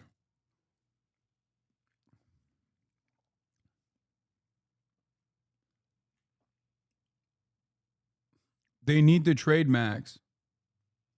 Not for China's own benefit, it is for peace and stability and the well-being of mankind. It is time to stop Israel in this war against Iran and to prevent the United States from really joining this war together with Israel, which may escalate the situation and create unprepared consequences for mankind as a whole. You mentioned regime change in your earlier response, and I want to pick up on that because we heard from President Trump on social media saying, quote, "We know exactly where the so-called supreme leader is hiding. He's an easy target, but he is safe there. We're not going to take him out, at least not for now." How would China react if the United States did, or if Israel did, kill the supreme leader? This is exactly the confusion that President Trump is creating deliberately or unintentionally. I don't think assassination of a head of state or head of government or political leaders or military leaders of another country is the right thing to do in the world of today. I think countries need to have the minimum decency and the protocol in dealing with another country. Assassination is the bad thing, and assassination may serve as a boomerang, eventually may come back to hurt yourself and haunt you. Therefore, engaging in assassination, especially against head of state or leader of another religious faith, for example, or against the major political and military leaders of another sovereign country, is the wrong thing to do, especially at a time when Israel has self-imposed this undeclared war in a surprise attack against Iran. This is the worst time for the head of the state of the United States to imply that assassination may be involved in killing the leader of Iran. You mentioned in your first answer, well, you painted a picture of a very cordial set of relations, cordial ties between Beijing and Tehran. Let me put this scenario to you. If Iran goes the same way as, for example, Syria, and the assassination that you mentioned or otherwise brings about a change of management, shall we say, in Iran, I mean, that would be a loss for China, wouldn't it? Because you'd have lost an ally, a key ally in this region. Because if a pro-Western government replaces the government that's there already, that would be a loss for China, wouldn't it? No, I don't think so. I think China has always the long perspective and historical perspective to look at any contemporary events like. I don't get Gao being the pro-China spokesperson. Bro is a lib in the opposition party. Give us a true CPC loyalist, wolf warrior, diplomat. I mean, if you know the intricacies of Chinese politics, then you already know that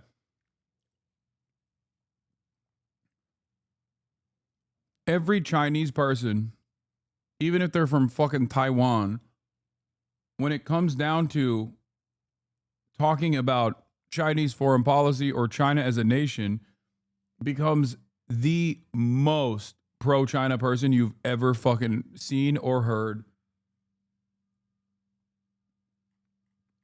Regardless.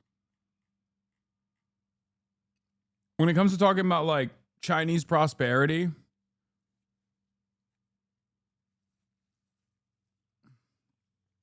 even Chinese people in Taiwan will still recognize how prosperous of a nation China has become.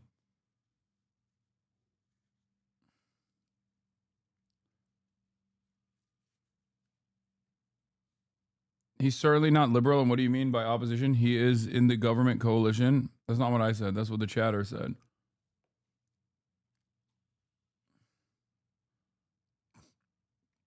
No, that's blatantly wrong. There are actual libs there. Gao is very much pro-CCP. Have met him in person. He's an extension of the state. His role in his think tank is like a diplomat.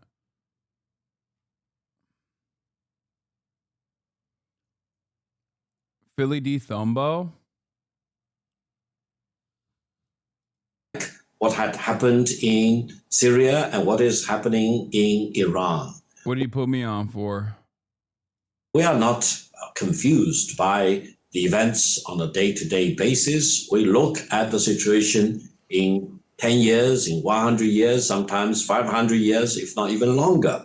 Therefore, in the historical perspective, if you really look at the situation in the long-haul perspective, war is bad. For Israel to impose an undeclared war on Iran is an aggression. And whatever Iran is doing is justified because they are defending their own sovereignty and territorial integrity. They are fighting back against aggressors. And if the United States wants to join Israel to become an aggressor against Iran, well, history will eventually have its own verdict. Therefore, I think all of us need to work on with Israel to stop the war as quickly as possible and come up with peaceful ways to negotiate with Iran. And I personally will completely support the ending of whatever nuclear weapon program, if any, by Iran. And I do hope Israel will also dispossess nuclear weapons and Middle East will become a nuclear-free zone. That will be in the best interest of all the countries in that particular part of the world. It's so fucking funny for him to just like hit these notes though over and over again. It's America slowly but surely erodes all of China's allies. China will do its best to promote the real justified result for any such tension or conflict of war, and China will do its best to prevent the war from escalating or from spreading out, impacting on more countries and hurting more people in that part of the world. Bro, why are you such a war hawk? The future is Chinese. Taiwan is China for sure. They're unwavering in their stance. Their liberals are light years left of what we consider lib-centrist. The United States and some of its allies view China as being part of what it now calls... That F must have been literally a stutter. because it didn't even show up on my end. So I assume people were ready to let it rip, to be like, it's over, the stream is done.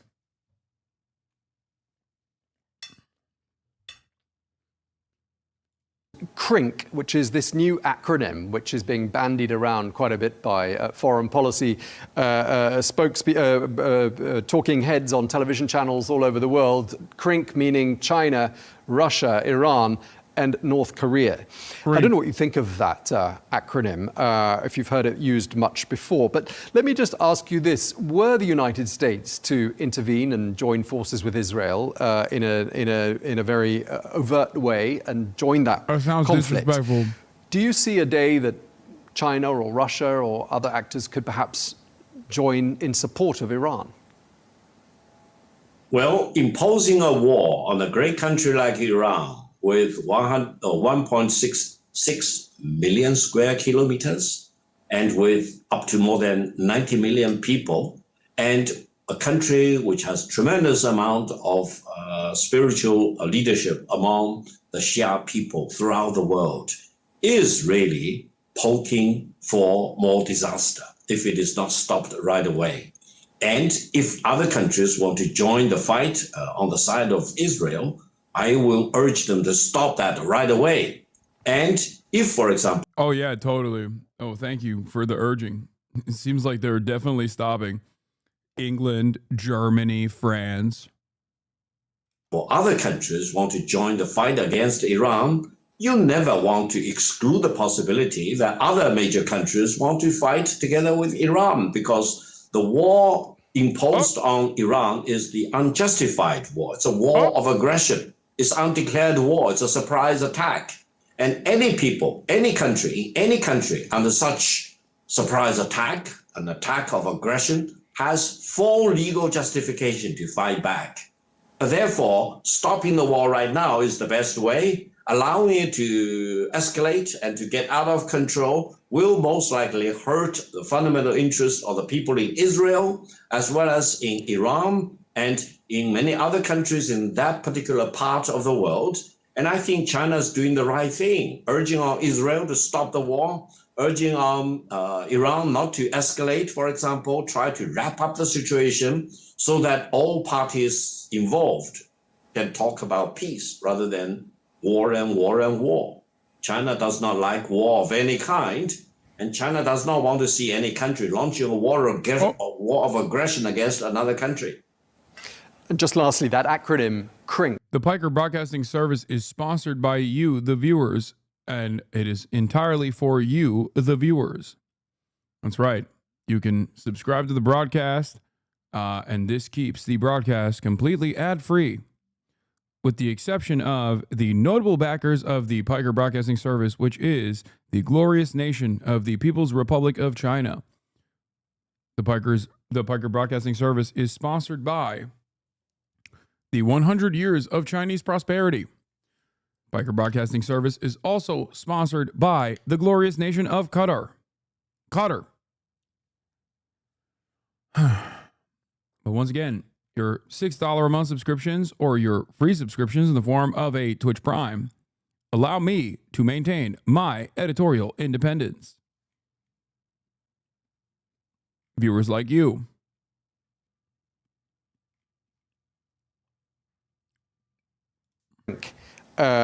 Viewed as being a group of hostile or adversarial nations by Washington and some of its allies. What do you make of it? What do you make of the acronym?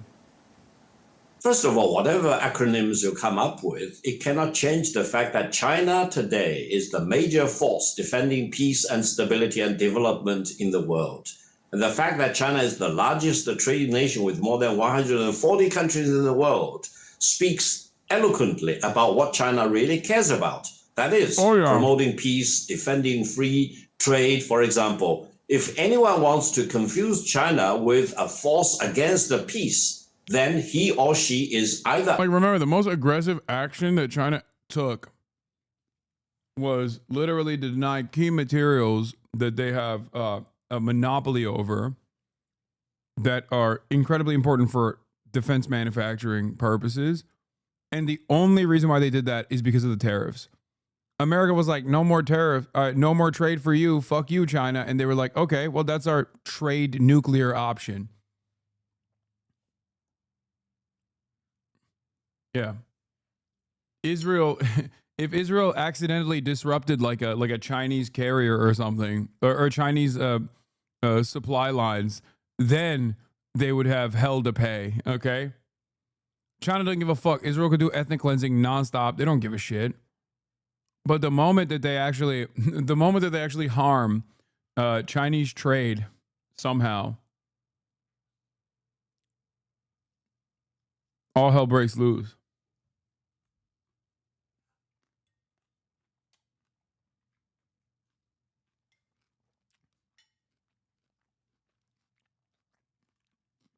For example, vocal commentators in the space like Hasan think actually happened that night. But then next up from that in the news, Iran just bombed a key Israeli hospital with now Israel vowing vengeance, and all of that as Trump has reportedly approved attack plans on Iran. Because Israel's air defense system has been intercepting most of the missiles that Iran's been hurling its way, but of course it's not 100% effective. And so today you saw 3 buildings being hit, including the largest hospital in southern Israel, though according to Iran, that hospital was not their intended target. Instead, they claimed that they were going after military and intelligence headquarters near the hospital, but either way, Israel's health ministry service said that 71 people were left with minor injuries, with it likely only being minor injuries because the missile hit an old surgical inpatient building which had been evacuated in recent days. But still, you had Israeli President Isaac Herzog tweeting this morning, calling the attack a war crime and declaring that Iran's supreme leader can no longer be allowed to exist. And that as you had Prime Minister Benjamin Netanyahu saying, "We will make the tyrants from Tehran pay the full price," with him adding that while Israel struck targets in Tehran as well as several nuclear sites overnight, Iran instead chose to go after a hospital, quote, "where people can't even get up and run away." Though there you then also had a lot of people calling those words viciously hypocritical given Israel's unrelenting assault on hospitals in Gaza. With, for example, vocal commentators in the space like Hasan Piker tweeting, "Timeline is lit up with Israel defenders finally speaking up about a hospital being bombed after spending the last 20 months defending the bombing of every hospital in Gaza." Right, and that is reportedly of the 36 hospitals in Gaza, 19 are completely shut down and the other 17 are only partially operational. With also NBC noting that in recent weeks, Israel's bombings on hospitals in Gaza have risen to their highest level so far this year. And while you have Israel consistently maintaining that Hamas is using the hospitals for military purposes, organizations like the UN have said that Israel has not provided enough evidence to actually prove that. But either way, you have NBC saying the wider health system, including ambulances, field hospitals, and clinics, has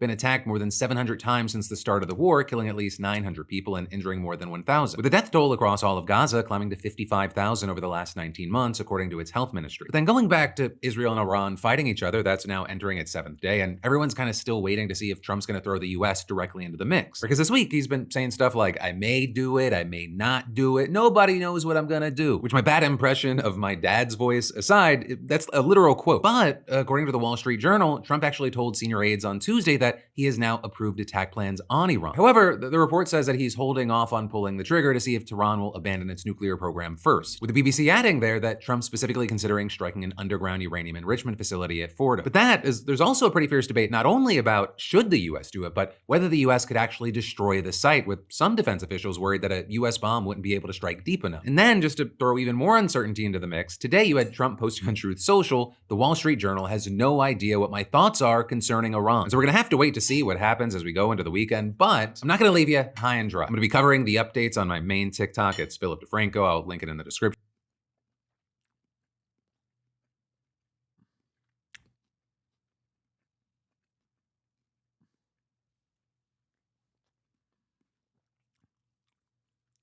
Did they miss their target when they struck the empty wing? It was the empty wing the target? I don't know. My suspicion is that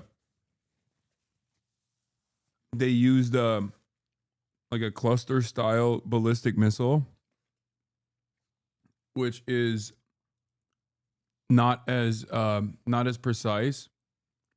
And in the process, while they were trying to target like that area, I assume there is like, because there's military shit everywhere in Israel, right? You have anti-air defense systems everywhere. So you have launchers everywhere. Those are military targets. You have, espionage facilities, military bases. Ironically enough, that's literally what Israel says Hamas is doing. But I suspect that given the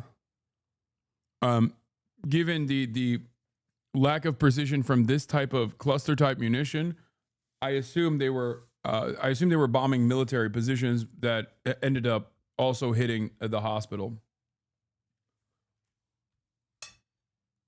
Or they could have directly targeted the hospital too, to be fair, because so far, if you noticed, every single retaliatory attack that Iran has engaged in has actually been following through on Israel's acts of aggression first. Israel has already struck an Iranian hospital, as I covered before a couple days prior. The best example I can give you is the oil refinery that they struck, that Iran struck after Israel had hit the oil depot in Tehran. So I could totally see them actually hitting a hospital deliberately as well. I mean, it's a war crime. And they have hit civilian infrastructure already. Considering that Israel already hit their nuclear facilities a couple times at this point, and especially the last night's strikes on a nuclear facility, the one called Arak, that's a collaborative nuclear facility with China and Iran. I suspect that today will be tonight when they strike back, depending on what took place today, because there was some reports of maybe like a decapitation strike that took place against Khamenei. But I suspect that at some point they will strike back at a Israeli nuclear facility. It's all been tit for tat.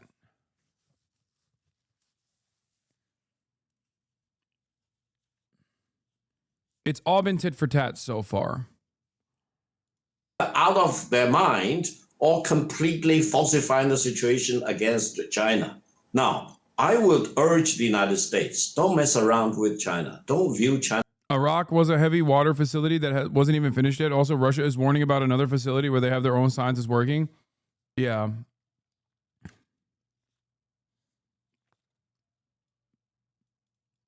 Financial Times citing sources after meeting with Rubio, the British Foreign Secretary will convey a message to Iran that a diplomatic solution is possible.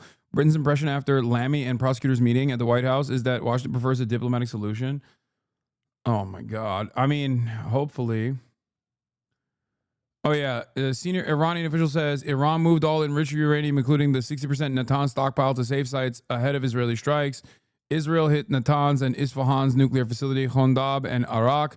But those sites are already evacuated. All the materials they were looking to destroy have been moved to a safe place, said senior Iranian official Mohsen Rezai. What is this? This is possibly the most Israeli video I've ever seen.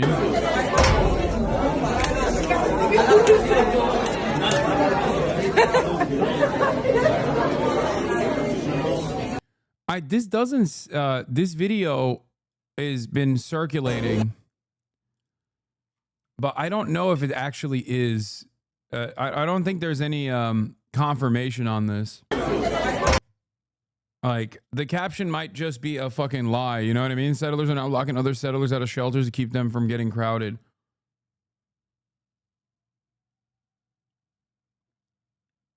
BM posted a new video saying it's true. That I trust. BM does reliable reporting from inside of Israel, even though he's no longer inside of Israel. BM is an anti-Zionist Israeli Jew who used to live in Israel, and I don't think he lives in Israel any longer, but his reporting on this stuff is like pretty consistent. Or her reporting. I don't know. I don't know what their gender is. No, I do. I'm pretty sure he's a he. I remember him posting like a photo, never his face, but like a little bit of a photo that showed his like body. Killing Khamenei won't do shit. He's actually a symbolic figurehead of sorts, and IRGC and army have been long in power and will use Khamenei's death to excuse to fully take over. Are you assuming? Oh God, you guys are so lame, dude. What is this, fucking 2016? That's literally like, it could go both ways. 2016 era social justice warrior shit, or 2016 era anti-social justice warrior shit. Both are still annoying. And I can't tell which is which. You know?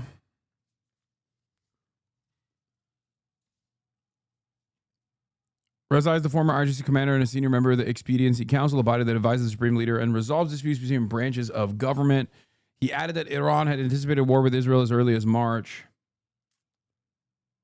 Not that that video is true, but the other stories are. Apparently, the people who prevented the Arab nurse from entering the shelter were her own patients who she came to treat. Despite of that, she continued treating them afterwards.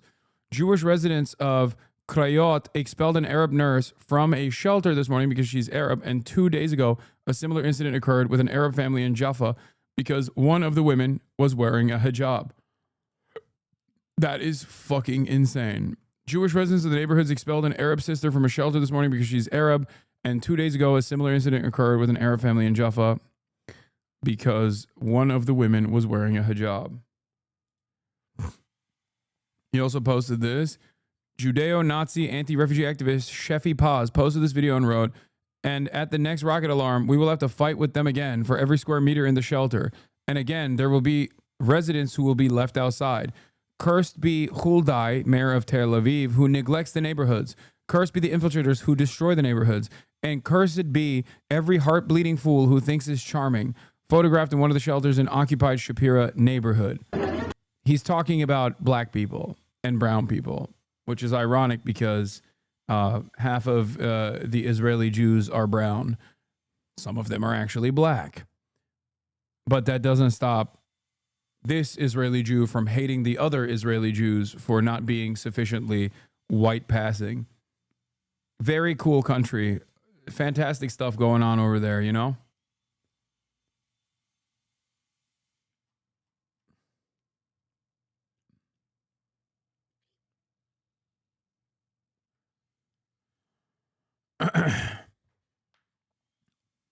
Reminds me of the videos of Ukraine where black people were stopped from evacuating before white people. Oh yeah, there was some crazy shit. I don't understand how they distinguish. Is it literally just skin color? I mean, other things that like signify that you're Muslim or Christian can be a point of identifying whether or not someone is an Arab Jew or an Arab Christian or an Arab Muslim. Because that's the funny thing about this all is that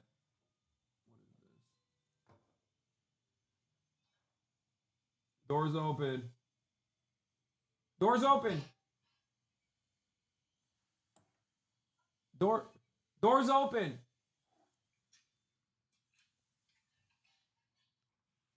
Sorry. Kaya's groomer appointment is happening. Kaya, come. Oh, what the fuck? Should be looking and listening to what it is the president has to say and ultimately do on Iran. President Trump has incredible instincts, and President Trump kept America and the world safe in his first term as president in implementing a peace through strength foreign policy agenda. And with respect to Iran, nobody should be surprised by the president's position that Iran absolutely cannot obtain a nuclear weapon. He's been unequivocally clear about this for decades, not just as president, not just as a presidential candidate, but also as a private citizen. Now, Jake, obviously this 2-week deadline, as a reporter pointed out to Caroline Levitt in the briefing, is something we've often heard from President Trump, whether it was on healthcare policy or infrastructure in his first term or the Russia-Ukraine war, as has certainly been a timeline he has used repeatedly this time that he's been in office. At the end of this 2 weeks, though, there is going to be a concrete result here, Jake. Either the United States does strike Iran or they do not. And the question is how the Israelis take that, what that looks like. The Prime Minister said today that he does believe they are fully capable of achieving their goals in Iran with or without the United States.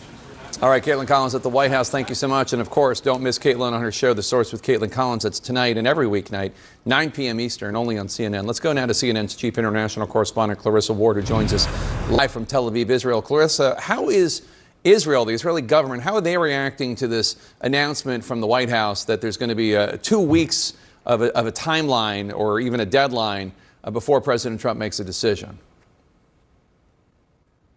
Well, Jake, so far they are not reacting publicly at all. And frankly, that's not a huge surprise because they have really maintained this line of we're not going to interfere. We're not going to be seen as trying to strong arm President Trump.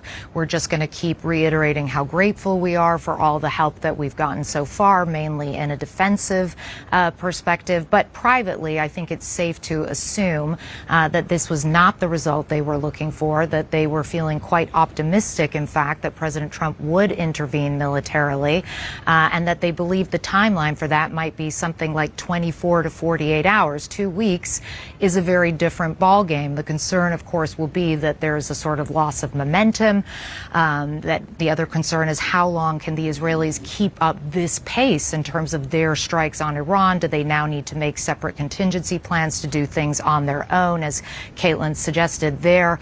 And so a lot of questions going forward, but I don't think you will hear any explicit criticism or even attempts to persuade President Trump to take a more decisive and a quicker action. They have been very clear, though, the Israelis, that they are not remotely interested in pursuing a diplomatic option, and they are even less interested in trying to be persuaded, for example, to stop the bombs or stop the strikes while those diplomatic negotiations would go on. So it remains to be seen what action the Israelis will take going forward, but almost certainly this is not the news that they were expecting or wanted to hear, Jake. And Clarissa, earlier today, Israeli Prime Minister Netanyahu was at a site of an Israeli hospital that took extensive damage from an Iranian missile. What can you tell us about that?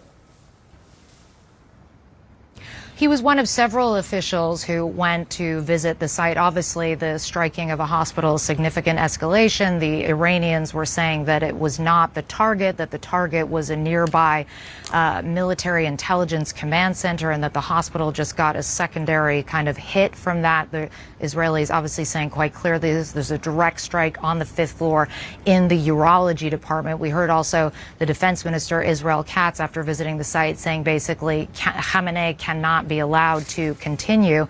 When he was interviewed later by Khan, an Israeli TV network, Prime Minister Netanyahu seemed to not row that back, but at least allow some room for ambiguity, basically saying that no one is immune, but that he believes that actions speak louder than words. He also went on, of course, to say how grateful Israel is to the President of the United States for all the assistance that has been given to Israel thus for far. XUC hate watching. Clarissa Ward in Tel Aviv, thank you so much. Let's discuss Kaya's this getting groomed, with chat. Lieutenant General Mark Schwartz, former U.S. Security Coordinator for Israel and the Palestinian Authority. Lieutenant General Schwartz, I want to ask you the same question our Kristen Holmes asked the White House today. How can the United States trust that Iran is serious about negotiating and not just stringing everyone along? What are you saying? Oh my God, this is a liberal outlet, chat. This is a fucking liberal outlet. Well, I don't think they can trust Iran. Obviously, in the past, the time that's been given for negotiations hasn't played out, but the conditions strategically and tactically are much different than they were. How can we trust Israel, you fucking donkey? How can we trust Israel for anything? Israel's literally lied the whole time. I don't know. Let me tell you how we can trust Iran. They have acted in only a retaliatory manner that is consistent with the principle of self-defense and maintaining sovereignty. This entire process, the only time that Iran has ever attacked Israel in a tit-for-tat retaliatory strike was after Israel struck and violated Iranian sovereignty, either by striking the embassy compound in Damascus or either by assassinating the Palestinian principal negotiator Ismail Haniyeh in Tehran.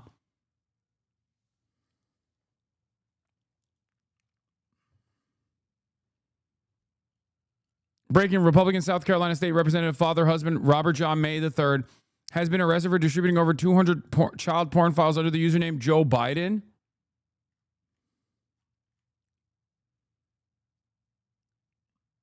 Stop. Guys, I mean, I don't know. I'm sure there's more reporting on the matter. But all I'm going to say is this. All I'm going to say is this.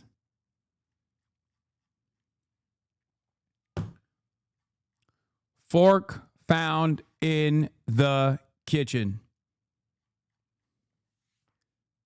Hasan, he went to Tel Aviv University. Wait, what? No. Stop! Stop playing with me! Are you for fucking real? You mean to tell me that a fucking Christian Zionist psychotic far-right figurehead that went to Tel Aviv University is a out and about pedophile? I'm losing it! Double forks found in 2 different kitchens. What the fuck? What is going on?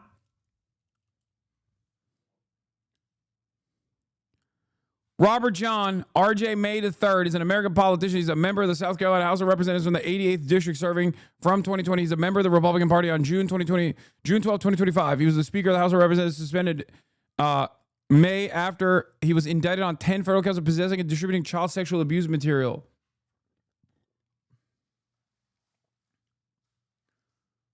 I don't get the fork thing. It's a funny way of saying this happens far too much to conservative politicians. This pedocon. Once again, pedocon is a theory like gravity is a theory, okay? It's just a thing that keeps happening, and I don't know. I guess we just have to act like it's not a thing that's happening all the fucking time. All the fucking time. What the hell, man?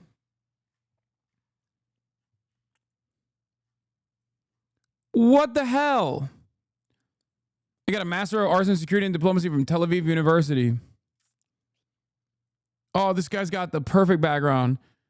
Served as Executive Director of South Carolina Club for Growth. Oh, my Lord.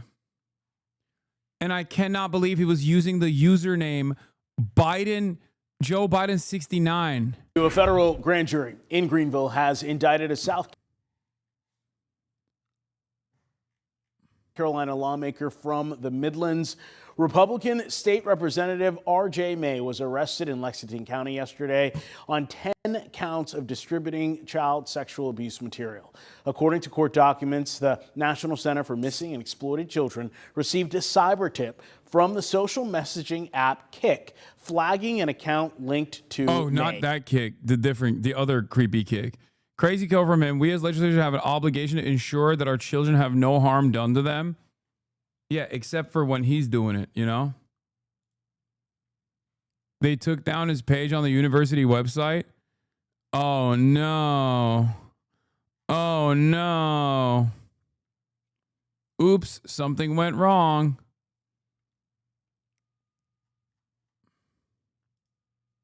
If convicted, he could be sentenced to a maximum of 20 years in federal prison. Representative May was a co-founder of the state's House Conservative SC Freedom Caucus. In a statement, the group condemned the Republicans, saying it, quote, stands firmly for the rule of law and the protection of children. Representative R.J. May has been expelled from our caucus, end quote. Both the group and the South Carolina Democratic Party chair, Crystal Spain, are calling for May's immediate resignation from the House. Spain says in part, quote, South Carolinians deserve leaders who uphold justice, not shield predators. They deserve accountability, not silence, end quote. Per state law, the House Speaker is required to suspend any state representative indicted for certain crimes immediately. Okay, the conservatives' next initiative is to stop that you can't be removed from your position for being outed as a sex offender.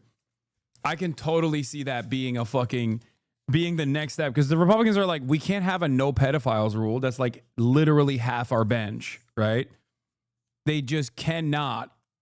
They can't do this thing where they just say, hey, if you're a pedophile, like fuck off, like you should go to jail and not be a part of the party. So instead they'll be like, okay, you're not allowed to actually take someone out of their position of power if they're caught being a pedophile.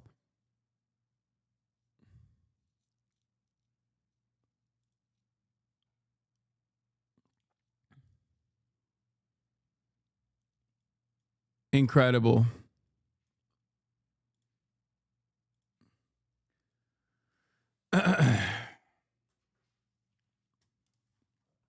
Cool stuff. Cool things happening in the world of American politics as always. What is this? Why doesn't Iran want to be liberated by these wonderful people? If you believe Israelis care about the Iranian people and are trying to liberate them, see the poll results from Israel Democracy Institute. These attitudes help explain why a large number of Iranian civilians are being killed. To what extent should Israel take into account the suffering of the Iranian civilian population when planning military operations there? To a fairly large extent or very large extent, Israeli Arabs, which is Palestinian citizens of Israel, the Christian and Muslim population of Israel, say 57.5% say to a fairly large or very large extent. On the Jewish Israeli side, 73% of Israeli Jews say not at all or to a fairly small extent. Political orientation among Israeli Jews, Israeli left says 51% of Israeli left, where'd they go? Get it? Oh, good. Israeli left. Yeah. The Israeli, in air quotes, Israeli left. Amongst the Israeli Jewish population, 51% say not at all or to a fairly small extent. Surely the markings of a completely fascist society. Yeah. Even among the Jews who consider themselves left-wing, a majority, 57%, support the attacks on Iran, a recent poll shows. But the majority of Israeli Arabs surveyed say Netanyahu saw Netanyahu's motives in a whole different light.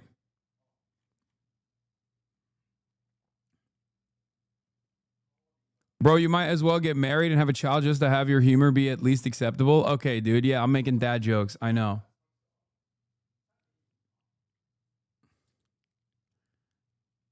Is there one for MAGAs?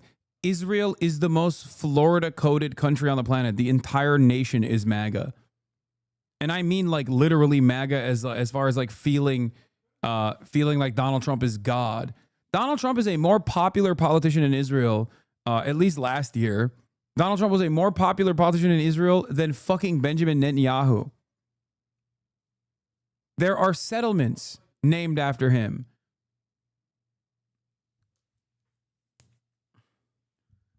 Israel is the most MAGA country on the planet, dude. Are you kidding me? Israel is Florida, Texas is Saudi Arabia, Lebanon is Rhode Island, in parentheses, homosexual. Okay, first of all, I made those rules up, and I never said Rhode Island is Lebanon. If we're going to make something Lebanon, I would say California as a state is way gayer and therefore more Lebanon coded.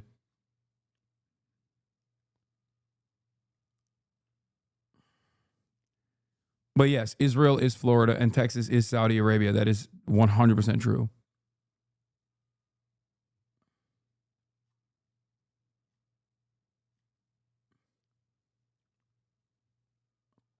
So many bad MAGAs. Trump's MAGA, Reagan MAGA, Krav Maga. Okay, now everyone else is making fucking silly ass jokes. Okay. Scoop. As President Trump is contemplating potential U.S. strikes on Iranian nuclear facilities, law enforcement officials have stepped up surveillance of Iran-backed operatives in the U.S., sources tell CBS News. FBI's Kash Patel has increased efforts to monitor possible domestic sleeper cells linked to Hezbollah since Israel's offensive began earlier this month, sources told me. Oh, buddy. I'm going to fucking jail, okay? Oh, buddy. Oh, boy. They're going to be like, oh, you don't think America should be fucking nuking Iran? Well, have fun in Sikat.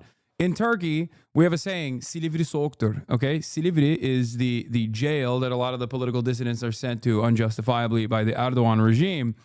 And the statement is, Silivri is cold.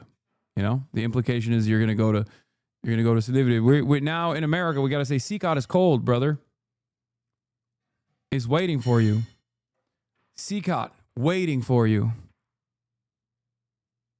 Sikat sıcak abi.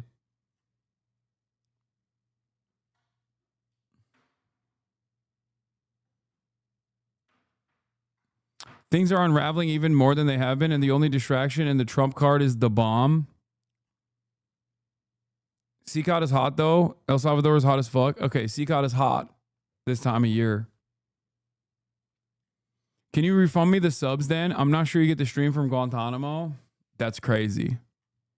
No.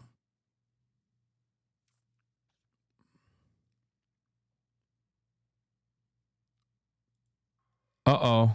Vice President Vance may visit LA this week. Source of knowledge of federal law enforcement operations tells NBC News planning underway.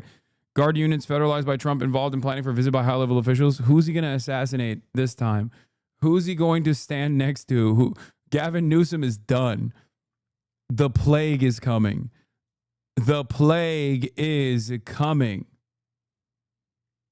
Oh, buddy. And our chief international correspondent, Lise Doucette, joins me again in the studio.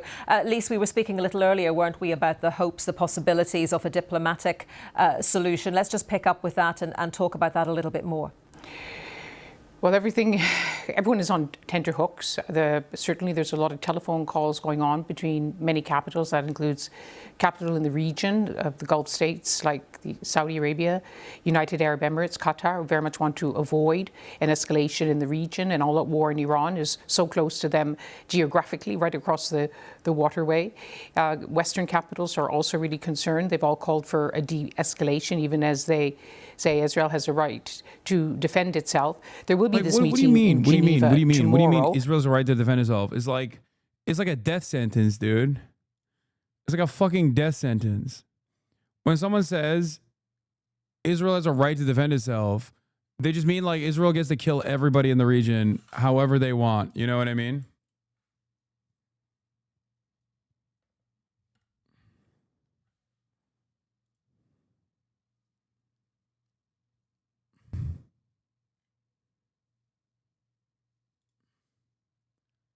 Do you think Iran will start targeting U.S. military bases in Baghdad or Qatar? Maybe not Qatar, but Baghdad probably. Depends. Of the Iranians, the Germans, the British, the French. But bear in mind, it really does come down to one president, and that is President Trump, as we've been reporting. And everyone is waiting to see what he will decide to do. Well, how is it viewed from Tehran? We can cross to the Iranian capital now and join Dr. Saeed Khatibzadeh, who is the Deputy Foreign Minister of Iran. Thank you very much for joining us here on BBC News. Thank you very much. Thank you for giving me this opportunity. President Trump is reported to have approved a military plan. He hasn't made a decision yet whether to join the war. What are you expecting in Tehran? Actually, we are under attack. You know that an act of aggression has happened, Liz. You know, we were in the middle of diplomacy. You remember that we were together in Oslo when we were planning to have the 6th round of nuclear talks in Muscat, and we were actually on the verge of reaching to an agreement. That all of a sudden Israelis decided to start an act of aggression against Iran and move on offense on Iran, and definitely to sabotage and to sabotage the whole process. There are debates inside Iran right now. We don't know exactly because the messages that we are receiving from Americans, backdoor messages are that we were not involved, we are not involved, and we are not going to be involved. But the messages that are on public, we are receiving through President Trump's tweets and his interviews, though they are very much confusing and contradictory, but they are very much indicating. America's word on the global stage is lower than dirt. That's it. They just, whenever they say something, just assume that they mean the fucking opposite, okay? And set up a self-defense measure because it's going to be imminent. That Americans have been aware, they have participated, actually they have supported this. So what are the backdoor? You mentioned the backdoor messages. President Trump says that the Iranians are telling him they want to come to the White House, they want to negotiate. What are you hearing from Washington, and what are you saying in return? it has been clear. All the responsible authorities in Iran has said that we have not sent this message. We have not contacted White House, though we have been contacted through different channels from the other side of the Atlantic. From the first hours of the aggression started by Israelis, they contacted us and they said that, you know, top American have sent these messages through Europeans and through some of the leaders in the region that they have not been involved and they don't want to be involved. But what else have they told you? Do they say there is a way out? There is a way out of an escalating war? What is your your option? Look, Liz. What's happening right now is an act of aggression. We are under attack. Let's look at the way Yes. there's been 7 days of each. Disgusting. Dude, even when you are in the crosshairs under imminent threat, you're still the enemy because you happen to be in the crosshairs of Israel and America. Like delivering a contentious interview of this sort to a guy who could literally be assassinated at any point. Like, this guy could be dead tomorrow, and none of the world leaders would turn around and be like, well, I can't believe Israel did that. Why do I know this? Because Israel has done this already. Okay? They've already started it with a decapitation strike of sorts against the IRGC and other high-level government officials and nuclear scientists, as a matter of fact.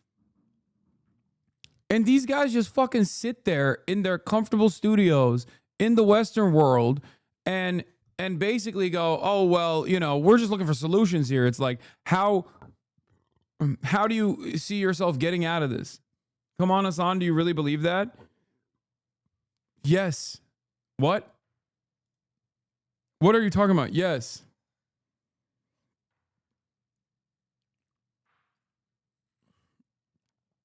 It is so insane that, like, the entire country is in the crosshairs of the Israeli state, and the BBC questionnaire, the BBC line of questioning is like implying that they're at fault for just simply being a country that Israel is invested in destroying.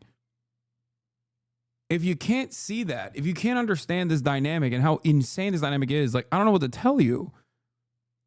It's fucking insane. Country attacking each other. CNN is doing this as well. Every media outlet is doing this. Fox doesn't even fucking cover the Iranian people to yell at them. They just have like the dumbest cop you've ever seen be like, that's right, Iran needs to be exploded like yesterday. No, we are not attacking each other. We are defending ourselves. But you are also striking Israel. Today you actually hit a hospital, a civilian hospital, as you were aiming for a military target. Is there a way to end this war? Look, Liz, try to not be biased when you are the mainstream media in Western, hemisphere are trying to cover it up, what they are doing, the atrocities and this genocidal regime. They started the war on Iran. They attacked us. They attacked our hospitals. Numbers of Iranian civilians, hundreds of Iranian civilians have been up until now killed, and they threatened our the head of a state. They killed our top commanders, and we were in the middle of a diplomacy. So why you are trying to use this sort of jargons that are on the contrary of what's happening right now? We are on self-defense under Article 51 of the UN Charter, and we are going to continue this self-defense until the aggressor take the lesson that it cannot just attack another country, another sovereign country, with or without knowing the European. They destroyed 360 hospitals, and I've never heard about BBC talking about what the heck is going on. This is the British bullshit corporation. What a relief. Every time he says self-defense, she gets all agitated. Typical Beeb interview. Talk over those who give a different viewpoint. She did not let him speak, and that is disgraceful, right or wrong. He was asked to speak, and she was rude. I'm with Iran from New York. Do not disrespect and then play the victim. Shame on you, lady. Why is she interrupting him? Deputy Foreign Minister, and we know you're after our oil. Iran has the right to defend itself against any aggressor. What is going on, bro? What is going on? This is what I'm saying. Like, YouTube comments are usually the lowest common denominator, and a slop of some of the most reactionary fucking opinions you've ever encountered in the real world. And nowadays, the tide has shifted so aggressively that you got Westerners, like dumb kind of right-wing Westerners who normally have never seen a war that they don't like, okay, turning around and being like, actually, the Islamic Republic of Iran has a right to self-determination and defense, and they should be making a nuke immediately. Like, what? I never in my life thought that I would see the day, like, even with the anti-Israel sentiment overflowing and spilling over, that's one thing. But then to also take the offensive position, the anti-Western imperialist position, whether you even have the tools to recognize you're taking the anti-Western, anti-imperialist position at all, doesn't matter. But arriving at the correct conclusion that Israel is responsible for all of the pain and bloodshed in this fucking region, and therefore its enemies are probably not our enemies, but probably simply countries that are seeking to exist as sovereign states, it feels like a real vibe shift, okay? It feels like a real dramatic vibe shift. Long-term consequences of the past 20 months, Israel's overplayed their hand, committing atrocities, dragging us into wars, and policing free speech in America, all funded by taxpayers. This all predates 20 months. But by the way, current poll leadership may not have the courage, but we will. Negative views of Israel has risen in the U.S. Yeah, I mean, this is only, and America is still one of the most pro-Israel countries on the planet. I think this switch up isn't simply because Israel's done like tremendous bloodshed or whatever. I think a big part of the switch up also comes from the fact that people are just frustrated with our politics, man. I think the average person really recognizes that no politician gives a fuck. I think the post-Trump destruction of normal American politics is going to be severe, far more severe than we think. Because there are, I suspect, a lot of people who voted for Trump because he was supposed to be a different type of leader and represent even a mallet that will ruin the systems that have never served the American population. And this dynamic between politicians openly genuflecting and behaving like servile little demons to Israel's interests, and placing Israel's interests over the interests of American citizens, that is inevitably going to cause anger and resentment even amongst some of the most loyal right-wing bases. Because, like, I didn't really think that the Trump administration, like, posturing as anti-war was going to create severe fissures, severe repercussions, and divide the base at all. Because I think most people just, like, think that they're anti-war, but they're not actually anti-war when push comes to shove. But at this point, it does feel as though there are at least some people who would probably be more on board with war if they were getting something in return. But if all you're seeing is a diminished status in the global stage, and if all you're seeing is yet another failed Iraq war 2.0, and if all you're seeing is, like, on the domestic front, no immediate improvement to your material conditions, you know, rent still as expensive as it ever was, groceries are not more affordable, your living standards are getting worse year over year, and there's a fuck ton of homeless people around, even if you don't recognize that that is born out of the unaffordability crisis in terms of housing. But, like, when you fucking recognize the environment that you live in, you're like, why the fuck would I fight for this? Why would I feel patriotic about this? Now, will there be patriots out there who will delude themselves into thinking America number one, baby, who gives a fuck? Sure. But I do think that every person that sees an American politician that is supposed to represent them representing Israel harder than they ever have represented their constituents is going to inevitably breed tremendous resentment towards the political structure in its entirety. It feels like that is the main cause of this attitude shift. You can't have a servile public that is ready to go to war at a moment's notice if they don't believe that you are worth fighting for. You know, this is not supposed to be a fucking monarchy. You're not like a serf that is called to arms when the king decides, that when the king demands you have to go and fight. You know, that's not what this is supposed to look like. That's not what this is supposed to be, an evolution from that process, right? So I don't know. Things are more awful in the ashes. Things are more awful in the ashes of the 2001 to 2003 dynamic. And therefore, people are way, way, way less invested in going to war. And this time directly for Israel, after a year and a half of unlimited baby murder paid for with our tax dollars, as the Israeli government demands a pound of flesh in return, as the Israeli government says, you can't even fucking criticize this process. And our politicians play the role of loyal servants and continue trying to stop people from even having bad thoughts about Israel.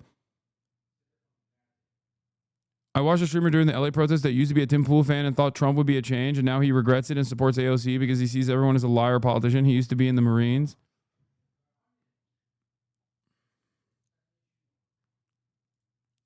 Connor Habib. U.S. and or NATO war with Iran was signaled the complete divorce of Western governments and their citizens. This has already happened on a basic level, but it will be undeniable. There will be no regaining legitimation, only government force versus citizens fighting for total overhaul. Yeah, a big difference between now and right before we invaded Iraq is that almost no one in America wants or thinks we should go to war with Iran, and the people who do are barely even trying to justify it because they don't have to.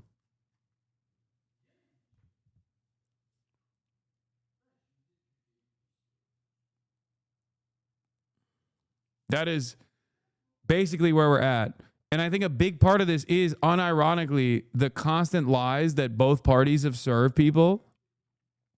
Obviously, the most significant component here is that America didn't need to have a draft after 9/11, and that wasn't because of the poverty draft that existed. America didn't need to do forced conscription after 9/11 because of 9/11. I'm old enough, and I'm sure many of you are old enough to know this, or many of you are probably that probably saw that frenzied patriotism and joined the fucking military. That's why I always have jokingly said, and this might not be a joke any longer in the near future, but like in the absence of another 9/11 style attack, it's very difficult to recover the draft numbers necessary. It's very difficult to recover the draft numbers necessary for this kind of like war on terror initiative. You know? Meanwhile, you still have people in the chat who are like, hey, this pedophilic Israeli VTuber was right about you. You should be embarrassed, I think.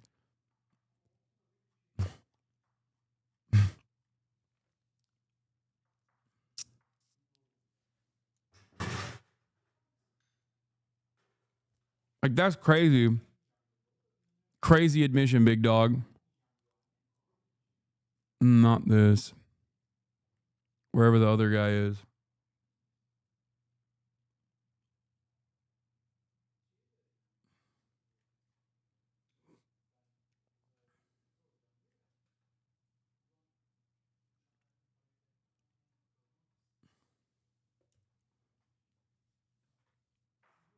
None of these words are in the Bible. I know.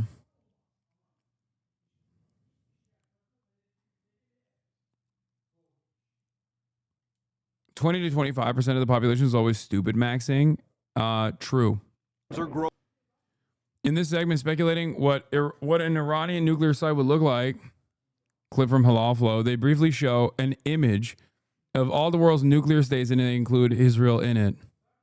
Getting a phone call. Somebody's getting a phone call. Amid showers of missiles and thundering exchanges, the claims are growing louder. Israel and its allies insist the already sweeping attacks on Iran's nuclear facilities need to be decisive. If you want this war to de-escalate, get the nukes out of Motherfuckers got AirPods in, bro. Disrespectful. Tehran's hands. It's very simple, not complicated.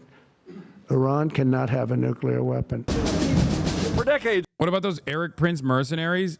Chatter, you think Academy is enough? Like, you think Academy has enough manpower to keep up with the war on terror? Like a war on terror style initiative in Iran, not even Iraq, a country that has like natural hardening because it's surrounded by fucking mountains. A country of 90 million people that has mountains surrounding it, and an experienced military as opposed to every other country that America has engaged with and has lost against, by the way. Like, you think the fucking Blackwater mercenaries are going to be able to fill the void? No shot. They don't have enough manpower. The American military's mightiest aspect is not its manpower, even though that is significant. Its mightiest aspect is logistics. Never forget, the American military's best capability is not even its technological superiority over other countries. It is its logistics. And logistics means you need manpower. Logistics mean you need a shit ton of people to carry the boxes, to carry the munitions, being everywhere in real time as quickly as possible. And we're getting worse at logistics by the day. That's also true.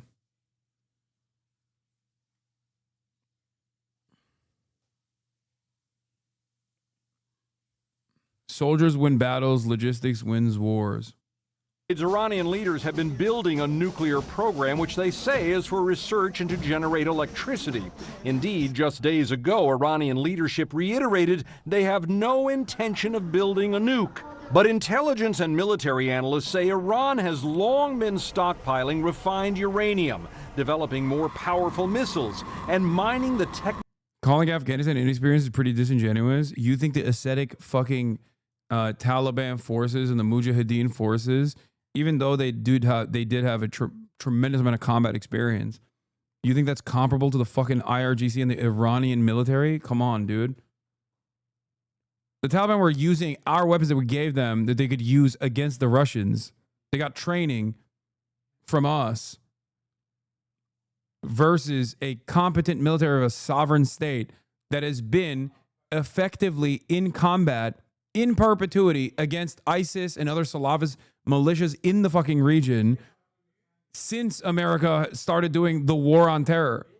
There are a couple militaries that have seen active combat with regular frequency, okay? Counterinsurgency initiatives. Not like counterinsurgency initiatives that are closely resembling what Israel does, because their counterinsurgency is basically just fucking child mutilation and child murder. But like actually fighting against armed militancy. And I would say that Iran is one of those countries. Turkey does a bit of both, does some Israel-style death and destruction against civilian populations, but also actually actively fights against armed militancy as well. And then you have the United States of America.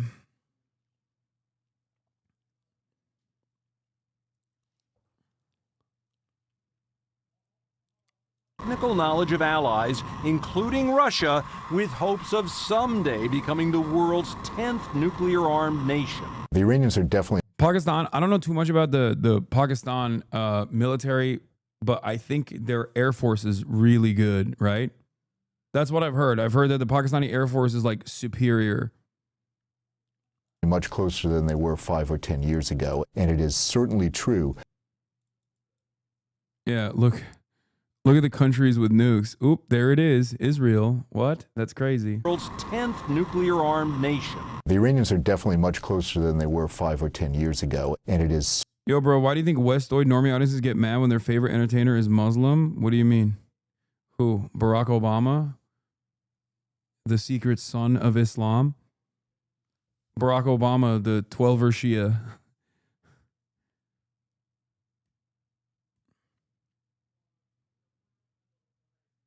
Is that who you're talking about?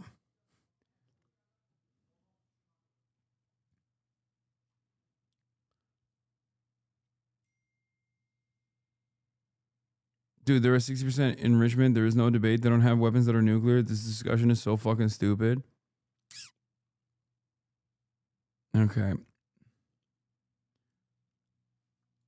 Iran says the IAEA leaked to Israel.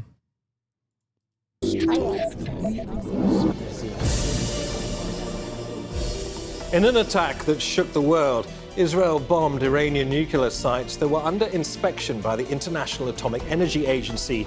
The initial target, a facility enriching uranium to 60%, still legal under the Nuclear Non-Proliferation Treaty, which Iran remains bound to, while Israel, which is believed to hold several nuclear warheads, refuses inspections and has never signed the Non-Proliferation Treaty. Tehran has accused the IAEA's Director General of coordinating with Israeli officials, saying that scientists later killed by Israel were first identified through its reports, allegations the IAEA has denied. Now, with the conflict between Israel and Iran escalating and trust in the global system eroding, are we witnessing the failure of non-proliferation and the entrenchment of nuclear double standards?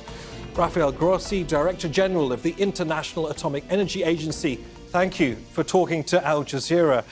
Let me start by asking you about safety and security at nuclear sites within Iran. Israel claims to have hit some.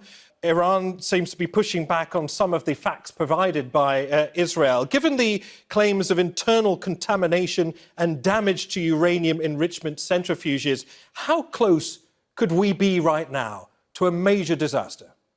Well, I think we have to discriminate and go to the extent possible with the information we have.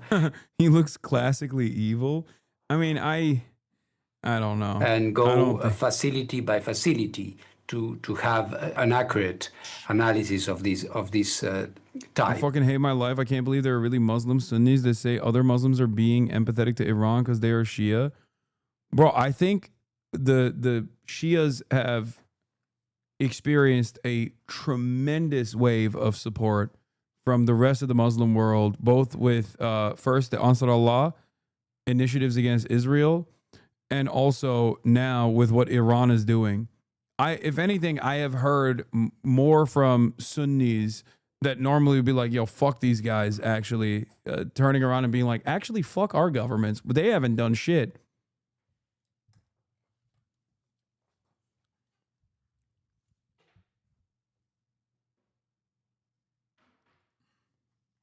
Also, the sectarian divide is played up a lot more, I think, in the Western world than in the region in actuality. Depending on which country you're in, obviously there is some sectarian divide, but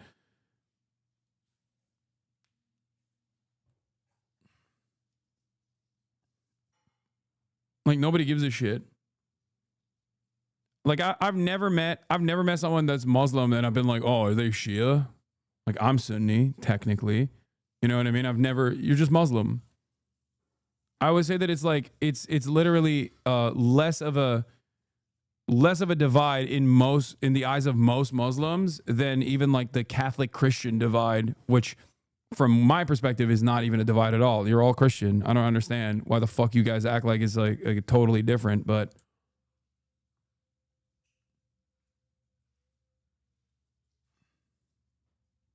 maybe because you're not religious. That certainly is a part of it. Yes, I don't give a shit. I don't give a shit about any religion, really.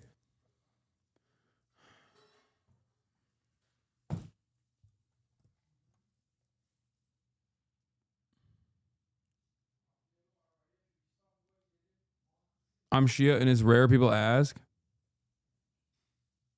Yeah, I didn't know Zoran was Shia until someone brought it up. Like, it's not even a thing that I would ever think. Especially if you're a Muslim living in the Western world, like, you don't give a fuck. Or, I mean, unless you're in England. Sorry. That's a different breed. I'm not going to get into that. But, like, for most Muslims, they're like, you're just seen as Muslim. It doesn't matter whether you're Sunni or Shia. It's like Nigerians when they first come to the United States versus like a Nigerian person that's lived in the United States for like 5+ years. Very different attitude towards blackness. And that is because your blackness is not perceived by your socioeconomic standing or your family history, but instead the color of your skin and the perception that white supremacists have towards you, or supremacist system has towards you. Same thing goes for Muslims too.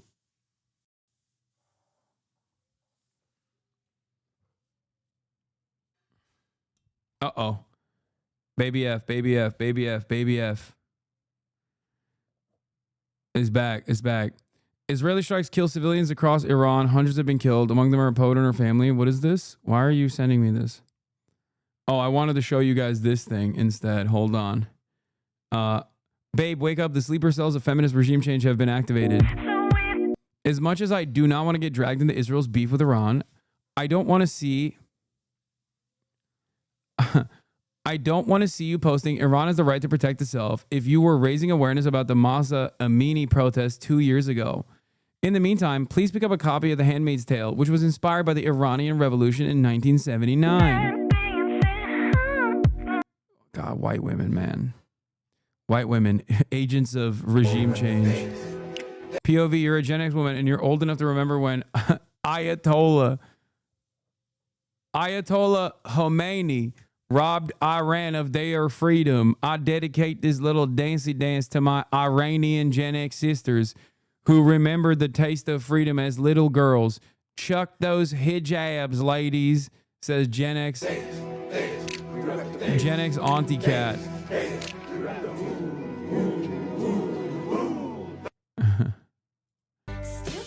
Already seeing out of touch Americans angry at Israel for attacking Iran. Like, do they not realize Iran is like a literal Handmaid's Tale dystopia? Or is it slow? Maybe it's useless. Ayatollah. Like iodine. That's amazing. Yeah. Don't you know the greatest way to girl boss liberate women in Iran is by killing all of them?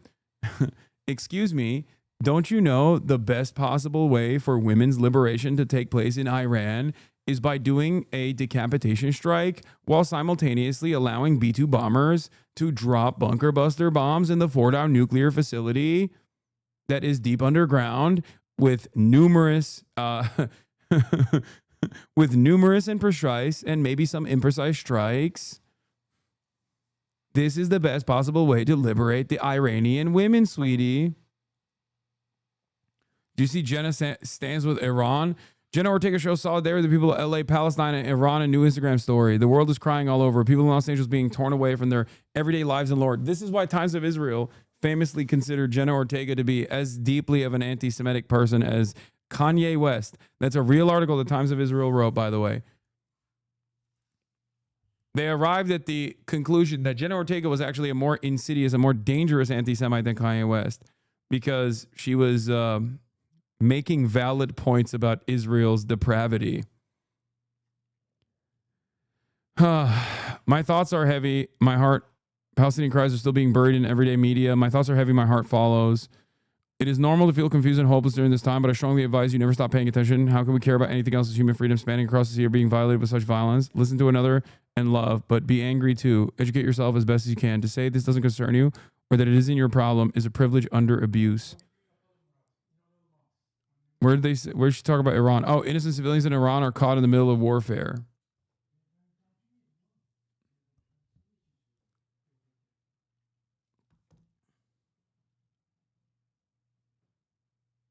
Someone reminds me of someone who said that about you and Fuentes. Always that shit. Yeah. We already covered The Guardian on Iran's Fordo facility. We also covered that the Trump administration came out and said, no, all options are on the table, including a nuke. The Israeli occupying force already did try to kill the Iranian foreign minister, just like you said they would earlier. Mohammed Hossein Ranjbaran, the advisor of the Iranian foreign minister, confirmed that a major Israeli plot to assassinate foreign minister Abbas Araghchi was foiled. Ranjbaran noted that the operation was foiled thanks to measurements carried out by the Iranian intelligence.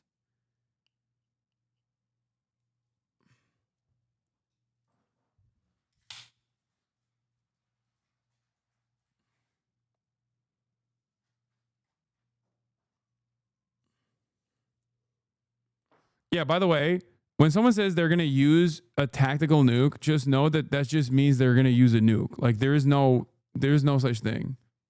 Okay? A fucking tactical nuke is just a nuke by another name. And as far as I understand, far more powerful than the previous nukes that the United States of America has used in Hiroshima and Nagasaki. Would Russia be more emboldened to use nukes if USA nukes Iran? Would this make Iran fast track making a nuke? Would China make a move on Taiwan? Oh my God. Taiwan. Come on, dude. Yes, a tactical nuke is still many times more powerful than the previous nukes that were used on Hiroshima and Nagasaki. Wouldn't using a nuke be detrimental to the whole world? Yes. Okay, here's The View getting spicy with it. Let's watch. And it's slow. But let's just remember. When talking about Iran, the ladies got spicy with it. Number two, the Iranians literally throw gay people off of buildings. They don't adhere to basic human rights. Listen, here's the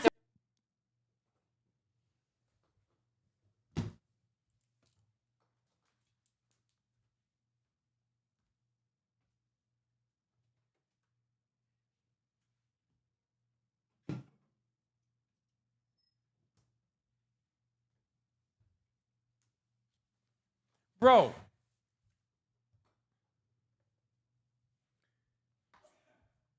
You say a correct thing about Israel, people call you an anti-Semite for hours and hours and days, okay? And they demand your deplatforming. You go on The View and you're like, Iranians are doing ISIS-style assassination attempts on homosexuals. And everyone's like, well, that's true, but... No, bitch, it ain't true. What the fuck do you mean? It's like 7 seconds in. Are you kidding me?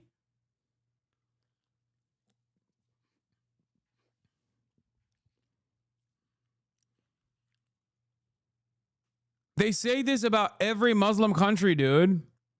What the fuck? Every Muslim country. In Gaza, they throw the babies off the roof when they find out the baby is gay. Yeah, that's what they're doing. That's crazy. It feels like they're doing it in every Muslim country. It almost feels like you're just fucking racist, dude. Also, what an insane fucking statement, because your solution is what? To kill the gay people with American weapons instead?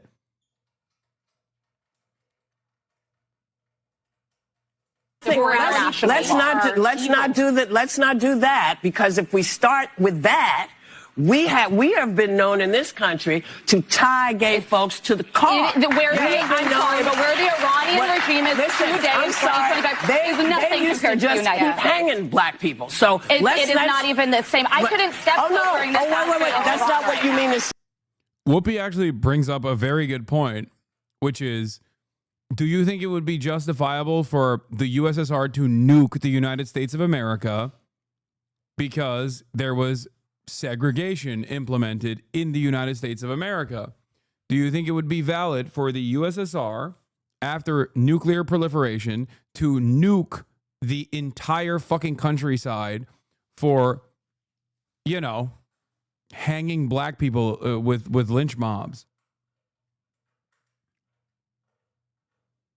Say it is the same. No, it's not. The year 2025 in the United States is nothing like if I step foot wearing this outfit in Toronto. Killed for I'm sorry. Well, they like no, I can't have my hair showing. I can't wear a skirt. I can't have my arms out. I'm telling you, as I literally. Yeah, I can't wear my skirt in Tehran. I can't eat Kubi Day. Whoopee, don't you understand? I can't wear bikini to the beach. So obviously, they all need to die.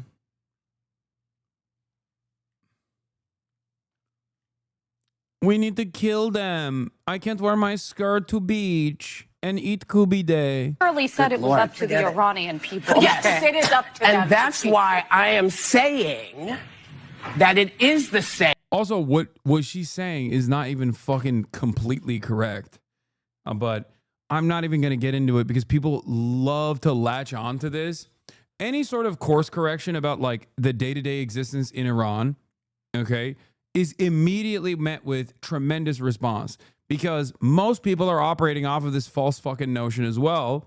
So they just genuinely will go, what do you mean? Are you saying it's a paradise for women? Are you saying it's the most, is the most pro-women country on the planet? How fucking dare you? How do you say that? I'm saying this as someone who has tried to, perhaps unsuccessfully, combat Islamophobia for the past 10 to 12 years at this point.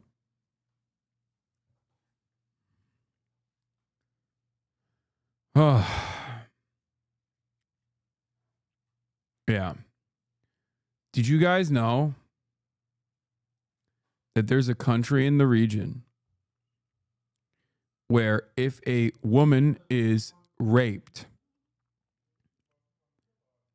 and in the aftermath of being raped, if she cannot sufficiently prove that she was not asking for it, okay, that she actually still goes to jail and could even be killed in the process. A Muslim country. Do you know which country this is? It's not Iran. It's Saudi Arabia. But Saudi Arabia is our ally. So God forbid. And for the record, I wouldn't be advocating to fucking nuke Saudi Arabia for that reason either, okay?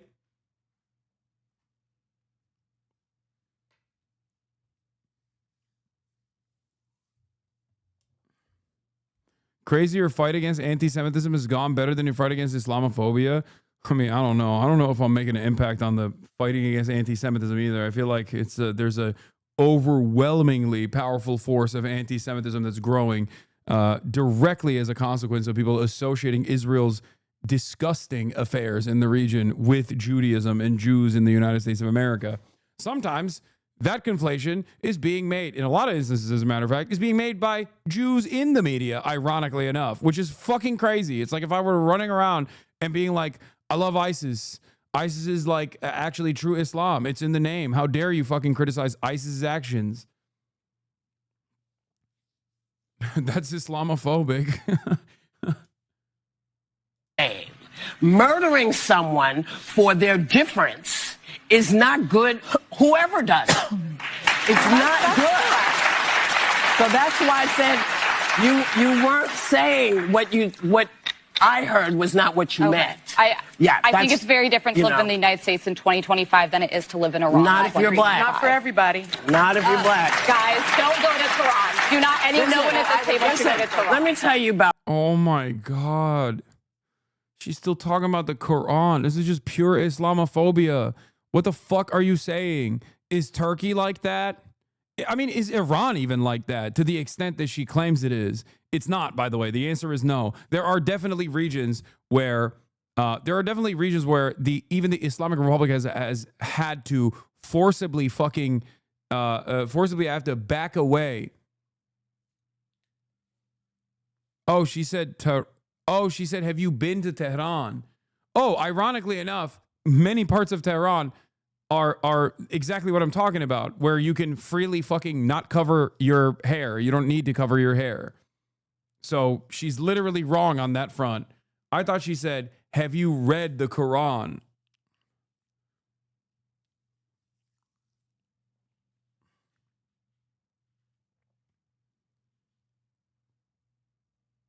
There have been times of state repression and major chaos unfolded as a direct consequence of that only a couple years prior. Here's what Iranian girls think. Watch to the very end. Says they told us to evacuate our city, but we're not going anywhere. We're living our lives unless we take our bodies out of here. Down with Israel and fuck you, Netanyahu.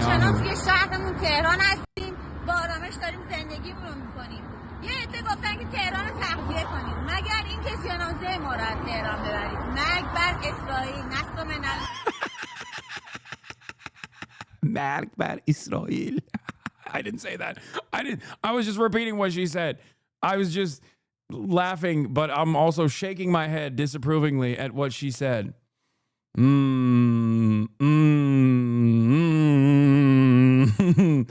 no. I did not say that. She's saying that.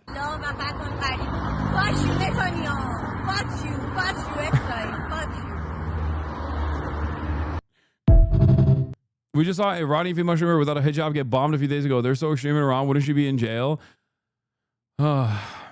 She said death to Israel. That's what that word means.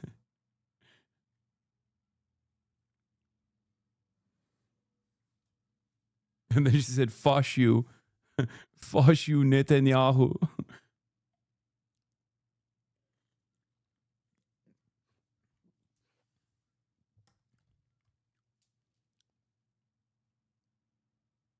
Bro, are you gonna get banned? Holy shit. No, I'm not gonna get banned. Shut the fuck up, dumbass. Does Turkish and Farsi share some words? Yeah, I think so, but that's not. I just know that. I just know what that means because I've heard it quite a bit.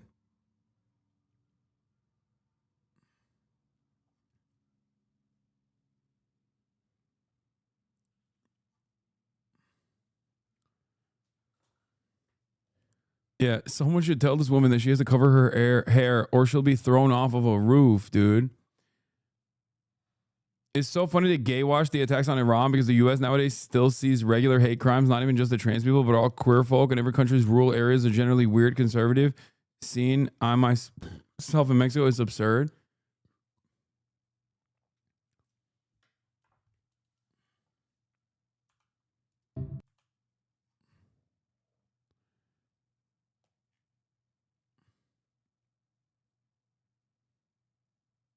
Is it safe to visit Iran as an American in 2025? Well, Drew released this 5 days ago, but I'm afraid I don't think it's safe anymore.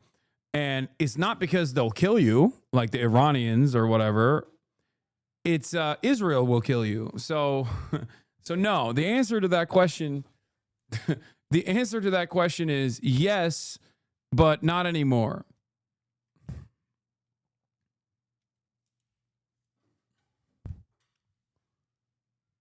One of the most dangerous countries to visit as an American. The U.S. government issued this travel warning, citing terrorism and kidnapping as major risks. Iran's government supports militant groups that are openly hostile to the United States. And with no functioning U.S. embassy, Americans who visit Iran are on their own if something... From what I understand, getting a visa as an American is very hard. If you're not from America, Canada, England... Canada, America, or England, you're fine. You can just like get a visa pretty easily. But if you're from any of those countries, they like give you a person to walk around with. Goes wrong. So why am I going to Iran as an American? Because I want to spend time with the local people to see what they really think about the states. America. And find out what the security situation is like on the ground today. This is going to be a wild 7-day road trip across the country. But first, I need to tell my parents I'm going. Hey, Bilski. Hi, Mom. How are you? Good. Guess where I'm going tomorrow? Where? Iran. No, Druby. Why? Can't go there. contrary to what my dad says, you can go to Iran as an American. You just need 3 months to prepare for the visa. After a long flight from Prague to Shiraz, a city in southern Iran, we have a little issue with my cameraman's visa. We wrote down Slovakia, which is originally where he's from, but now he has a Czech passport, so... Mattia and I are basically just doing loops right now in the immigration area. We've been waiting for 2 hours. Still no visa for him. All right, you got it? Let me see it. I'm not getting deported, so that's a good thing. Once we clear immigration, my local friend Amin is waiting for us at arrivals. He's a tour guide dedicated to showing the real Iran, the vibrant culture and hospitality beyond what makes the headlines. Very well, Drew. Welcome to Shiraz. Welcome to Iran. As we hop into the taxi, the sights and smells flood my senses, and the adrenaline rush starts kicking in. We are in one of Iran's biggest and most liberal cities, Shiraz, and Amin has a very special destination in mind for our first stop.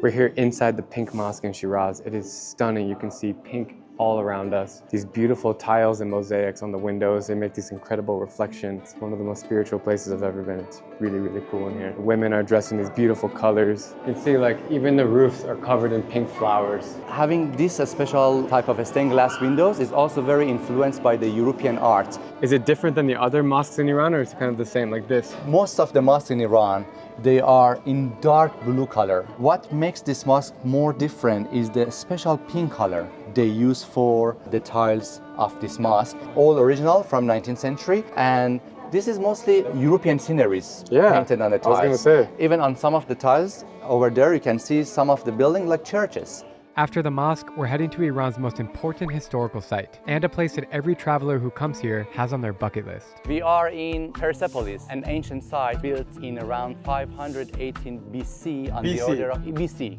before Common Era, on the order of the king Darius I, one of the famous kings of Persian Empire. This place was important for the Persian Empire because this is the place used as a ceremonial capital. Persian kings invited lots of delegations from all around the empire. They came here and they celebrated a big festival for New Iranian Year, Nowruz. I'm amazed by how old this place is, and it's still standing. And as an Iranian, what does this mean to you as your identity, like Persepolis? Yeah, we are all proud of this place. It is like a national ID for Iranians. And this is the special part of coming to Iran because this is one of the most ancient civilizations. I mean, the birthplace of what we know today of cities and life happened. I don't know, in the US, it's such a new country. We have amazing nature. One of the rules in my chat is Ottoman Empire is greater than the Persian Empire, and I'm willing to change that. There's a super old meme between me and one of my Iranian former roommates and colleagues that I just like fucking kept as one of the chat rules in here, but I don't know, man. The Ottoman Empire is the foundation of all civilization. Yeah.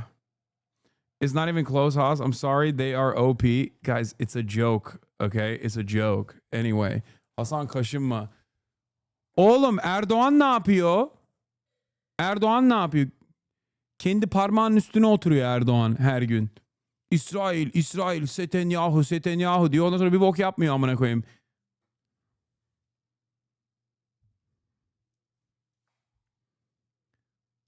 And stuff, but we don't have anything that we can say 500 BC. Generally, Iranians are really proud of the ancient history. Right.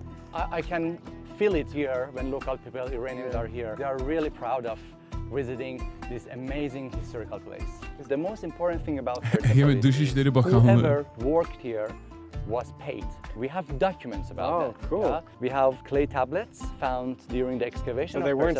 Have we spoken about how Israel only had 1,000 interceptors remaining for Arrow, David, Sling, and Thad? At 60 Iranian missiles a day, that gives you over 2 weeks of security.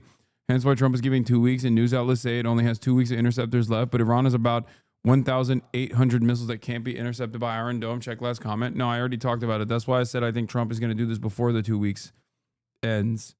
I think it's worse than that. I think the situation is more dire than that.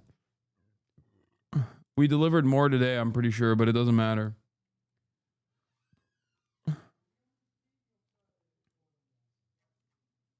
Persepolis. They weren't. Nobody was used as a slave, so it's something makes Persepolis different from other historical sites in the world. Maybe that's so deeply rooted in the Iranian culture, like take care of people, hospitality. Hi. You speak English? I'm so interested that you are here. How many American tourists do you think are in Iran right now, if you had to guess? Maybe just you. That's a crazy feeling because Iran is a huge country. Yeah, exactly. Tell me about Persepolis. In 2,500 years ago, we had a rich. Haas, please stop stealing your video ideas and coverage from Palestinian citizen of Israel streamer Ray K. You're such an unbelievable grifter. At least give credit to Palestinian Voices if you're going to steal from them all the time. Anytime he translates from Hebrew news, you're saying the same shit 15 minutes later with the same analysis. What? I have no idea who this person is. Are you okay?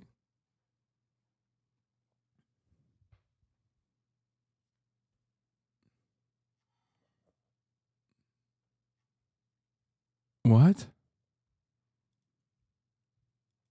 Wait, what? This person is also literally a fucking subscriber. Was that like a shit post to fucking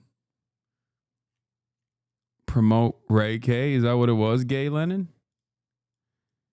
He aired Jabate, you're capping.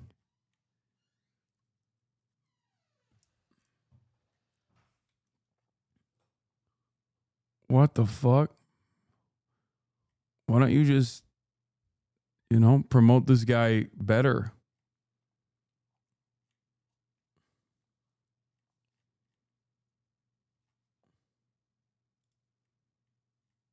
Instead of doing this. Yeah, I'm secretly watching HasanAbi Head, who is I guess, Palestinian citizen of Israel, while I'm live.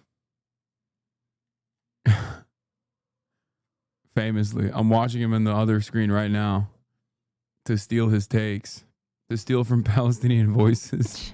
Culture. Here you can see in the Persepolis, you can see a mixture of all of the countries that they were under the control of Iran. In that part you can see half of the world, different people with different cultures, with different hairstyle, different shoes, different clothes. Yeah. Thank you so much. I appreciate it. Take care. Thank you. Bye-bye. Being here, you can really feel a presence of how huge and incredible and royal this place was back in the day. It's that feeling that you get when you visit like the Great Wall of China or the pyramids of Giza or Taj Mahal. It's like these really, really old, important structures that have just been standing for so long. And you wonder all the people that have passed here over the centuries. It gives me the goosebumps, seriously. As a tourist, like this is more enjoyable than the Cryptic Trey tweet. Probably for all the people calling to be deported, people on X should have to disclose whether they've been paid or receive free travel from a foreign minister of any government. Their positions would make a lot more sense to the general public. Wait, what? No, I don't think he's talking about people that are calling for him to be deported. I think he's talking about like people who are. I think he's talking about people who are like, by his assessment, pro.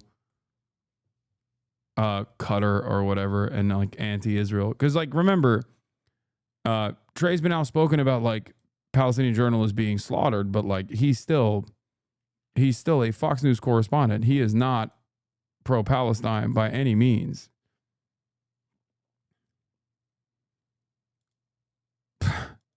I love sometimes tuning into Fox News to see what's up throughout the day, and it's always awesome. It's like Democrats were wrong about Trump's economy. It's even worse than they thought it was. Like,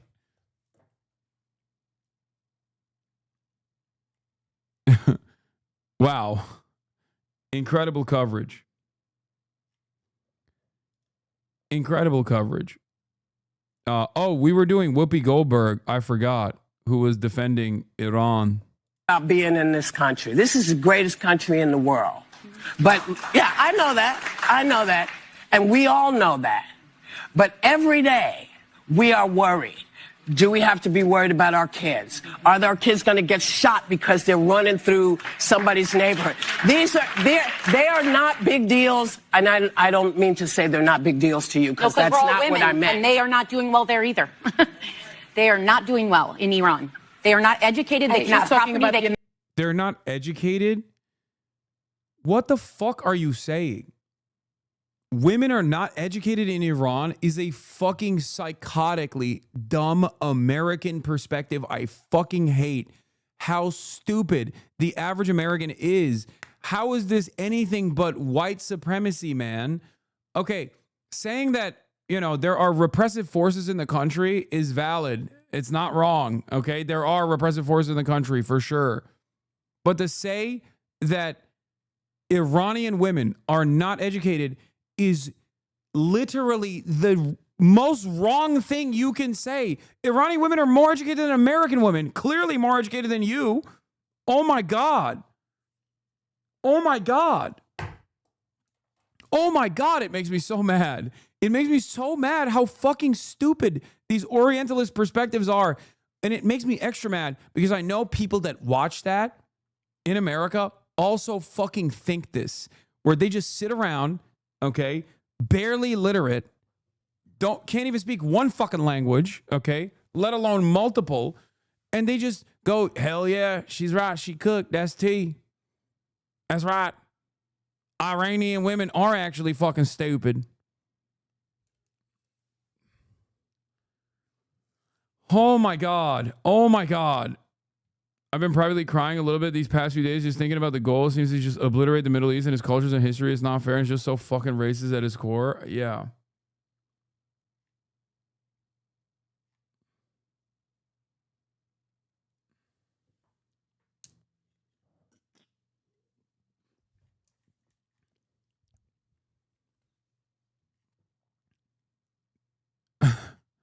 I'm going to look this up. Hold on. Oh, wow. Oh, wow. Iran literacy rate for 2022 was 89%.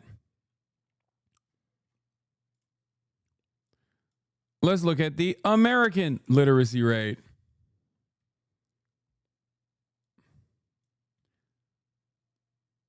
$79%.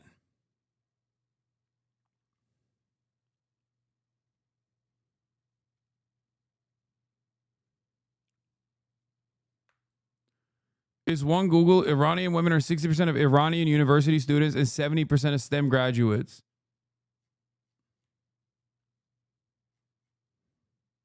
Like, this right here, get mocked, America. This right here, by the way, is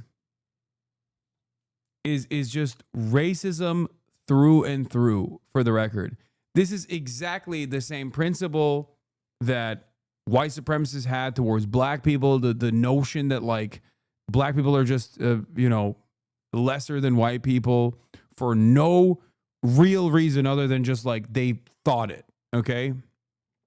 They kept black people down and then they were like, all right, yeah, and they're just lesser. They're just lesser. They're inferior.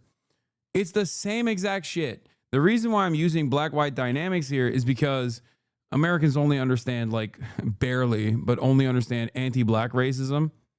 Like they're equipped to handle that at least, so I need to use that as a way to fucking dovetail to a larger conversation. It's just like the assumption that Iran is a country where they're throwing gay people off the roofs, where they're just like fucking dominating women and not letting them get educated. All this shit is so unimaginably wrong that it fucking blows my mind that these dumb fucks get to say shame whatsoever, and there's enough dumb fucks out there that also agree.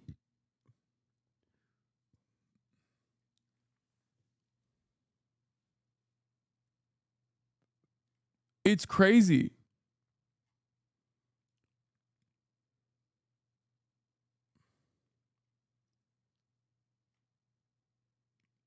How do you not recognize that this is just a byproduct of like Islamophobic sentiment that was supercharged to justify? She clarified. What is this? Yesterday on the show, I spoke about the treatment of girls and women in Iran and misspoke by conflating the theocratic rule of the Ayatollah in Iran with Taliban's control of Afghanistan. To clarify, girls and women in Afghanistan are currently banned from attending school, while in Iran, women do have access to education and make up a significant portion of university students. When referencing education, I was speaking specifically about access under authoritarian regimes, not the capabilities and achievements of Iranian women. I want to be clear, I was not implying that women in Iran are uneducated or making any pejorative generalizations. That said, that larger point still stands. Oh my God, you still have to double down.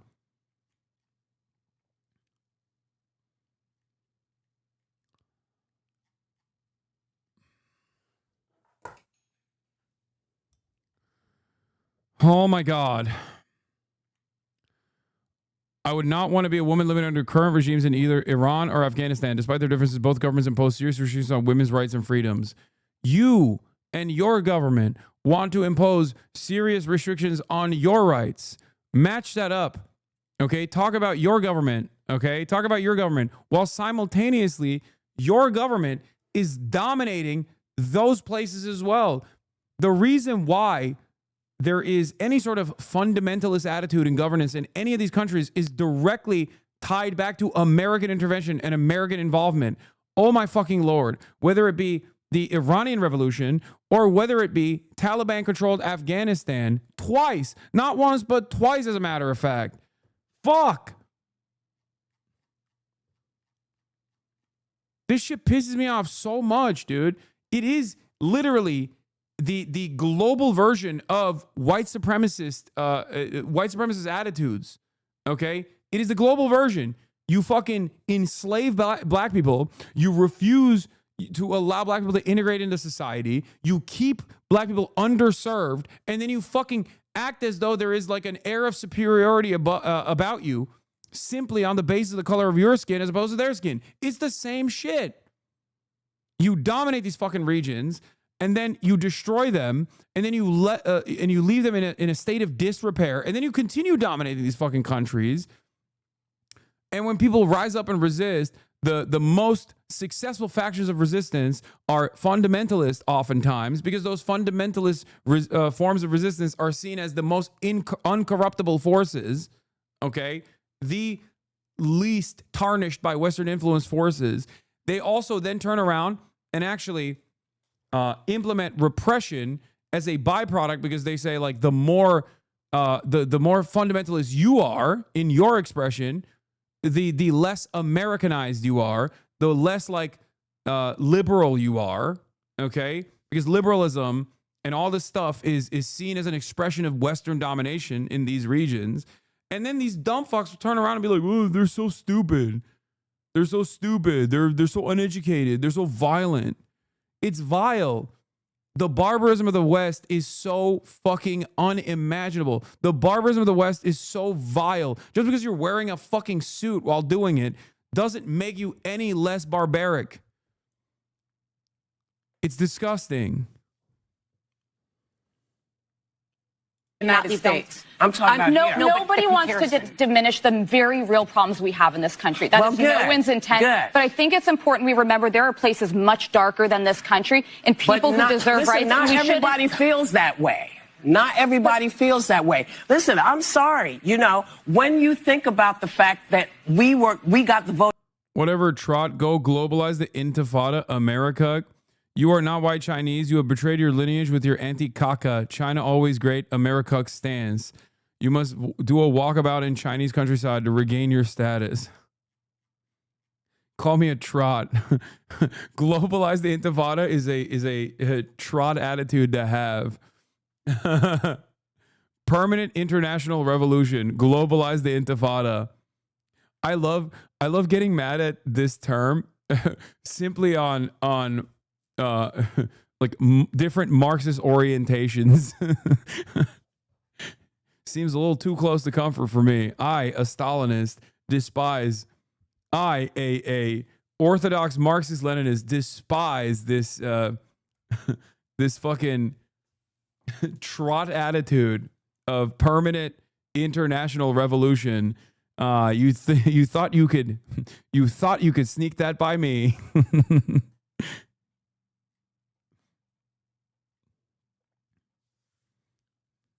Yeah. Nationalize the Intifada. Localize it, not globalize it. Intifada in one country first. Intifada not in multiple countries. Intifada in one country. In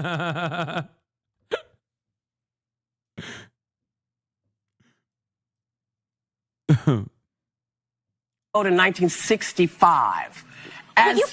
Okay, they don't have free and fair elections in Iran. It's not even the same universe. They can't go out of their house. The women, you know what? Women can't go out of their house in Iran.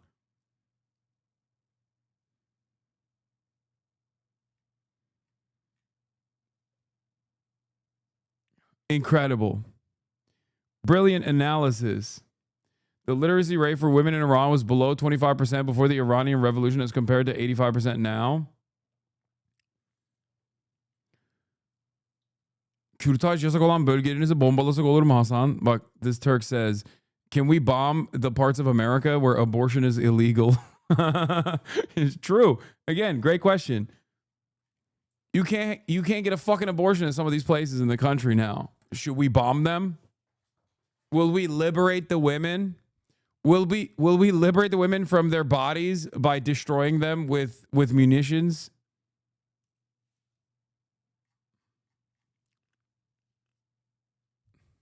No, right? That's stupid. I hope everyone understands how fucking stupid that is. Yeah.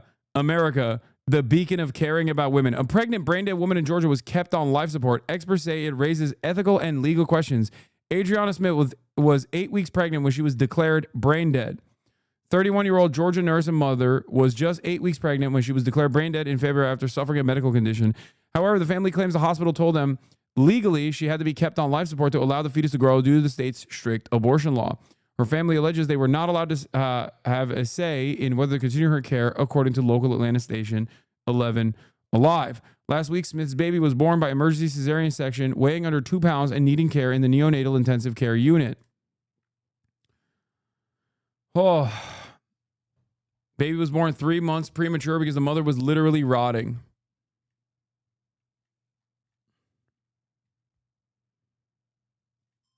They billed the family for all of it too? Oh my God.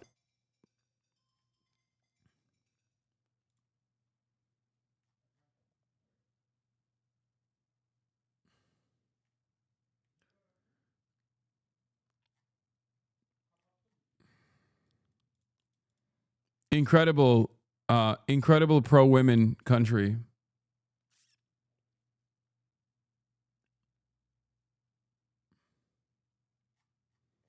Incredible. I love this nation. So pro-women.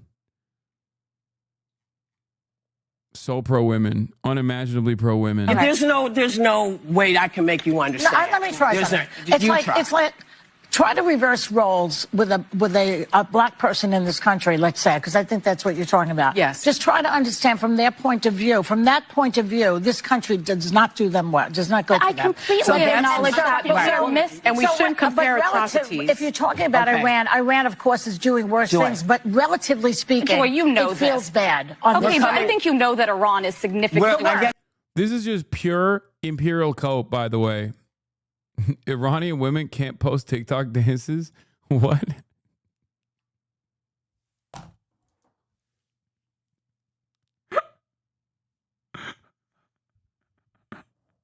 That's a joke, right? You're saying that as a joke, right? Because, one, I don't think that's a metric for women's liberty. And two, they abso-fucking-lutely can. What are you talking about?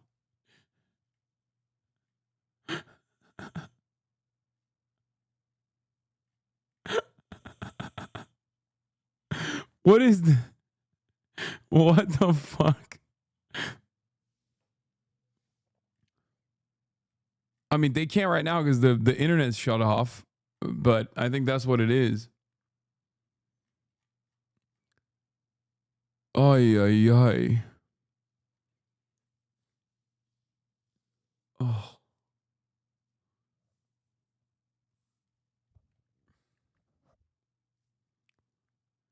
I heard Iranian women aren't able to eat processed live foods and consume Valium.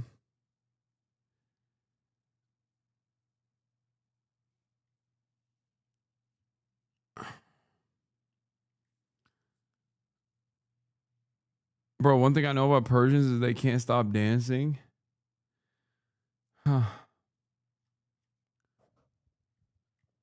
Iran is footloose. No, I mean, okay. I'm not discounting the forms of repression that especially heated up in Iran a couple years prior. Okay, they did. Since then, after a tremendous amount of struggle, imprisonments, and even deaths in the process, the Iranian government had to loosen a lot of these restrictions in at least certain parts of Tehran as a direct consequence of the bravery of the Iranian women and men that fought against this. Having said that, none of this justifies bombing Iran. And yes, currently as it stands, Iranian women are allowed to dance. They will dance. They will dance again.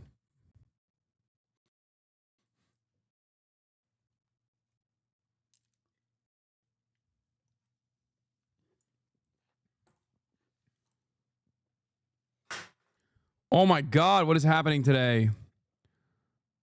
What the fuck? Another baby F. Another baby F. Not a big one, but a baby one. A baby F. Little baby F. God dang it. Dag nabbit. We're back. Oh my God, I'm going to move to Iran. They also don't have internet right now.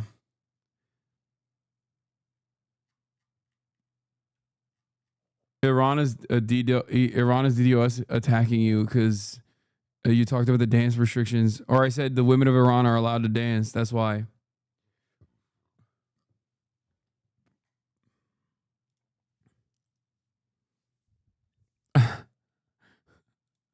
Here's 4 TikTok dances you can do to help fight the Iranian regime.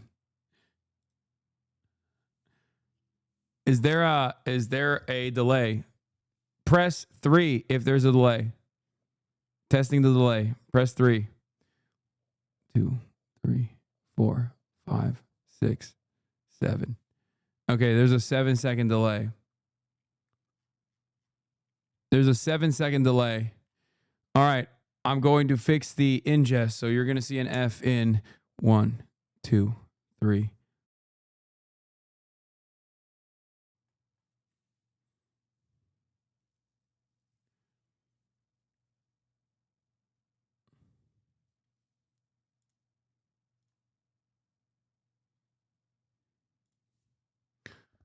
Boom.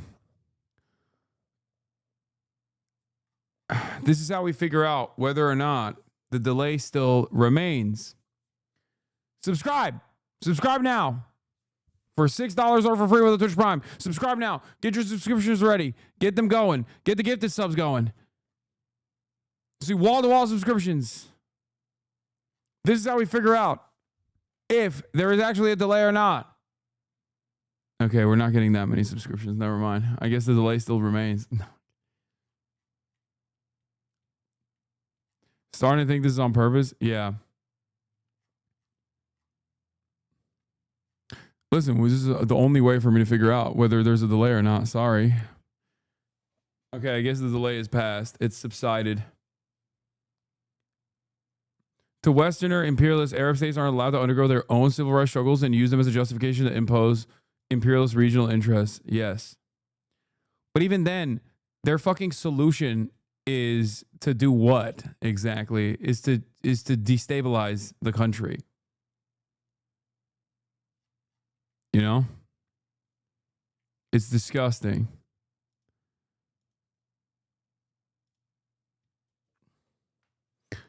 All right. Kneecap update before we get to Zohran Mamdani, which I'm going to get to in a second. Kneecap rapper granted unconditional bail over terror charge. From West Belfast to Westminster Magistrates Court, you know when Kneecap have arrived in scenes which make the band's mosh pits look tame. The kneecap rapper Makara found himself centre stage, charged with a terrorism offence, accused of displaying a flag in support of Hezbollah, a prescribed terrorist organisation, at a gig last year, something he denies. Usually found giving the middle finger to the British establishment. Get your bread set, get your bread set. We're on a mad one. To their fans, kneecap are the rowdy voice of republicanism and rave culture. Nah. Today, Makara left the lyrics to his lawyers, only appearing to confirm his name and address before being bailed just in time for Glastonbury, as his bandmate. They also fucking forcibly cancelled like half of their sold out shows all around Europe, which is insane. Like, actually insane. I'm seeing them in the UK because of you? Hell yeah. My boys. Clutching my pearls and crossing the street if I see these thugs walking my way.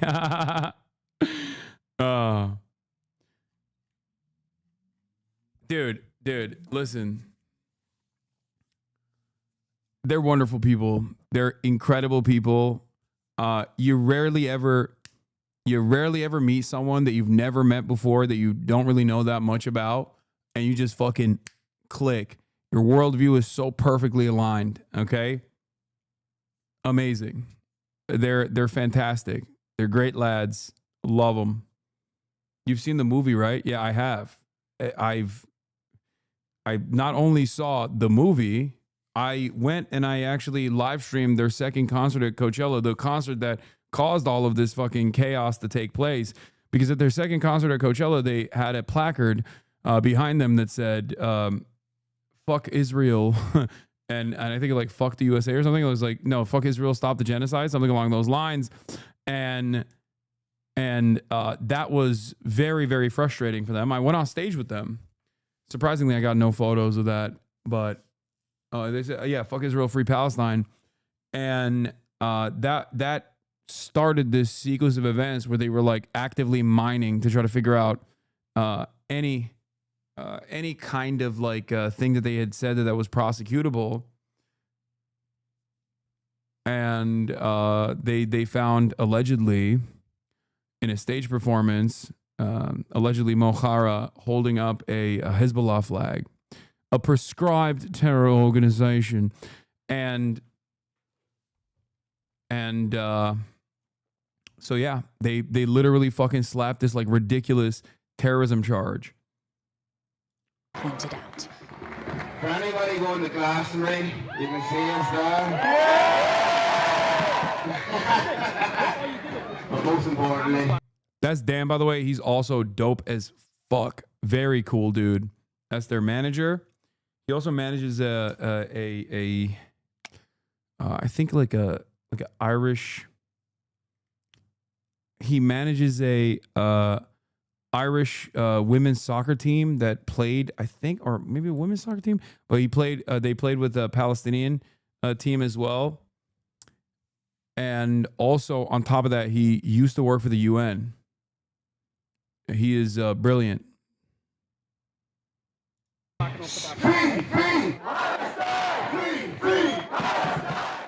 Kneecap say they're the victims of a coordinated smear campaign by the British establishment. We're not the story here. After speaking out on Gaza.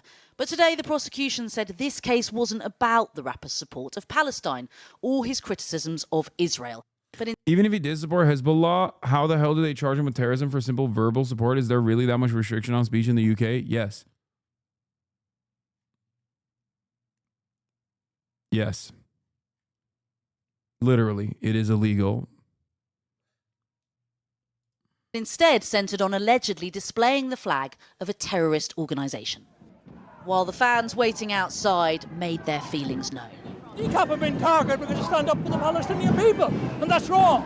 I stand with Kneecap. This thing about Hezbollah is a lot of nonsense. He was allegedly wearing and chanting up Hamas, up Hezbollah, obviously a prescribed terrorist organisation. I mean, that is a crime, isn't it? There's no getting around that. The flag was thrown on the stage for a start. He didn't come out with it. And we'll give the final word, weirdly, to Paul Weller, a supporter of the band who we spotted outside. You a big fan? Yeah. Fan of their music or their politics? I'm for the truth. Thank you, Mr. Weller. rapper Makara will next appear in court on August the 20th. Meanwhile, stopping the traffic outside with a more is more approach, Kneecap's mantra.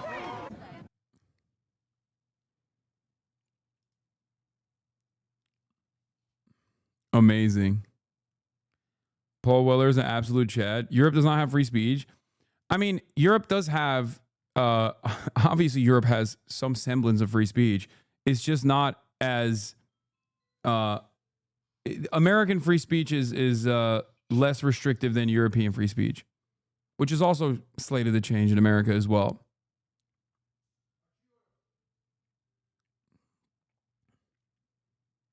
Yeah, they also demanded an Irish translator. Demanding an Irish interpreter in a British court where everyone knows you speak English is so swag. And also exactly what Mo Farah did in the movie when he gets arrested for selling Molly. The case has been postponed until August 20th to allow time for legal arguments regarding the time frame in which charges were issued. An Irish interpreter is to be sourced for the next hearing.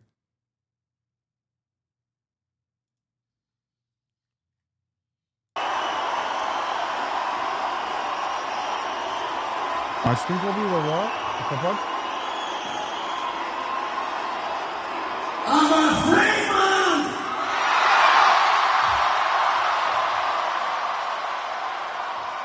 Dude, I love Irish people. They're the fucking best.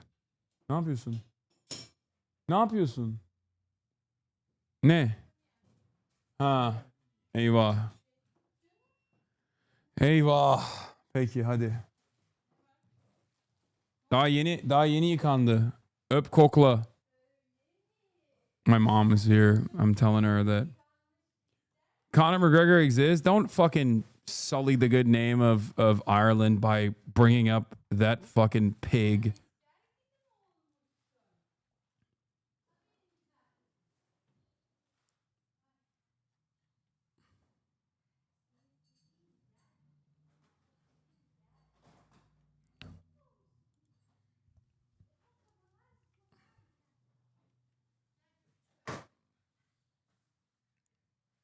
Anyway,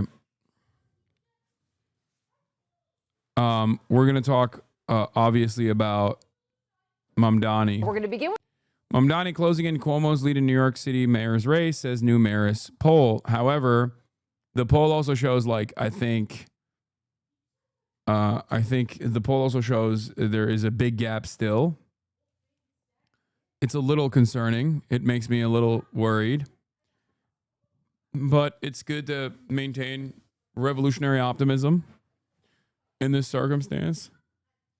Let's take a look. with the race for New York City mayor, and Zoran Mamdani is closing the gap with former Governor Andrew Cuomo for the top spot 6 days before the primary.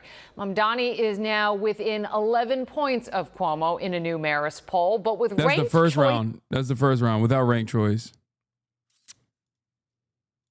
Voting and no one with the majority of votes, the race becomes a lot more complicated. Eyewitness News reporter NJ Burkett is live in Lower Manhattan with our lead story tonight. NJ.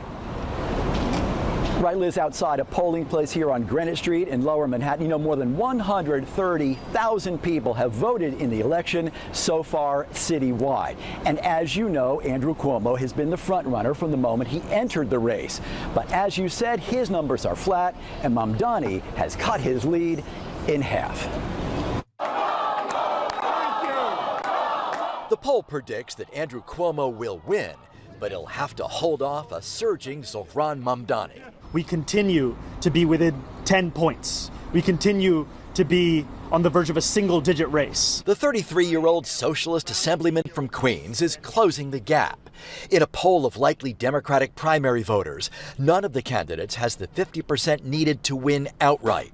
Andrew Cuomo is first with 38%, followed by Mamdani with 27%, and Comptroller Brad Lander and Council Speaker Adrian Adams each with 7%. 11% are undecided. The poll predicts that Cuomo beats Mamdani in the 7th round, 55% to 45%. Lee Miringoff conducted the poll for the Marist Institute. Cuomo is in front, but it's not a solid locked-in kind of number for him. Voters were also asked whether the city's next mayor should oppose President Trump. 72% said yes, 26% preferred compromising with the administration. All of the Democratic candidates are vowing to push back. Lander with his arrest. What New York City needs right now is a mayor, is a leader who will stand up and protect New Yorkers. Cuomo with his TV ads. Trump's coming for New York. Who do you think can... I got hopium for you. Polls were wrong about Eric Adams' win by 9.5%. Turnout is nearly double from last year's with early voting numbers. The polls conducted aren't contacting Muslim voters over 45, who he's been doing hella outreach with. Most important, we need more people to knock on doors for get out the vote.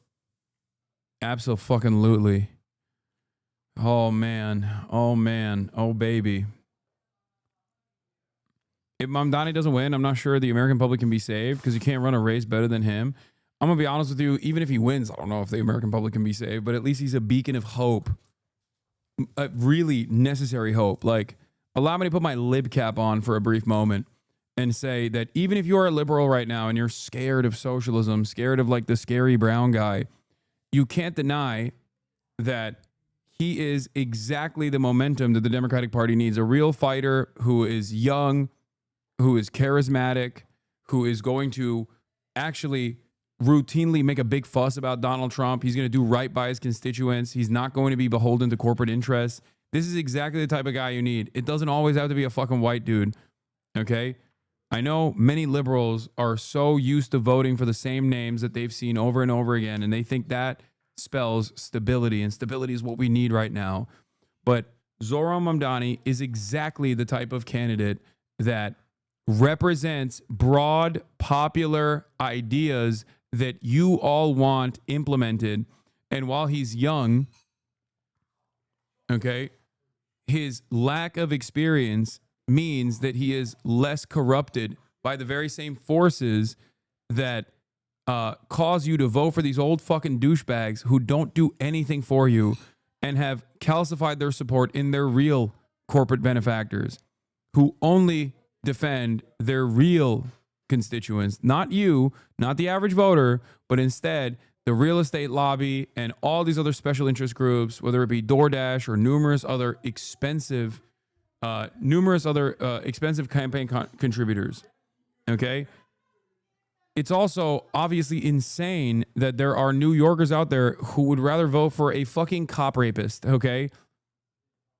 Like Mr. Cop Diddler, Mr. Cop Fondler, Andrew fucking Cuomo. Just because you know his last name, just because you recognize his last name doesn't mean that like he is the right guy for this moment. Every single aspect of New York City existence that has devolved in the last 2 decades is directly a consequence of Andrew Cuomo's leadership when he was the governor. Okay? And now, in an effort to continue that reign of corporate interest, people like Michael Bloomberg are pouring in millions of dollars into the race. Michael Bloomberg personally has dumped $8.5 million.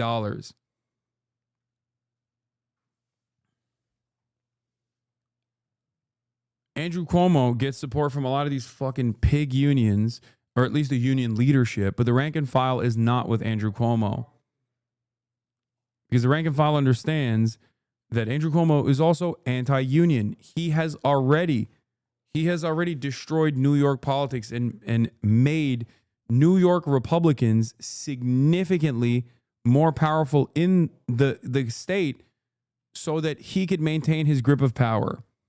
He is exactly the kind of corrupt pervert that has ruined the lives of regular New Yorkers. He is everything that's wrong with New York politics. He's everything that's wrong with the Democratic Party.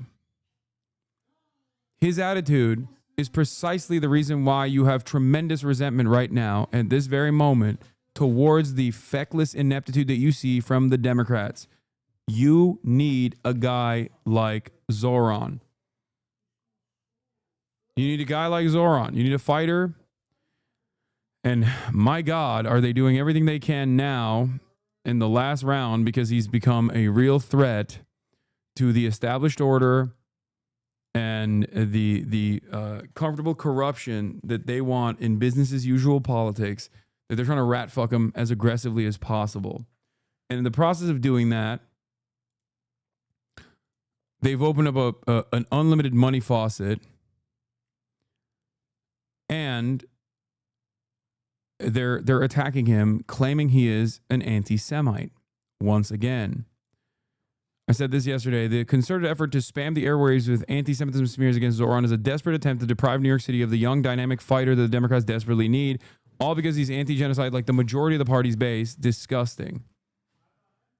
Anti-Semitism smears are not effective in the United States of America, especially, but they are, and I would go so far as to say that it didn't even work with Corbyn.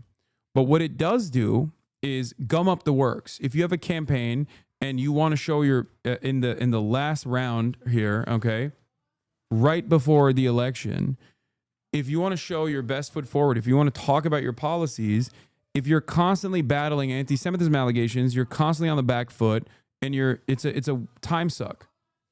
It's a waste of energy. It's a waste of media space, and it will be the most it'll be the thing that you're remembered by. That is the way in which people use these vicious smears. Okay? The way this started was when Zoran went on the Bulwark show, which is run by rhinos. It wasn't supposed to be like a heated debate or anything like that.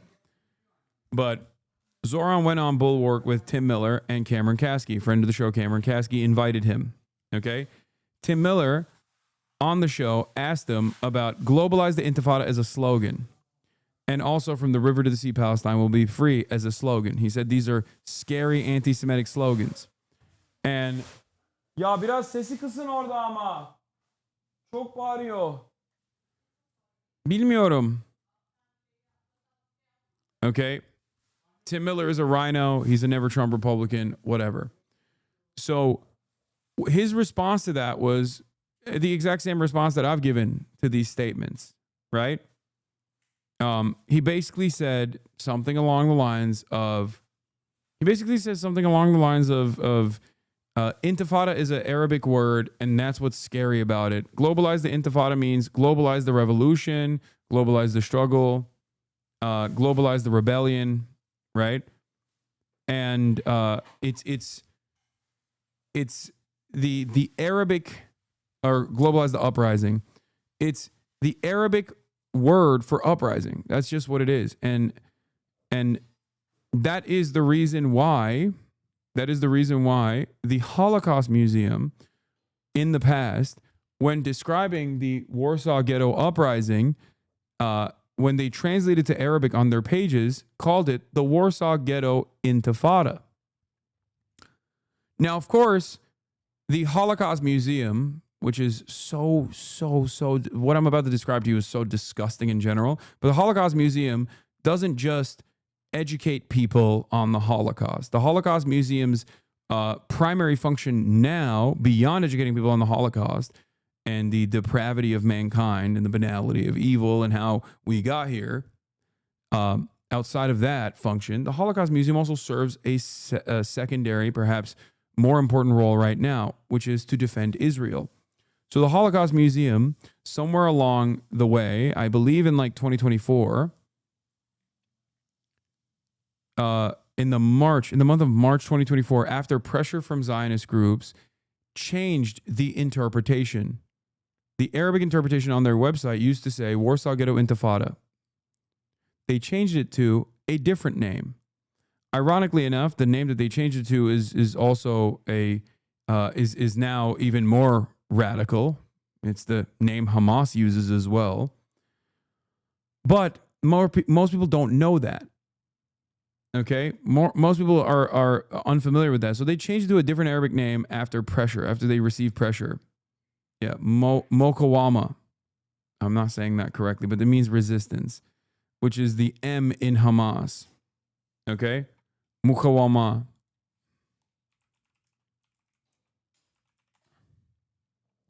Harakat al-Mukawama al-Islamiyya is the full name of Hamas. Hamas is an acronym for those of you who don't know. Okay, Harakat means movement al-Muqawama al-Islamiyya, which means the Islamic resistance movement. Hamas is an acronym for people that don't know. Okay?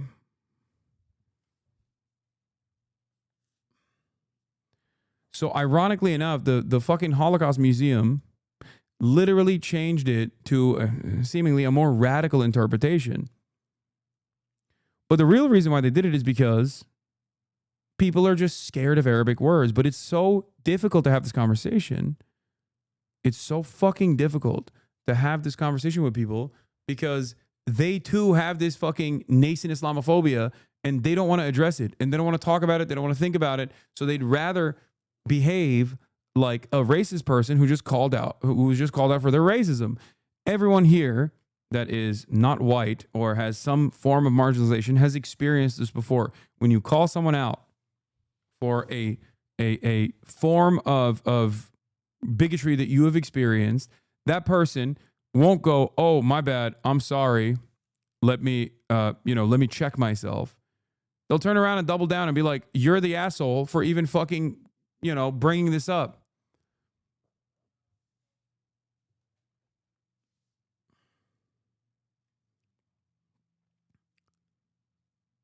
You're the real villain for calling me a racist, not me for being racist. You're the villain for calling me a racist.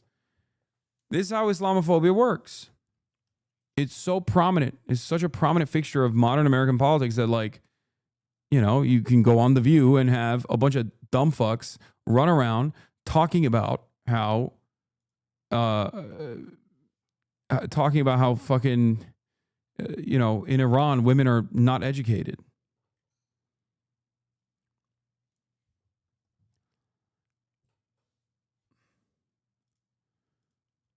And after all of those pathetic smears that really went nowhere, a reporter asked Zoran why he doesn't respond more aggressively when someone calls him an anti-Semite. That there is no room for anti-Semitism in this city, in this country. And I've said that because that is something I personally believe. And ultimately, to your question of why not a more visceral reaction, part of it has been colored by the fact that when I speak, especially when I speak with emotion, I am then characterized by those same rivals as being a monster, as being at the gates, language that describes almost a barbarian looking to dismantle civilization. And part of this is the very sad burden of what it means to be the first Muslim candidate to run for mayor, is to deal with dehumanizing language, to deal with a former governor who doesn't even view Muslims as being a part of this city sufficient that he would visit a mosque in the more than 10 years. And it pains me to be called an anti-Semite. It pains me to be painted as if I am somehow in opposition to the very Jewish New Yorkers that I know and love and that are such a key part of this city. And yet I know that when I share that emotion, I continue to face a language as if I am a beast. And it takes a toll to wake up in the morning and read messages that say things like,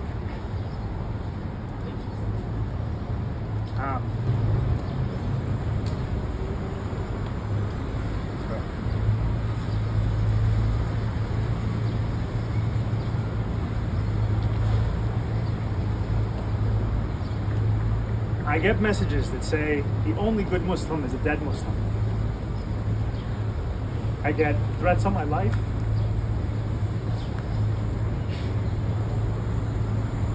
On the people that I love.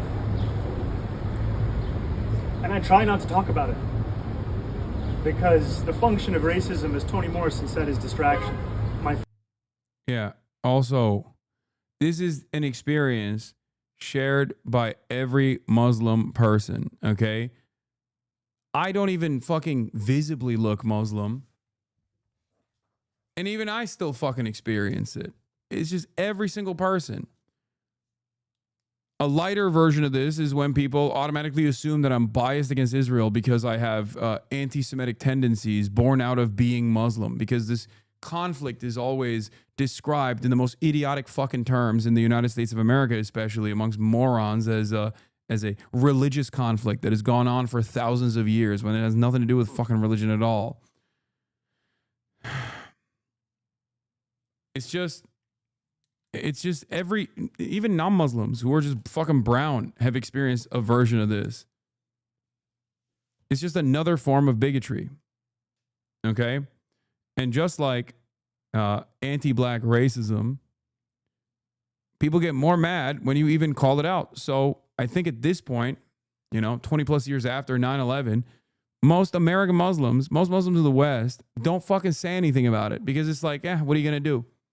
That's it. What are you going to do? That's just how it fucking is. It is what it is. That's just what it is. You just have to navigate this fucking space and eat it. Because if you spend a good deal of time trying to fucking talk about this and trying to get people to reconsider their stands, it's just you create a wall. They just don't want to hear you out, and they would rather be left alone in the comfort of their bigotry, and they won't listen to you on other issues.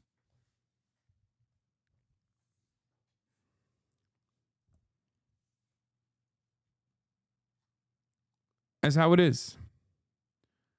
So it saddens me to see this. It angers me to see this, but it's just how it is.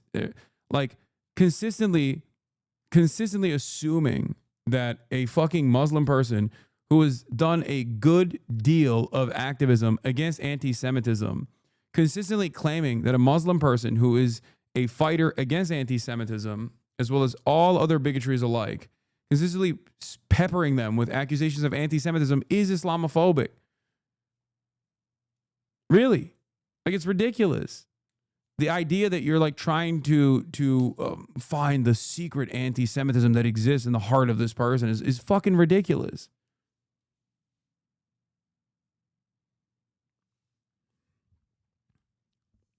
It sucks. But it also works incredibly well in Western society, especially amongst people who themselves are anti-Semitic, but can much easily distract away from their own personal, actual anti-Semitic points of view by just being like, this is an Arab invention.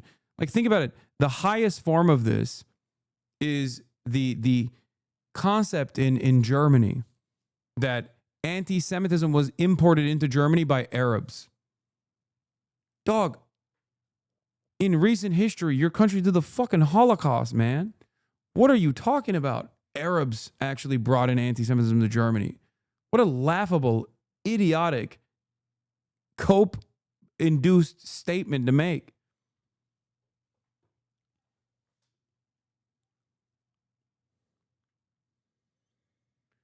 Focus has always been on making this a city that's affordable, on making this a city that every New Yorker sees themselves in. And it takes a toll, because this is a city that every single person deserves to be in. It's a city that we all belong to. And the thing that's made me proudest in this campaign is that the strength of our movement is built on our ability to have built something across Jewish and Muslim New Yorkers, across New Yorkers of all faiths and all backgrounds and all boroughs. And anti-Semitism is such a real issue in this city. And it has been hard to see it weaponized by candidates who do not seem to have any sincere interest in tackling it, but rather in using it as a pretext to make political points. Yeah.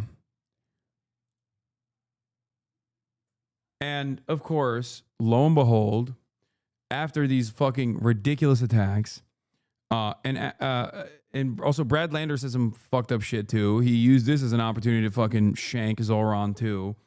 Only a couple days after,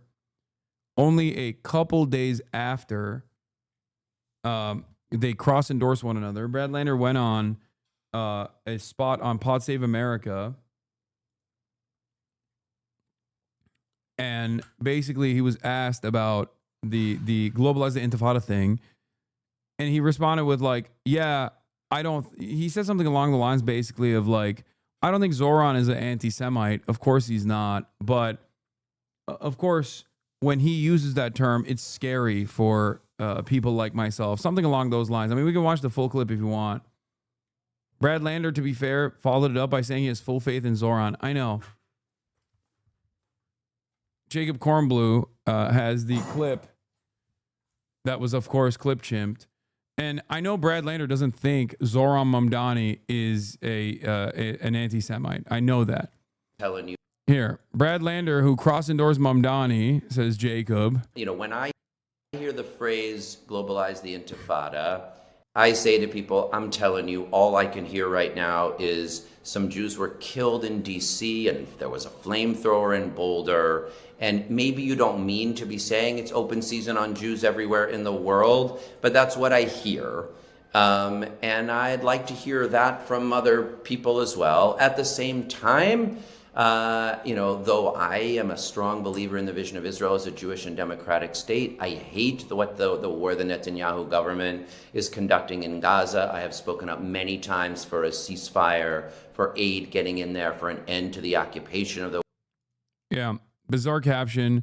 Lander has never agreed with Mamdani completely on Israel-Palestine. While he criticizes the one phrase, he explicitly defends Mamdani as a candidate for all New York Cityers, defends his endorsement of Mamdani, suggests that Cuomo is the real bigot on the race. West Bank and Gaza for the human rights of Palestinians. And like, it's not the mayor of New York City's job, thank God, to try to achieve safety and, you know, mutual self-determination between Israelis and Palestinians, but it is the mayor's job to show up and say, we're going to bring... Anyway, I thought about not even covering this because like it's so stupid, and giving it oxygen just like furthers the fucking dynamic, furthers the back and forth. Ranked Zoran Brad Lander on why he ranked Zoran Mamdani second. You saw him being attacked yesterday. How do you feel about him being sort of labeled as anti-Semitic and not sensitive to the feelings of Jewish New Yorkers? Yeah, I mean, I've said this many times throughout the campaign, and I'll say it again. I mean, I am a proud Jewish New Yorker. Raising these beautiful Jewish kids in this city is one of the great joys of my life, and nobody will fight harder to keep this city. I think Brad is a liberal Zionist. That's what it is. At the end of the day, he is a Zionist still. And I think he's a perfect demonstration of what I mean when I say, like, for a lot of these guys, it just bricks their brain. Israel is this like final contradiction that they cannot resolve. Do I think Brad is a nice person? Absolutely. I do. I think he is, and I believe he believes he's a nice person.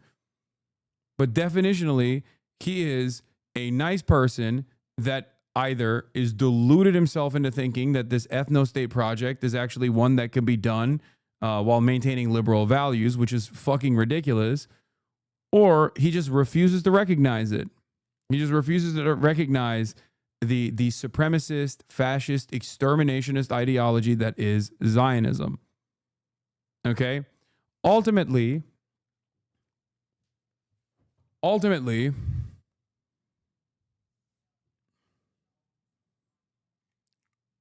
it's just, there's not really anything you can do. There's no way to like resolve it. Safe for Jewish families and for all families, then I will. I believe there's like a gatekeeping function in City Hall, which is decency and integrity. And Andrew Cuomo does not have decency and integrity and should not be allowed at City Hall.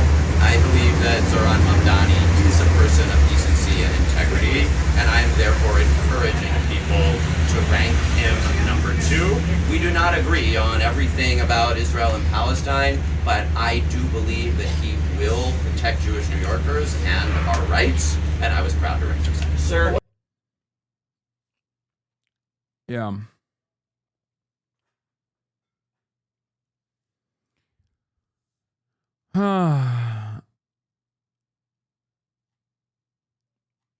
Anyway, in the aftermath of all this that unfolded, of course, okay, and for the record, if you want to know about why Trump names allies the Holocaust Museum Board after firing the Biden appointees, not that it matters because the Holocaust Museum actually changed the Intifada to I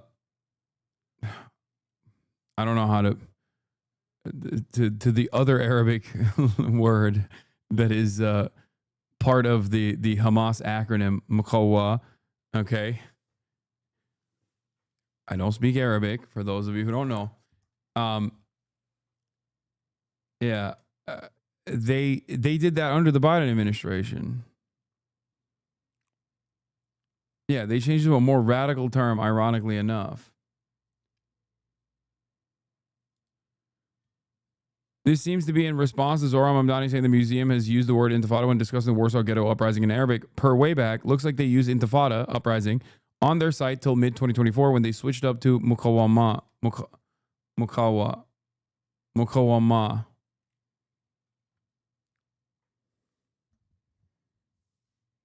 Mukawamet. Which is wild. Because, like I said, Hamas is the acronym, and the M in Hamas is for Mukawama. Mukawama. Mukawama. Mukawama. Mukawama.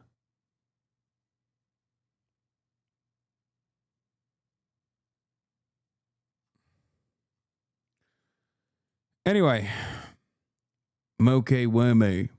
Why did Tim Miller even ask that to him, by the way? Did he say that phrase at some point, or did he just want to stir the pot? I think he just wanted to stir the pot.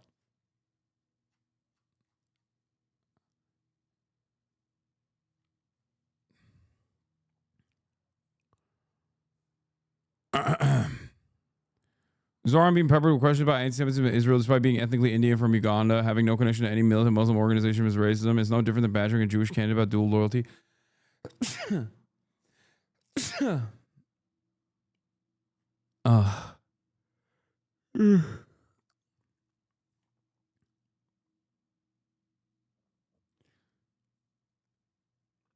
Anyway, a hedge fund manager who used to be the CIO of Goldman Sachs and is allied with the number one funder of Andrew Cuomo's super PAC. Elijah Wiesel, son of renowned Holocaust survivor Elie Wiesel. I can't see into Zohran Mamdani's soul when he doubles down on saying that globalizing the Intifada is a good thing, blah, blah, blah. Again, not a lot of motion, right? Not a lot of motion for this stuff. No need for a lot of air that will engulf this fire, that will grow this fire, right? It's very stupid. But one thing that did happen, of course, is that predictably, since this became like a big news story, Zoran has been getting showered with death threats. And one of them was credible enough for the NYPD to actually launch a hate crimes investigation into the allegations that a man threatened to blow up mayoral candidate Zohran Mamdani's car. Go ahead and start your car, see what happens, the man said in a voicemail left with his office that we obtained. Unsurprising to no one. He also made a beeper threat. The caller also advised Mamdani to check your beeper too, you terrorist fuck. Beep, beep. Can you guys think of another podcast that makes beeper jokes with regular frequency now?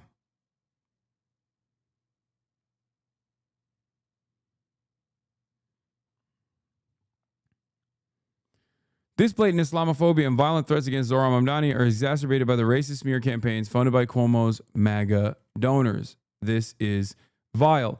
Zohran campaign responded to the NYPD investigation. A car bomb threat against Zohran Mamdani, among many others, he's referenced against him, family, staff. After multiple death threats and racist messages, Assembly member Mamdani's office is participating in an ongoing investigation by the NYPD's Hate Crimes Task Force. While Zohran does not own a car, the violent and specific language of what appears to be a repeat caller is alarming, and we are taking every precaution. While this is a sad reality, it is not surprising after millions of dollars have been spent on dehumanizing Islamophobic rhetoric designed to stoke division and hate. Violence and racism should have no place in our politics. Zohran remains focused on delivering a safe and affordable New York.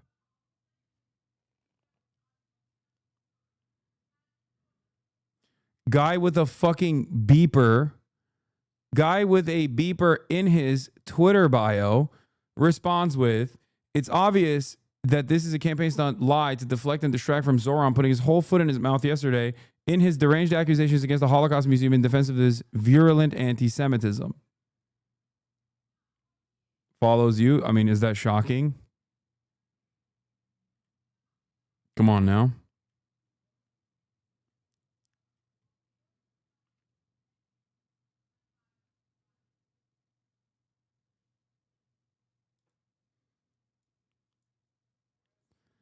Mamdani, in a resurfaced 2021 video, urged activists to demand that local candidates support BDS. Speaking up for Israel comes with everything you might want, and we need to show that it's not that way anymore. There are consequences for speaking up in favor of apartheid. Yeah, what's the problem? Maybe people liked it because they liked what he had to say.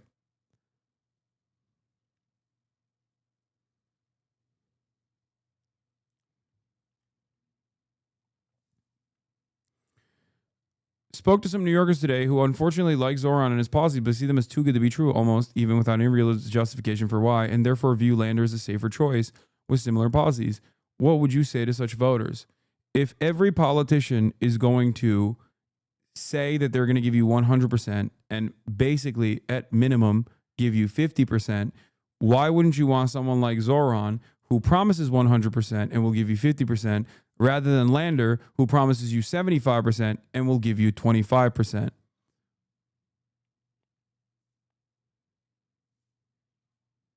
Also, Lander can't win.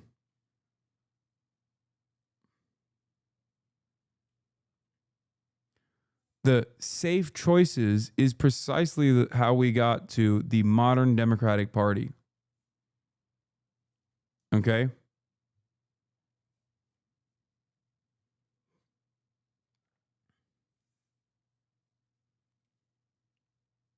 Super easy answer. Rank Zoran, rank Lander first, Zoran second. No, fuck that.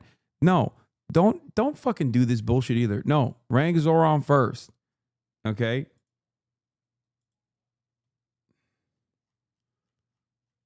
What is this like? Oh, just rank Zoran second. Lander's not going to clear anyway. It doesn't matter. I know it's ranked choice, but still, rank him first. It's bullshit.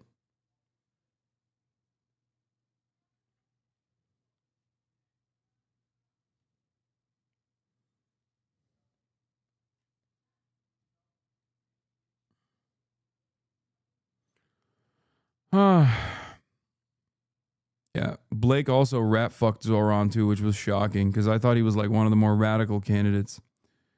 But yeah, that's my take. I've heard some good opinions about the polls. Poll is a week old. Tough poll from Mamdani, ending with a 55-45. The latest Marist poll that came out 2 days ago. Poll is a week old. These races tend to have a lot of late movement, including 2021, and the week since it fielded has been action-packed. 2021 final Marist poll had Adams by +12, and he won barely by 1%. Cuomo and Mamdani are tied 32-32 among the most active voters. In other words, those who voted in the Democratic primaries for 2020 president, 2021 mayor, and 2022 governor. The diehards, the ones that will walk through fire to vote, are split evenly. Relative comparable days in 2021, Brooklyn is punching above its weight in in-person voting, and the Bronx is punching below its weight. That means Cuomo will likely need a surge of primary day turnout in the Bronx for a white candidate in 100-degree weather. The Lander-Mamdani cross endorsement was a boon for Mamdani when it happened, but it may have just become much more valuable after Lander was arrested by ICE yesterday. Maybe Lander picks up some steam and helps Mamdani leapfrog Cuomo on some ballots down the stretch. Mamdani gains among Latino voters are encouraging. We'll see if that can translate into decent turnout in Latino neighborhoods, given there's no major Latino candidate in the race. I'm going to hand it over to my guy, Jake. Jake Rubenstein says, this to me is the most important table in the entire poll. Literally 1/5 of the electorate doesn't express a preference around the top two. This race very much has the potential to go either way. There's also tremendous youth voter turnout, and I highly doubt that the fucking youth are turning out to vote for fucking Andrew Cuomo.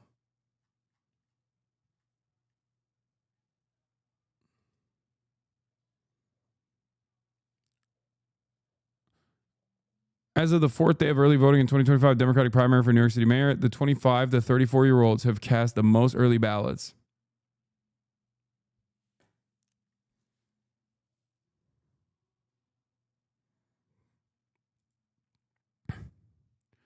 These 4 assembly districts have 90% of Brooklyn's population, but are making up 44% of the early voting total so far in the first 4 days.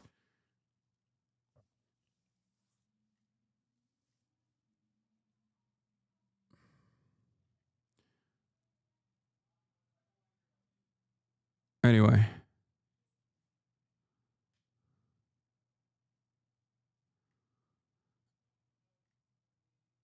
The labor unions in New York are such pussies. No, it's always the fucking leadership. The rank and file are not. It's the leadership. The commie corridor.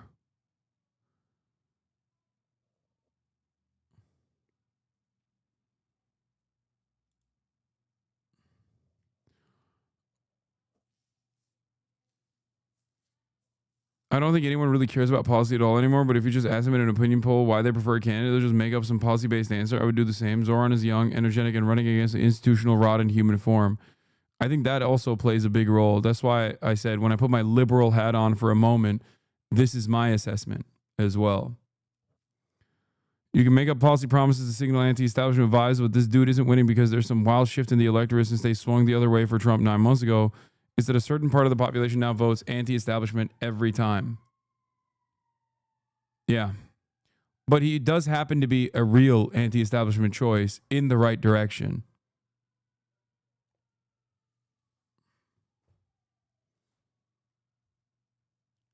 That's it.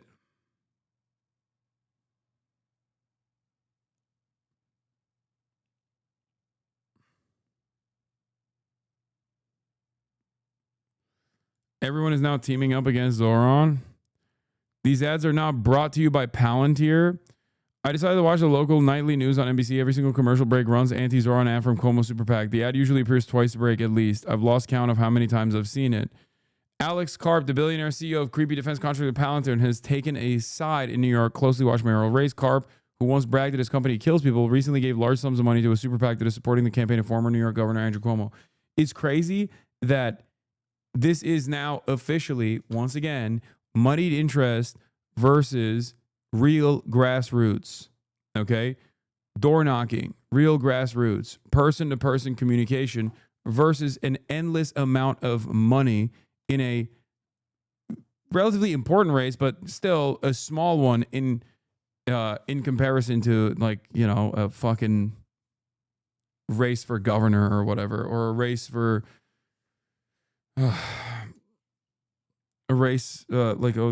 general race for president.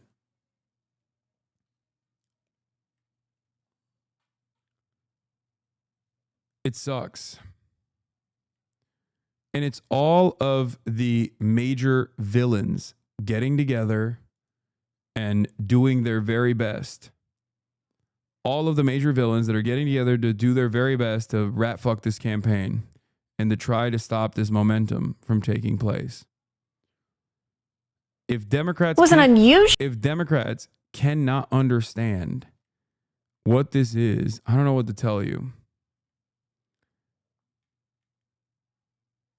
I just, like, Democrats need to look at this and go, all the people that we hate, all the people that we despise, all the people that are pro-Trump, all of the forces that dominate our lives are coming together to say, fuck this guy. Even out of pure resentment, you probably need to go and fucking vote for Zoran and rank him first.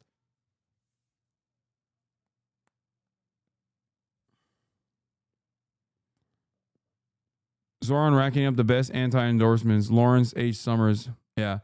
They're saying the billionaires are going to leave the city. That's another thing that they're saying. Incredible.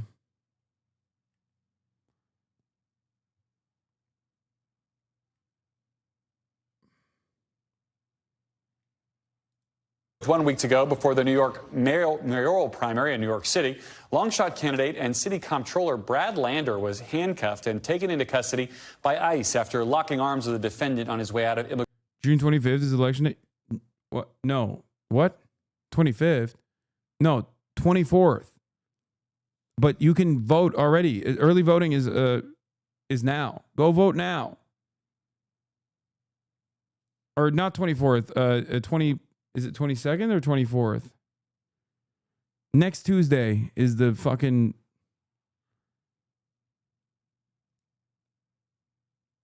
Yeah, next Tuesday, June 24th is election day. But you can vote now. You can vote early now.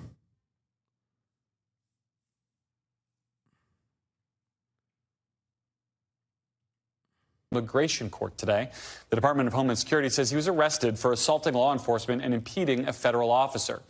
And with early voting underway, Lander trails frontrunner and former New York Governor Andrew Cuomo, as well as political newcomer Zohan Mamdani in recent polls. Zohan Mamdani. Mamdani, a 33-year-old state rep and Democratic socialist, took a hit this week when the New York Times editorial board called his agenda, quote, uniquely unsuited to the city's challenges, basically endorsing anybody else. But his campaign got a shot in the arm today with the endorsement of Bernie Sanders. NBC News national political correspondent Steve Kornacki joins us now from the big board with why this race may not actually be over after Tuesday's primary. Steve, I think it's got something to do with ranked choice voting and complicated ballots. Walk us through it. Yeah, and some very unusual laws in New York when it comes to elections. But, yeah, you would think overwhelmingly Democratic city, Democratic primary next week. Whoever wins that, you might as well just call that person his honor or her honor, right? Well, not necessarily because, well, you mentioned it with Mamdani. He's one of the two frontrunners in the polling so far. We'll see if that arrest today of Brad Lander does anything with his poll numbers, if anybody else makes some noise. But all of the attention really lately has been on these two, Cuomo, Mamdani. Now, Mamdani, for the reasons you just mentioned, the reasons that kept the New York Times, for instance, from endorsing him in this primary coming up, he's got some real political baggage. Is socialism, far-left views, some inflammatory pronouncements he made. They're being featured. Come on, man. Come on, Kornacki. How the fuck? That's weird, bro. That's some weird-ass shit right there. That's weird. That's a weird seasoning that you added on to this. You know what I mean? Calm down, brother.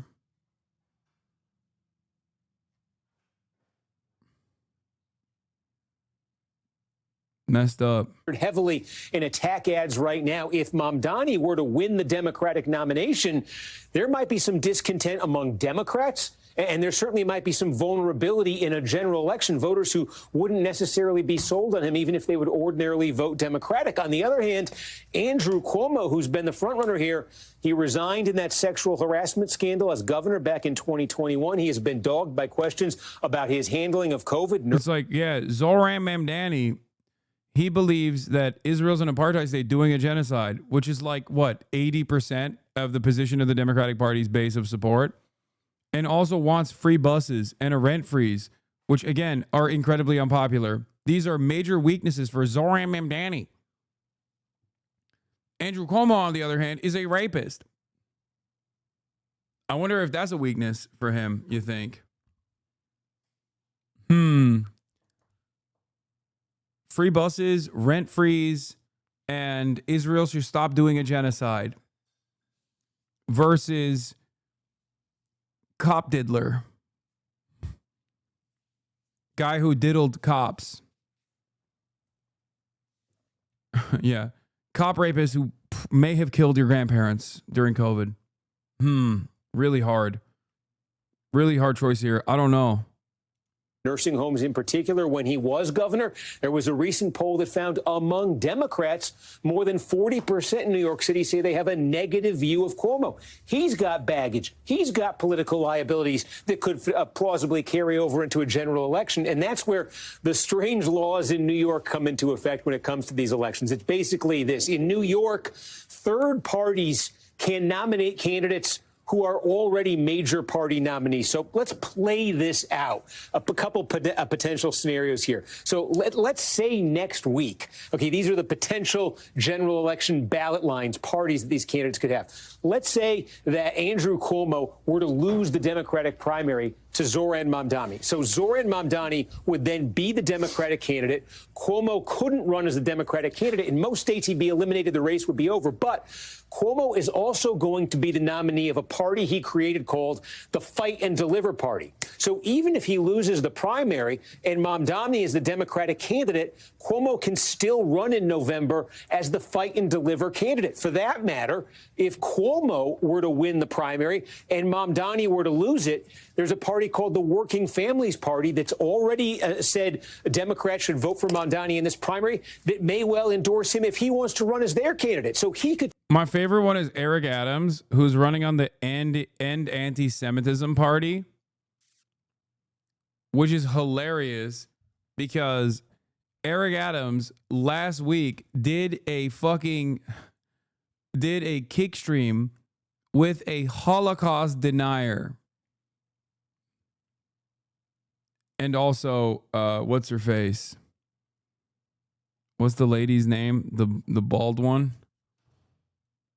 I'm forgetting now. My brain is so busted.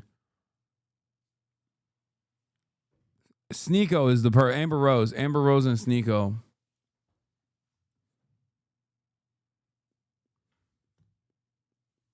Yes, you heard that right.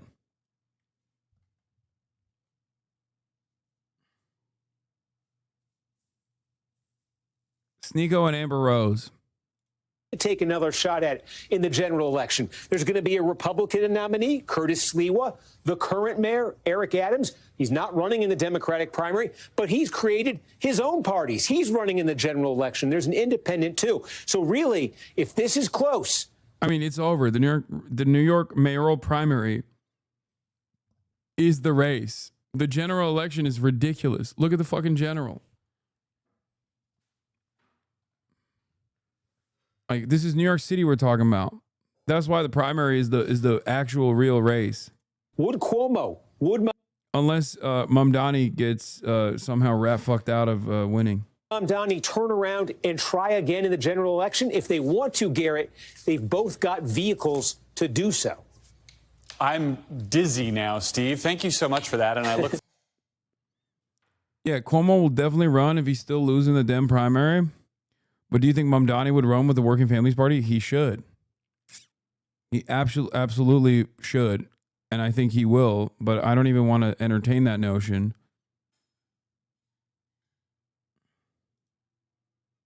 Rat fucked?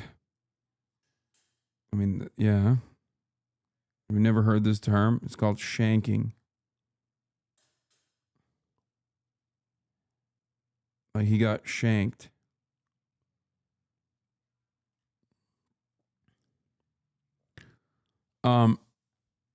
ICE agents denied entry into Dodger Stadium. SpaceX Starship exploded again. But there's also some drama.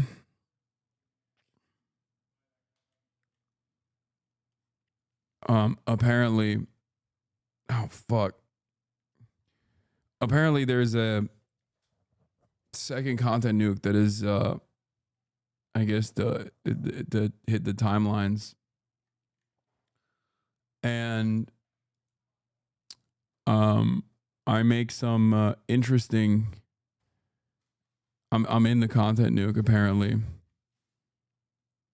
but it's not a content nuke alone. It's also a lawsuit. It turns out Ethan's initial content nuke, by his own estimation, by his own statements, was actually a trick, was a trap. He wanted to basically sue everyone that watches the content nuke.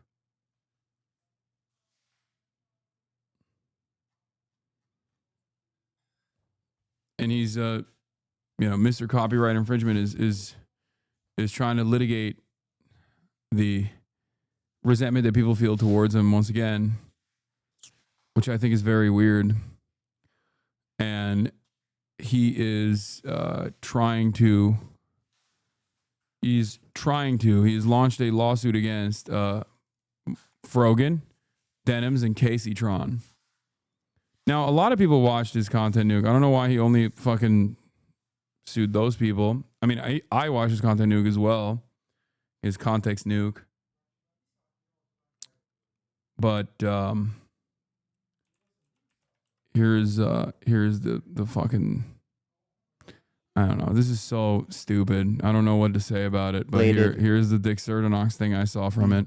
That I formulated an idea. What if I could make a long-form, irresistible piece of content that I knew that these streamers couldn't resist? They couldn't avoid the temptation of watching it the second it was published. I don't have an issue with them. It's not that I wanted these people to steal my video. It's that I knew they would. I knew they would watch the entire video, add little to no commentary, react to it instantly, giving them no time to form an opinion. The trap was set, and it worked even. Yeah, except I didn't do any of those things, which I feel like is a major failure of a trap. He begged me to watch it for fucking months. He cried on camera that I just refused to watch it. And then I even told him I'd watch it alongside him if necessary. Your prediction on this one, even as a joke, on the money as usual. I even suspected that he might do some fucking nonsensical bullshit like this. And then I ended up watching it months later to fundraise. And it's a fucking 8-hour reaction for even half of the content Nuke. So I guess that kind of failed. So now he's just going after people who he perceives as defenseless, smaller content creators that he can possibly litigate to try to secure a litigation victory after he got a shit pushed in by a billionaire that he defamed, Brian Kavanaugh. And so now he's just like desperate to get a win somewhere. I don't even know if this will work in his favor, but I don't even know if this was like a masterful gambit from the start. Like, I don't even know if this was like a setup, because it doesn't make sense. Because on the one hand, why would you admit that you were doing entrapment? Like, you wanted people to go react to your video. You said you wanted people to go react to your video. You said anyone and everyone can even, make money off of your videos in the past when we had a podcast together. Only to then turn around and be like, actually, I got you. You reacted to my video, and therefore you're done.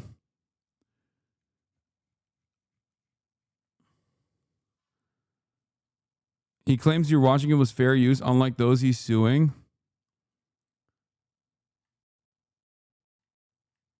But yeah, I don't know. I thought about not responding to this, but it's so silly that he was like, he's openly admitting that he was baiting me into a lawsuit, and then it didn't fucking work. So now he's just like going after other people that reacted to it as well. He wanted everyone to watch it. He wanted more eyeballs to see this video. He wanted as many eyeballs to see this video, so much so that he like tanked his Twitch channel because he was playing it 24/7. And now that more eyeballs actually saw it, he's upset. Better than I imagined it would. We captured pretty much every large streamer reacting to it in its entirety. You said you suspected this was his plan? Oh my God, I just realized what Ethan's plan was all along. I was suspecting that he was going to probably try to like hit me with a DMCA while I was watching it live so he could be like, haha, I fucked you over or something. But it turns out he wants me to kill myself. He wants me to endure some of the most bottom of the barrel, washed in fucking 2014 ass commentary and editing, so that if I go through a 4-minute segment of this, I will probably end up killing myself or just simply die. As a matter of fact, I'm not even like kill myself physically, but just die from the pure horror.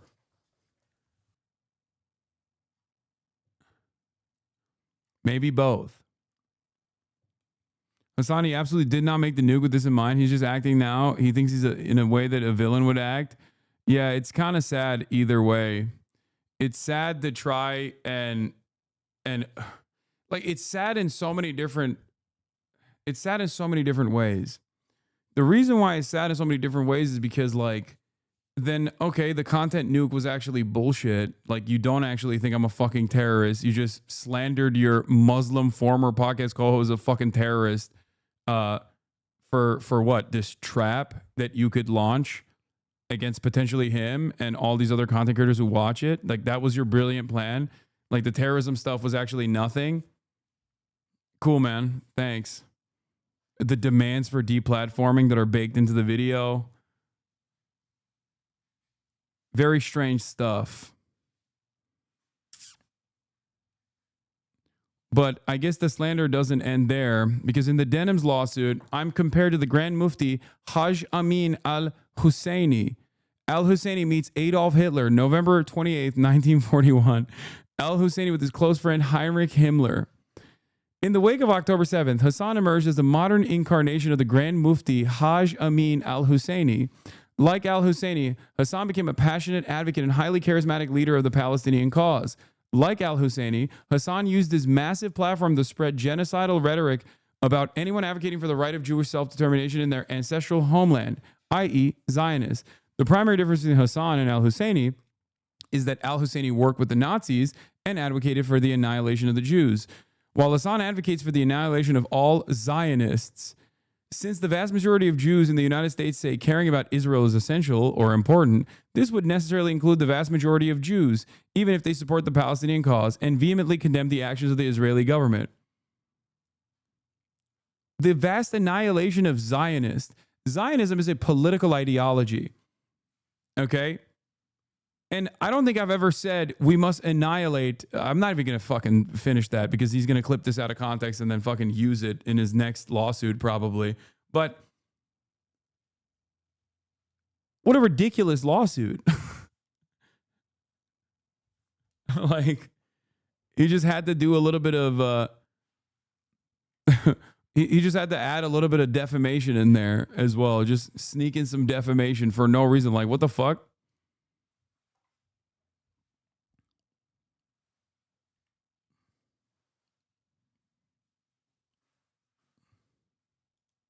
I agree with the bottom line of this video. When someone reacts to a video without any reaction, shouldn't happen. Maybe I'm insane.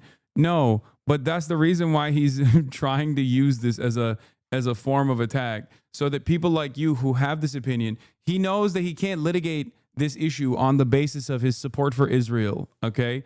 So now he's trying to litigate this issue on the basis of react content, which is more in line with the normal kind of drama that he engages with. And that a lot of onlookers, such as yourself, will go, well, I kind of agree with that. He made this YouTube video. He has every right to fucking sue people for copyright. That's it.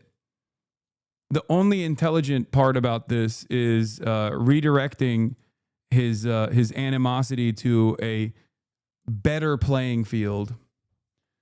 Asmongold's reaction got millions of views and he barely said anything in the reaction. Yeah, I suspect that Asmongold's reaction was, I mean, not as transformative, but certainly complimentary, which is precisely the reason why he doesn't have an issue with that. Interesting stuff. Here is what I was talking about in I think when we had the podcast together, even back then. I want to say a little show note. Okay, here's to all the industrial entrepreneuring spirits out there. I am opening our IP to the world. This is a message with peace and love. You can now make your own H3 podcast. That's right, everyone. I guess you could. What you mean? That's not what I mean. Oh, that's not what I mean. No. Gotcha. You can't make a fake H3 podcast. Although you probably could, actually, because I don't think anyone would mistake it. I mean, if it's a parody, you can do whatever you want. Anyone would mistake it. So our IP is open. I got inspired by Hasan. He has the Hasan Industrial Complex. So I want the Ethan Industrial Complex. I think it's a good idea. I like it. Yeah, I think it's really cool. And it's actually crazy how like many people are seemingly making a decent living. Yeah, I mean, this is a desperate attempt to grab on to fucking any sort of controversy and drama. I'm sure that me reacting to it is actually playing into exactly what he wanted to do. But the reason why I wanted to talk about this is specifically so that you guys go and show support to Denims, Frogan, and Casey Tron. Because obviously he has a fuck ton of money and he's going to use the fuck ton of money that he has to bully other content creators who don't have a fuck ton of money and try to win some kind of public opinion battle. That is partially the reason why he went after Frogan, Denims, and Casey Tron. These are people who get insane lines of attack, and most people don't choose to defend them. Okay?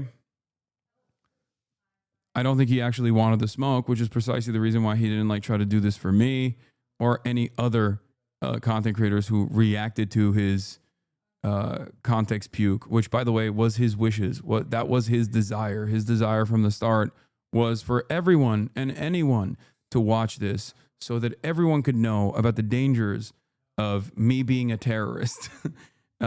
He said it in the context nuke on numerous occasions. But like I said, the reason why I'm mentioning this is because we should show support to the content creators he is unjustifiably attacking. And that's it. That's it. That's all I got. Yeah. Malicious lawsuit is the name of the game.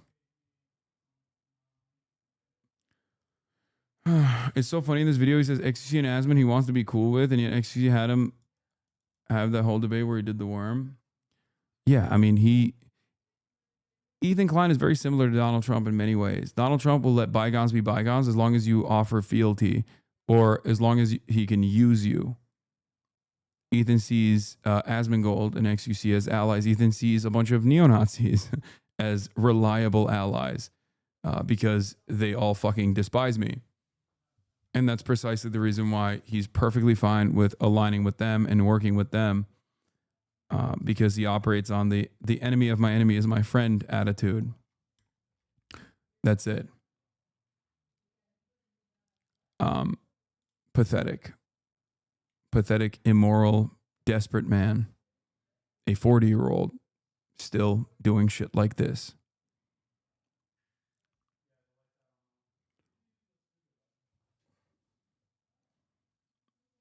I think he's beyond upset that the nuke failed in every way. The main goal of stopping Hasan's infiltration of mainstream media was a massive failure. The goal to deplatform and make smaller creators featured in the video lose viewers backfired tremendously. Every small streamer that was featured has reached unprecedented levels of success after the video. That too. That probably pisses him off.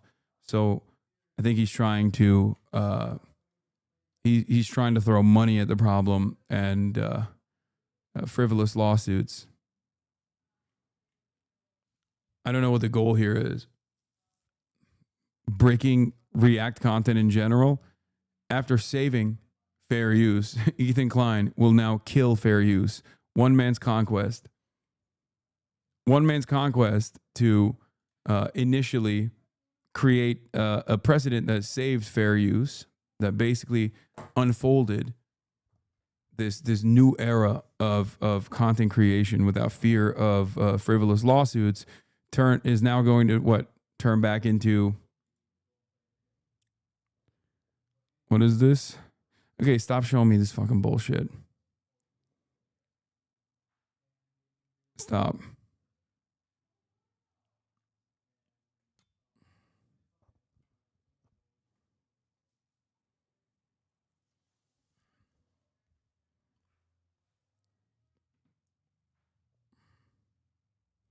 Please, can this be the last coverage? Yes, it will absolutely be the last coverage.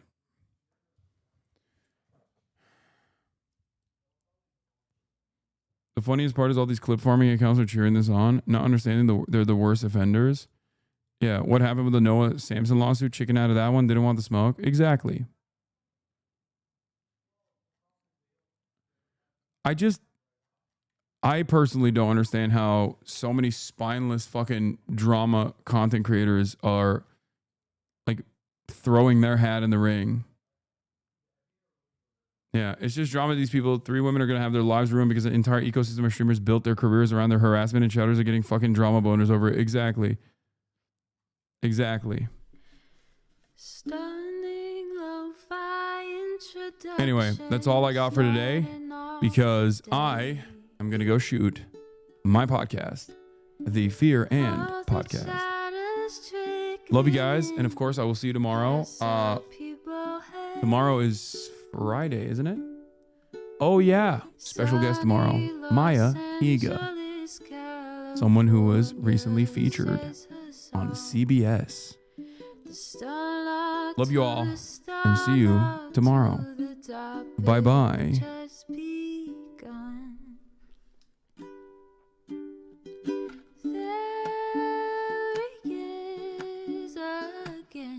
Hasan is streaming.